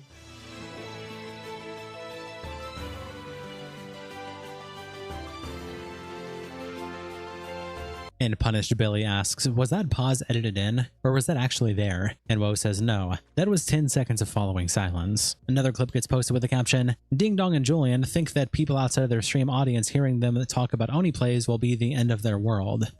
They very, very desperately want to make this into the end of the world for us right now. It may be. It might be. I hope they don't succeed. No, people go with it. This stuff is hot right now. People like this kind of thing. Yeah, I know. So, yes, no, they might be able to. This might be the thing that ends up ruining our lives even further. It could be. The only reason we're trying to, get through it anyways is because, once again, this is how we've been living. This is what you're actually getting to see the truest form of what it's like for us right now. I'm very sorry. No, this is happening while we're just working the whole time, and that people are screeching off to the side while we're still just trying to make work. I have tried my very best to keep a smile on when we're streaming those gameplay stuff. But it's very difficult because this stuff is always in the back of my mind. It has been just constant for the better part of a decade. And Inquisitor Archimond replies, imagine if they played games, made jokes, and did funny scream like the good old days. I miss them, man. Wimpy Fox says, let's be real, they were right about this, lol. One of their live streams blew up, and now clowning on them and goofing on them became a huge trend among even total outsiders. This clip also gets posted with the caption, Ding Dong and Julian find out someone was able to record video on their streaming website. Time to go mask off. So you know how we thought something was probably going on during that stream? Yeah, there was. Somebody figured out how to film it. I hope the website doesn't stop being fun for people. Yeah. We knew it was coming once again. We did. It was like You kept warning people. It's like 4 months ago I warned people about it. You kept warning people. I knew it was coming. It was the beginning of this year that we talked about it. We knew it was coming. It's just aimless whinging. This sucks. We knew it was all... It's 2026. Everybody's gone mask off and we had to do it too. And Barry Niceboy replies, just wondering, what was the trigger for all these recent schizo ramblings? And OP replies, someone recorded when they thought nobody but their small audience was listening. And Barry Niceboy's, people would just do that? On the internet? It's time for the nuclear option. Blark says, Ding Dong is so weird, bro. What is wrong with his brain, genuinely? Sam says, why did they fucking broadcast it live to the internet if they didn't want it to be public? And Abwezi says, they clearly do want it though, despite what they say. This clip also gets posted with a caption, Ding Dong and Julian may need to ban user Streisand Effect from the stream. Did not try to flag a stream recording down from YouTube, but his moderator did. No, I mean, we can't do anything to stop that anyway. Streisand Effect, there says there's somebody named Streisand Effect that you I guess want to ban on your website. But I don't know. You could go back and look at that later. It's funny. You don't need them to report I mean, it, no, right? I don't really care. It's obvious. Any new account today is obvious, but also with that, that's funny if they're trying to say, we're trying to get the video taken down. When? I didn't try to get the video taken down. Oh, sorry. Is it getting the video taken down when we're talking about it as it's happening and everyone's freaking the fuck out during the process? That's not trying to get the video taken down. I'm acknowledging it. That's why I said, I think this is a little unfamiliar. When somebody is willing to acknowledge it live on the spot and they don't actually feel shame in what was spoken about, and rather what they're getting into is, here's part of the problem and why a lot of this happened to everybody else too. Also, this clip gets posted with a caption, Julian on losing faith in humanity and punching holes in walls. Keep in mind for the future anyway. I mentioned how I lost my faith in like everybody. I lost my ability to trust people, including Dee Dee. That like I felt like, oh, if you're not willing to talk about this, then that's because you support it. Stuff like that. It's an issue. There are people who are actually trying to be good out there. And me like lumping them in with the bad people does everybody a disservice, does me a disservice, does them a disservice. There needs to be like a better way for me to be able to deal with my emotions. Dee Dee trying to control me for all of these years is like really unfair to him. He shouldn't have to babysit me. It can cause problems. I put a hole through the wall like fucking, I don't remember how many years ago, like 7 years ago, something like that. I think we were still living in LA. And G replies, I feel like there's a common type of person who makes being mentally ill their whole personality, and therefore they can never get away from their mental illness, so they just keep getting worse and worse and accumulating more pathologies. It's like when everybody seems like a dick, maybe it's actually you. His entire standard for faith in humanity is believing a bunch of incoherent utopian bullshit leftists invented 5 minutes ago. Butthole McGee says, Julian seems more self-aware of his mental issues than DD, but the spiraling these two put each other in constantly isn't healthy for either of them. Both of them need to take a step back from the internet. It would do them wonders. Julian finds it hard to believe that nobody could tell that he and Ding Dong had problems being on with Oneyplays. Argued with Ding Dong on whether to expose I'm getting those done who with this, I'm wronged not them. gonna lie. I feel like this just sucks. Something insane. Daily Hummer Guy. I get it. They were spazzing out over nothing. I get it. I get it. Okay, let's do this Gaming for Hope stuff.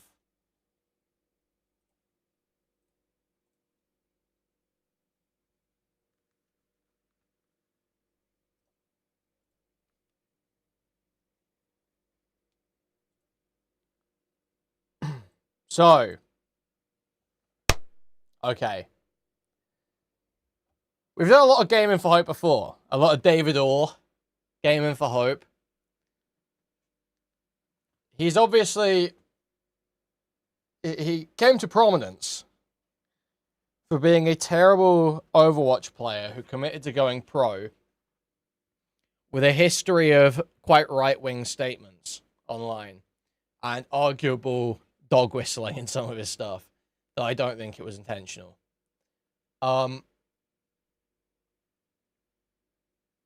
This, obviously, Overwatch has quite a lefty community, quite a trans community. They didn't really fuck with this, so they didn't really fuck with him. So he found it quite hard to make inroads with the Overwatch community, and he'd whine about that a lot, which would make it all worse, and people would make fun of him more. He would also blame a lot of losses in Overwatch on stuff like stream snipers without good evidence. Post the Kai Cenat clip. I don't have it to hand. Someone post it. He would also accuse people, gamers of being filled with stream time without particularly good evidence. Now that became a bit of a self-fulfilling prophecy, as he says in this video, because as he cried about that more, there actually did become a Discord for people to coordinate to fuck with him in Overwatch. It was quite active, as far as I understand, and they would go in there and they would prophecy. They would go in there and they would just try and throw his games and stream snipe him and target ban him and fuck him up. And just you know, make him have no fun.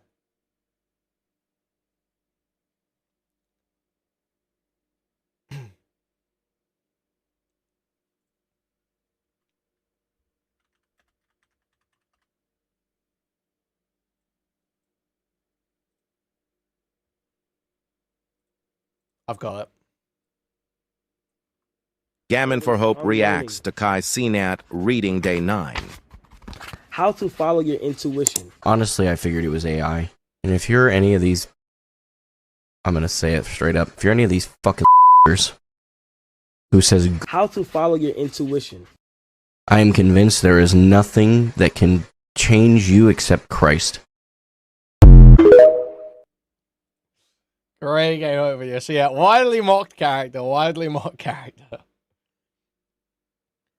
Now, after a long time of feeling mistreated, feeling shut out, feeling stream sniped in Overwatch, he decided to start trying other games. And he played some Apex. He was fucking terrible at it. He played some Apex and dropped that. He played Minecraft, I think. And then eventually decided to move on to Marvel Rivals. And he stuck to Marvel Rivals for a little bit. But now, he has released a 10-minute video called I'm 30 years old and quote-unquote starting over in gaming content. Here's my plan. So remember, when you look at this guy, he's only 30 years of age. After creating Overwatch content for 3 years, I decided it was time for a change. Now, I've been down this road before, but I was being incredibly impulsive and emotional. The difference more recently is I had been slowly not enjoying myself in Overwatch. Don't get me wrong, the game itself isn't the problem. I actually still love the game. Unfortunately, there was just more to it than the game sorry, we've got another classic game in edit here, or clip. GAMIN4HOPE gets a win, and let's rip. Yeah! Ah!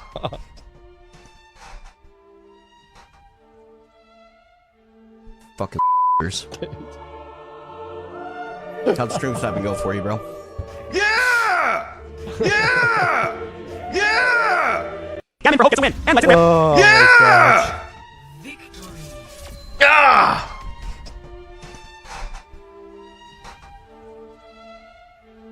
Fucking How'd stream sniping go for you, bro? Yeah! Yeah! Yeah! GAMIN4HOPE gets a win, and let's rip. So good, man. Itself as a creator. I guess I'm just guilty of the crime of being an average player at a video game and having some beliefs that people don't align with. As a Christian, I lean more on the conservative side of most conversations. The Overwatch content creator community, as a general rule, however, does not. Overwatch obviously put me on the map as a content creator, and there's zero doubt about that. I started out naively assuming that my journey would be straightforward and largely welcomed by a competitive community. And from the jump, that was largely true, but back then I had a much smaller following than I do now. Streaming for an average of just a few viewers that were all just fans was such a vibe, man. But don't get it twisted, I am beyond thankful for where I am now as a content creator. Now fast forward to some more of the recent months, and I made a couple of pretty big mistakes as a content creator publicly. And rather than hiding from them, I owned them. But for some reason, that only seemed to make it worse. Established Overwatch creators spoke out against me, and some of the Overwatch community followed suit as a result. Bro, GAMIN4HOPE, I appreciate the raid. Low-key, next time, don't even raid me. I'm not gonna lie, bro. Some of your viewers got AIDS, dude. My That's just hate. That's just hate. Don't even raid me. Your viewers got AIDS.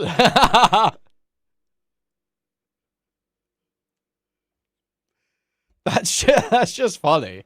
You got owned. And some of the Overwatch community followed suit as a result. Bro, Gaming for Hope, I appreciate the raid. Low-key, next time, don't even raid me. I'm not gonna lie, bro.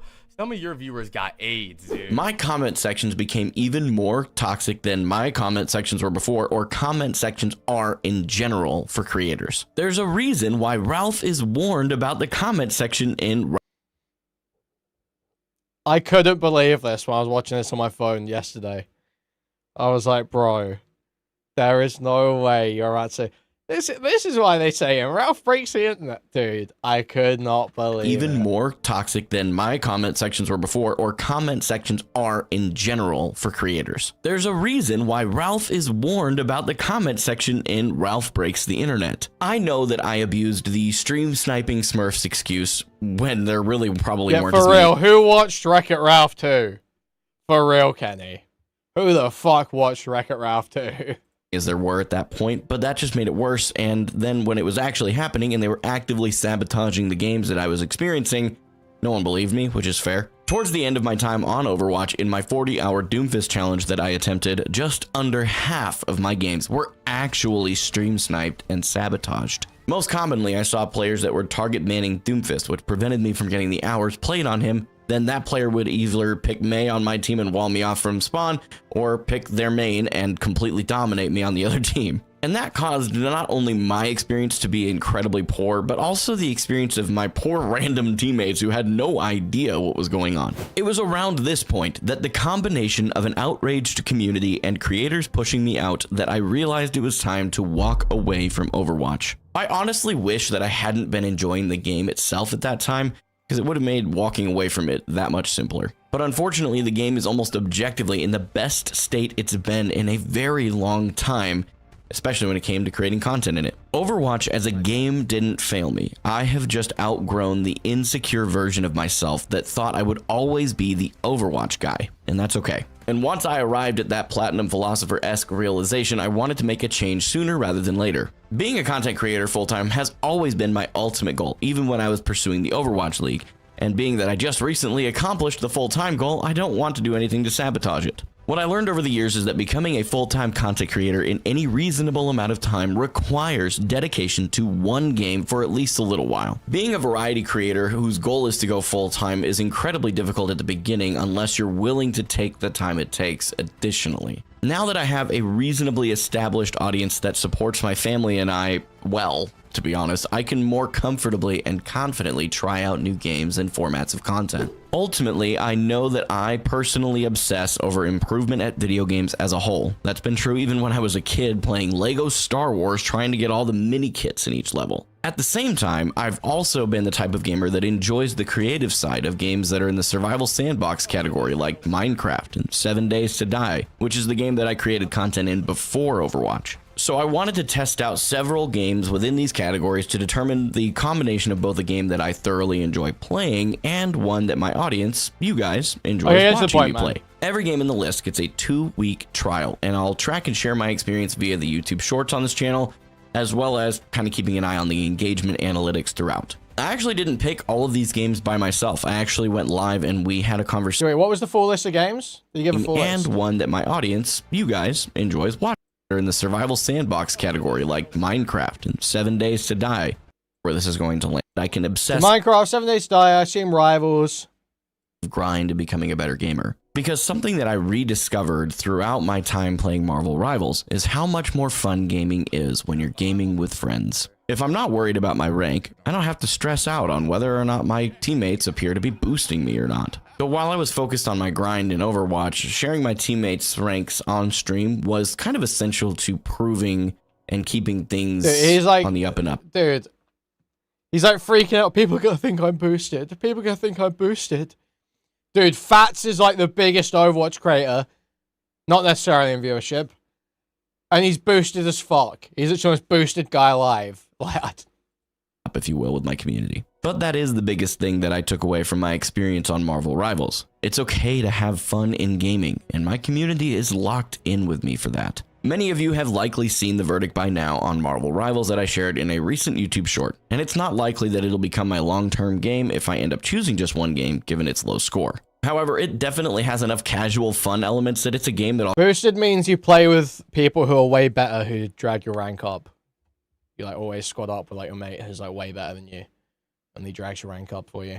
I'll continue to play, and it could also become a rotation or a part of the rotation for a variety option should I go that route. Although my trial on Rivals was definitely a bit rushed, at least at the start, due to the abruptness of my leaving Overwatch. After that experience that I mentioned having in my Doomfist challenge, I was just no longer enjoying myself on Overwatch at all. Now, let's get to that trial list of games I mentioned earlier. Out of that final list, Marvel Rivals seemed like the most logical transition to start with, given the overlap of the communities of Overwatch and Rivals. Despite the online discourse and it's actually in a really good state right now. I like playing Rivals at the moment.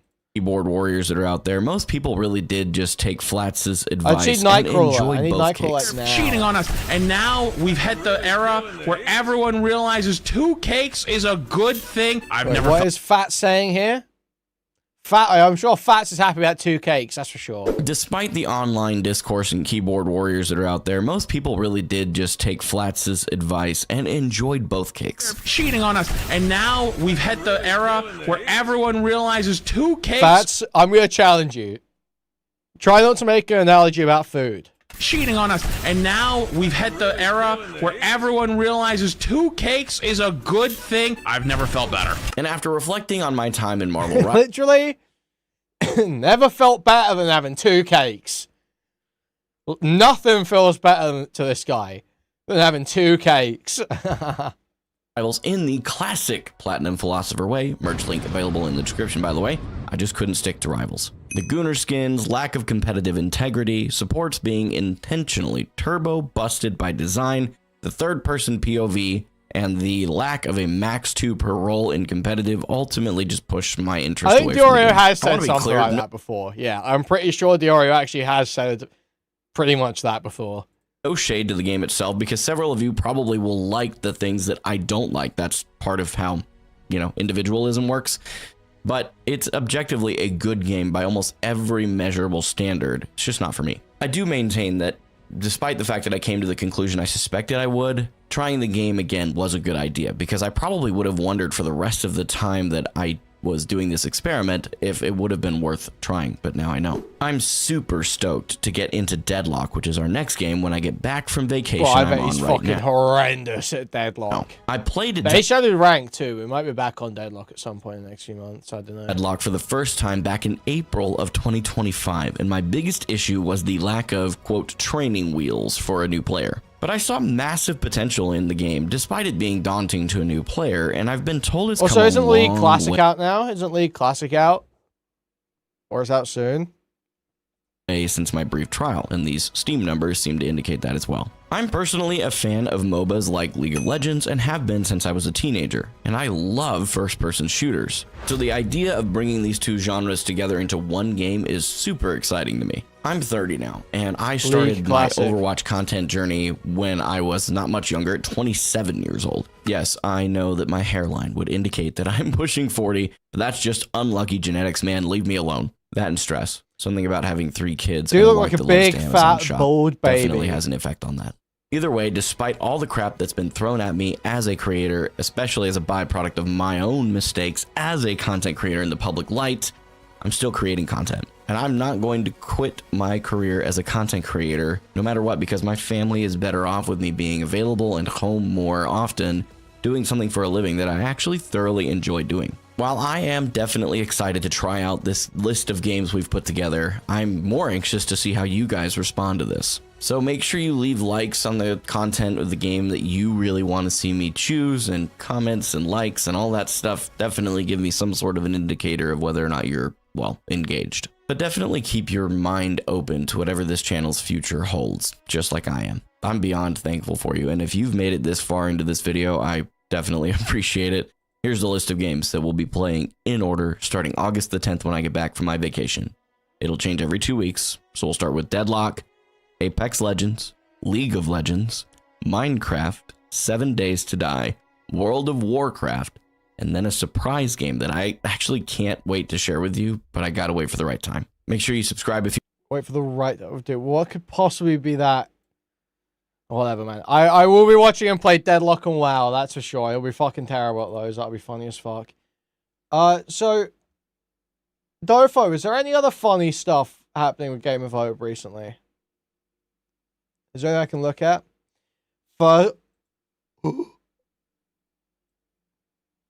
Oh my god. Oh my god. It's waiting on me to push a button. You know what would be really triggering to the haters? If I put on my arm sleeve to use a controller. Where did he start? It's just at the start.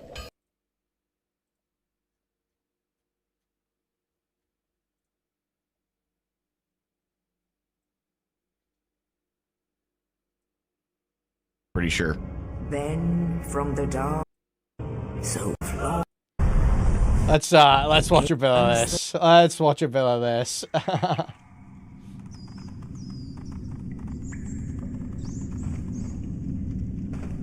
Yes, indeed. The dark sign brands the undead. Oh. Yeah, I'm detecting potential key, you know. The undead are corralled and led to the north.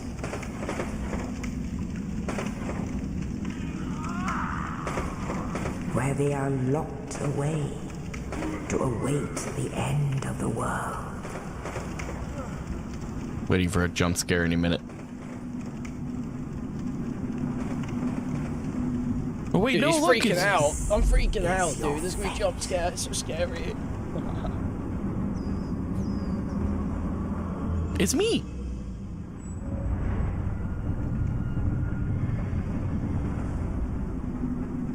Yo, Millie, I'm sorry to hear that, man. Hope you get better soon. Genuinely. Prayers up, homie, for real. No, I named my character in the first Dark Souls Lus. And then Dofo messaged me like the other night. Dude, you've got someone's real name as your character in Dark Souls 2. I don't know if you know, it's like an accidental dox or something. My character in Dark Souls 2 is called Andrew Dodesky.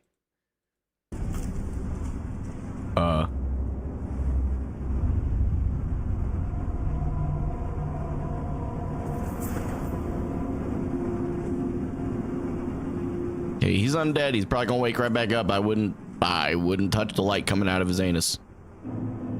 Oh, we're gonna touch the light coming out of his anus? All right. Sure. Pillage court. Ew. I mean, okay, you need the key. That's fair enough. Anybody want to explain to me why my sword's been chopped off? That doesn't look great.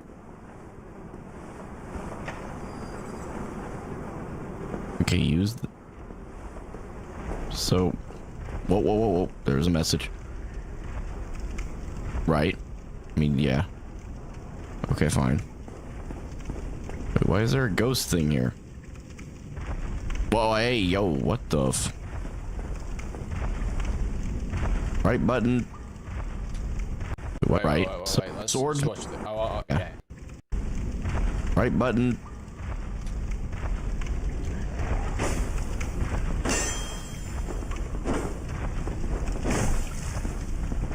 Yeah, let's go square up, bro. Square up. Dude. Okay. Touch the bloodstain. Ew. Bro is rolling around. Oh, you died. Oh, you did not do well. Right trigger is strong attack. Oh, okay, so we got right bumper. Right.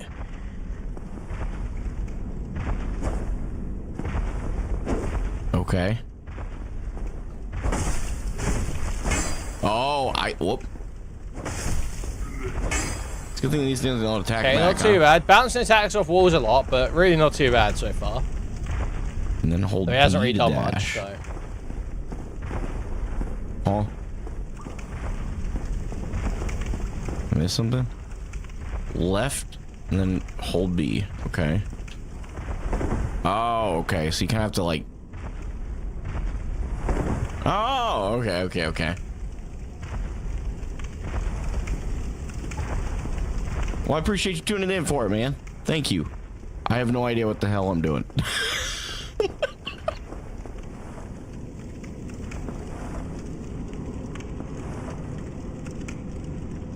Target lock and release.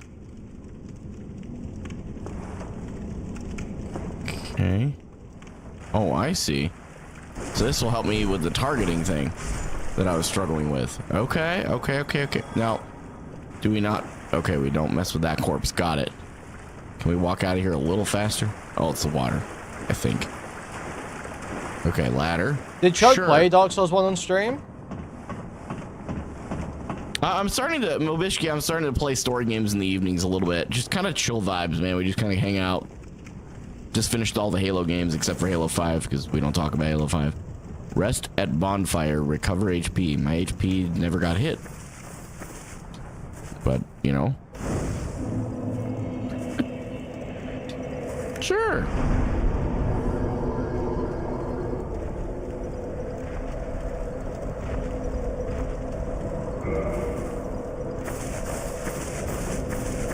Mobishki, I appreciate that, bro, for real. Chud will literally never play any actual game. He will just play the same endless, you know.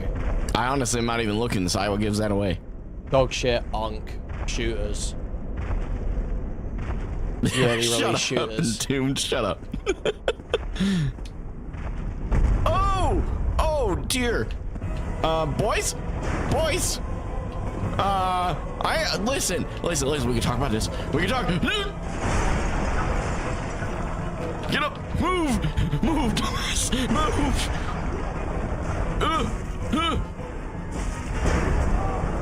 Oh, Shirley!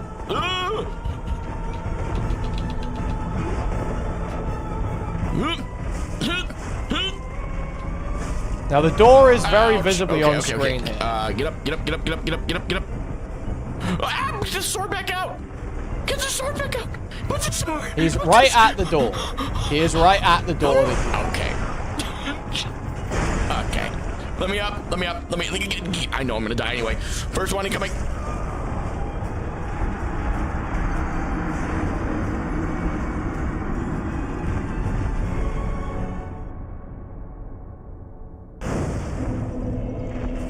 Chat, this does not bode well.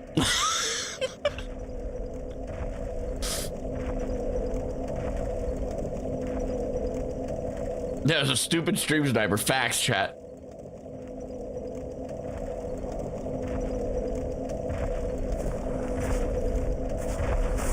Close, maybe hit harder. Shut up.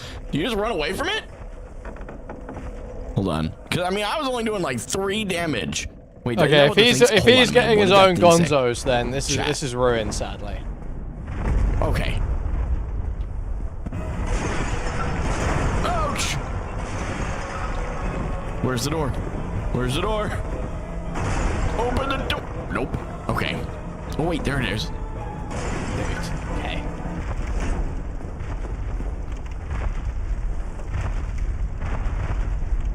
So sometimes, okay, maybe it's time to go. Sometimes it's okay to run away.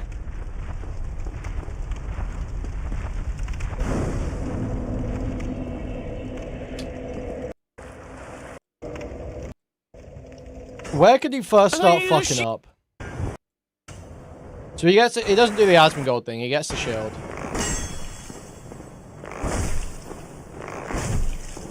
Now, should he not have a sword or have ran past? Like, what's...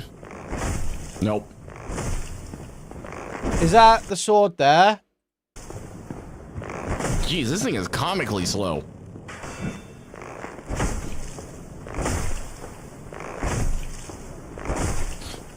Guys, am I supposed to be doing something different here? Because this thing's only like... This thing is not dying. The time to kill on this gun, in this case sword, is not great. October 13th's coming in with the prime. Would you die already? Good God almighty, please. Please. What a total waste of your time. Yeah, do that. Toggle items. Okay. Okay, well, there's nothing down there. Unless it's in this corpse. Oh. Chat, you mean to tell me this whole time I could have just walked over here, grabbed this longsword out of this dude's cheeks, and called it good? Yeah, it would have been so good if you just missed that, but sadly.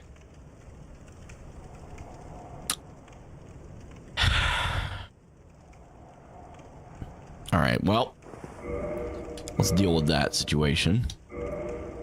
Yeah, get rid of that. All right, boys. Hold on, guys.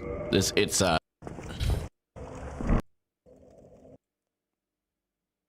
Right, let's see his first try properly against the Asylum Demon.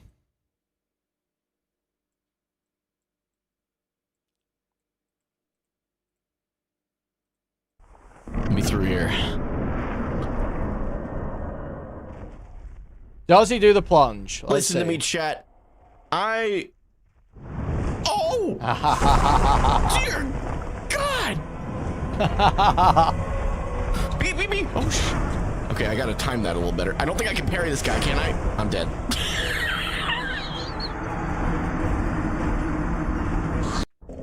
Roman.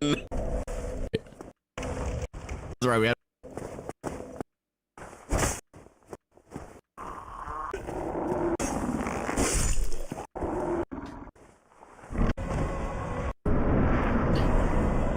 All right, bud. Let's talk. No plunge. Too early, Immediately. okay. So, can you get up, please? What the f?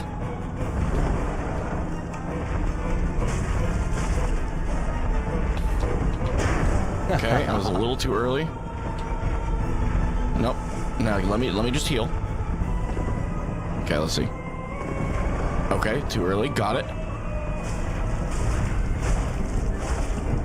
Uh-oh. Ow! Yeah, you know what? That's fair. So, like, Drink coming a that. mile away? Come on, bud.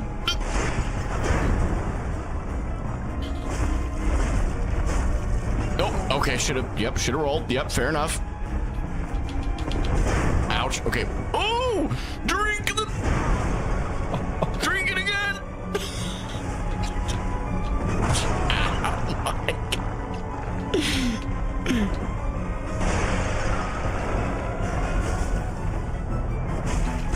Okay, no. Okay, all right. Focus on just dodging the next one. Nope, didn't dodge that one either.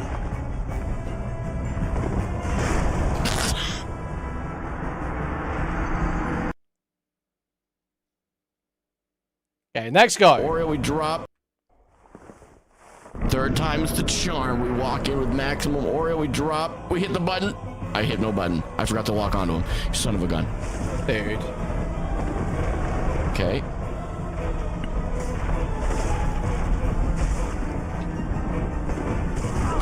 I think I'm doing it too early. I don't know. Drink that up. You're gonna die anyway. Doesn't matter. Okay, let's just get away from you. Wait, I just dodge away from him. Why would I? Why can't I move while I'm... Oh! Does it dodge away?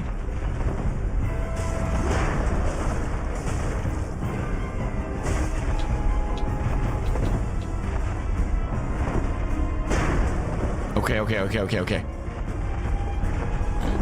Oh, shoot, went the wrong way there. Okay. Come on, get up. Oh, no, you're gonna get your kicked in. Run away. Flee, fatty, flee.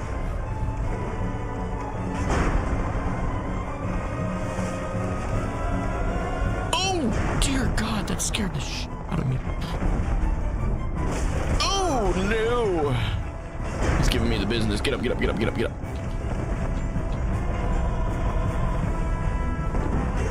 Okay, here we go. I got a plan. All right, here we go, boys. Ouch. Okay. We are inside of the end, boys. Get away. Dude, literally, it's so gay to start as anything breathe other in. than deprived. We wait for his next attack. Yes! Boys, we beat our first boss. You were here.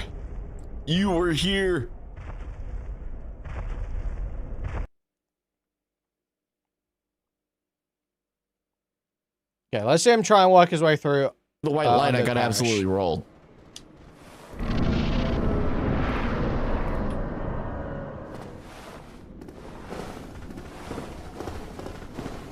Or undead bug, whatever it is.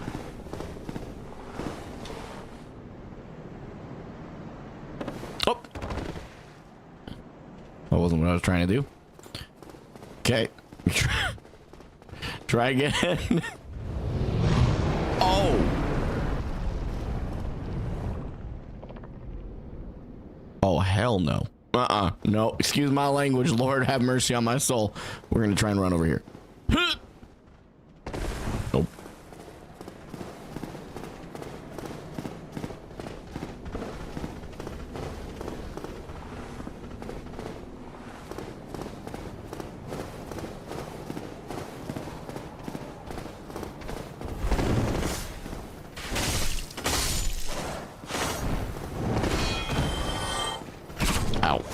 Okay. Chill. Come on down here. Let's tango.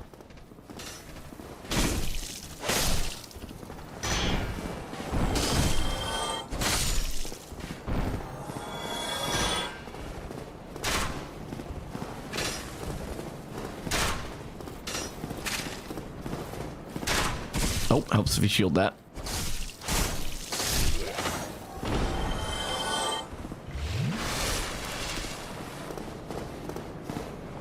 He's got people telling what to do in chat, yeah.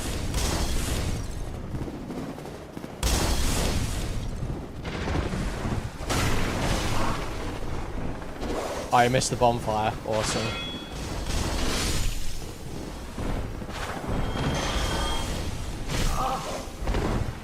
Bro, you really can just do whatever the fuck you want when you start non-deprived, can't you? Just stand around getting hit. Time to go. Move away. Move. Serpentine. If someone told you you missed the bonfire, bro.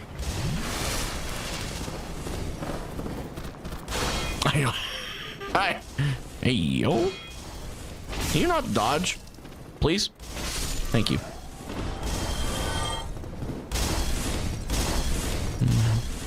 Wait, did he not activate it? Can you not? Dude. What? Move. Serpentine. It's right there, bro. It's a tree right there. Move. Serpentine.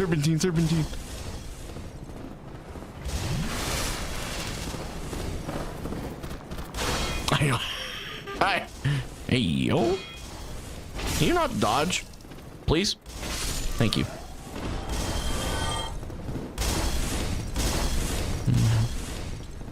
You kick that body out of the way. It does not open from this side, yeah, like most doors. Okay. Here we go. How do we get up to bro throwing the fire? Oh. Maybe the stairs right next to you, dude. I don't know. Anyone else? Well, why am I tense? Gotta relax.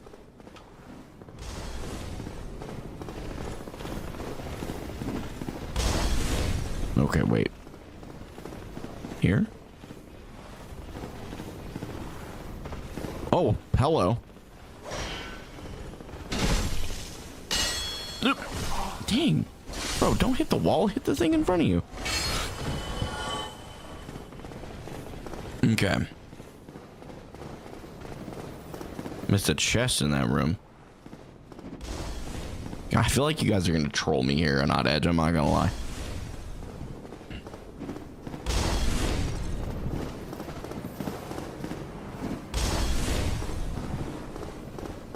Looking around for a chest. Oh, not getting punked.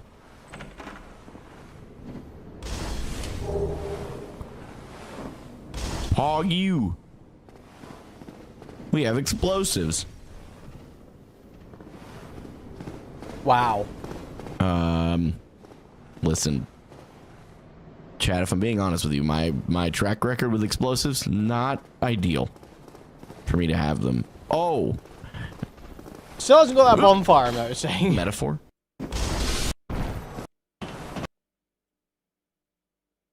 Did you go and get it? Is this a metaphor? Doesn't like it. Or a farming?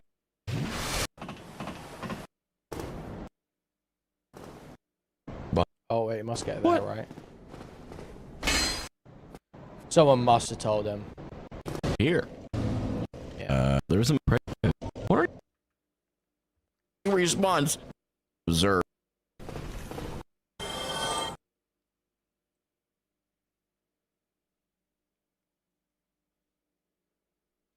Does he fight Havel? Chad. In the corner. Don't take your advice. We're gonna leave now. Fucking pussy, dude. Wow. Wow. No way, you fucking pussy, dude. What? Oh! What is shooting? Oh, okay, there was something up there to kill. Freaking run away!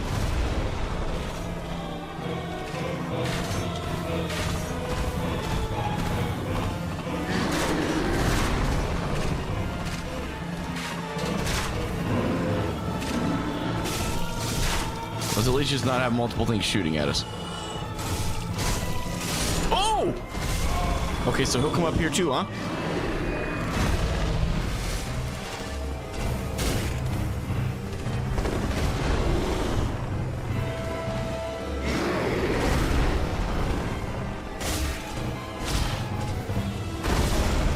I'm cooked. Get up. I'm cooked.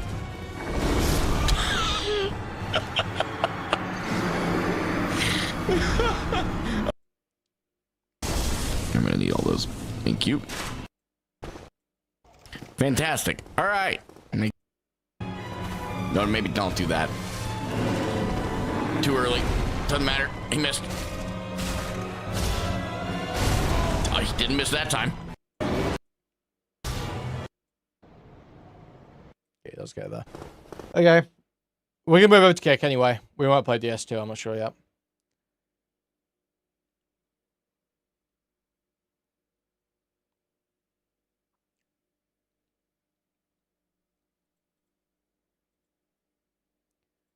Alright, guys.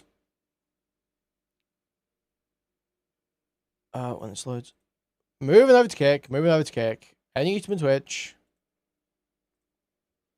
Move over to kick.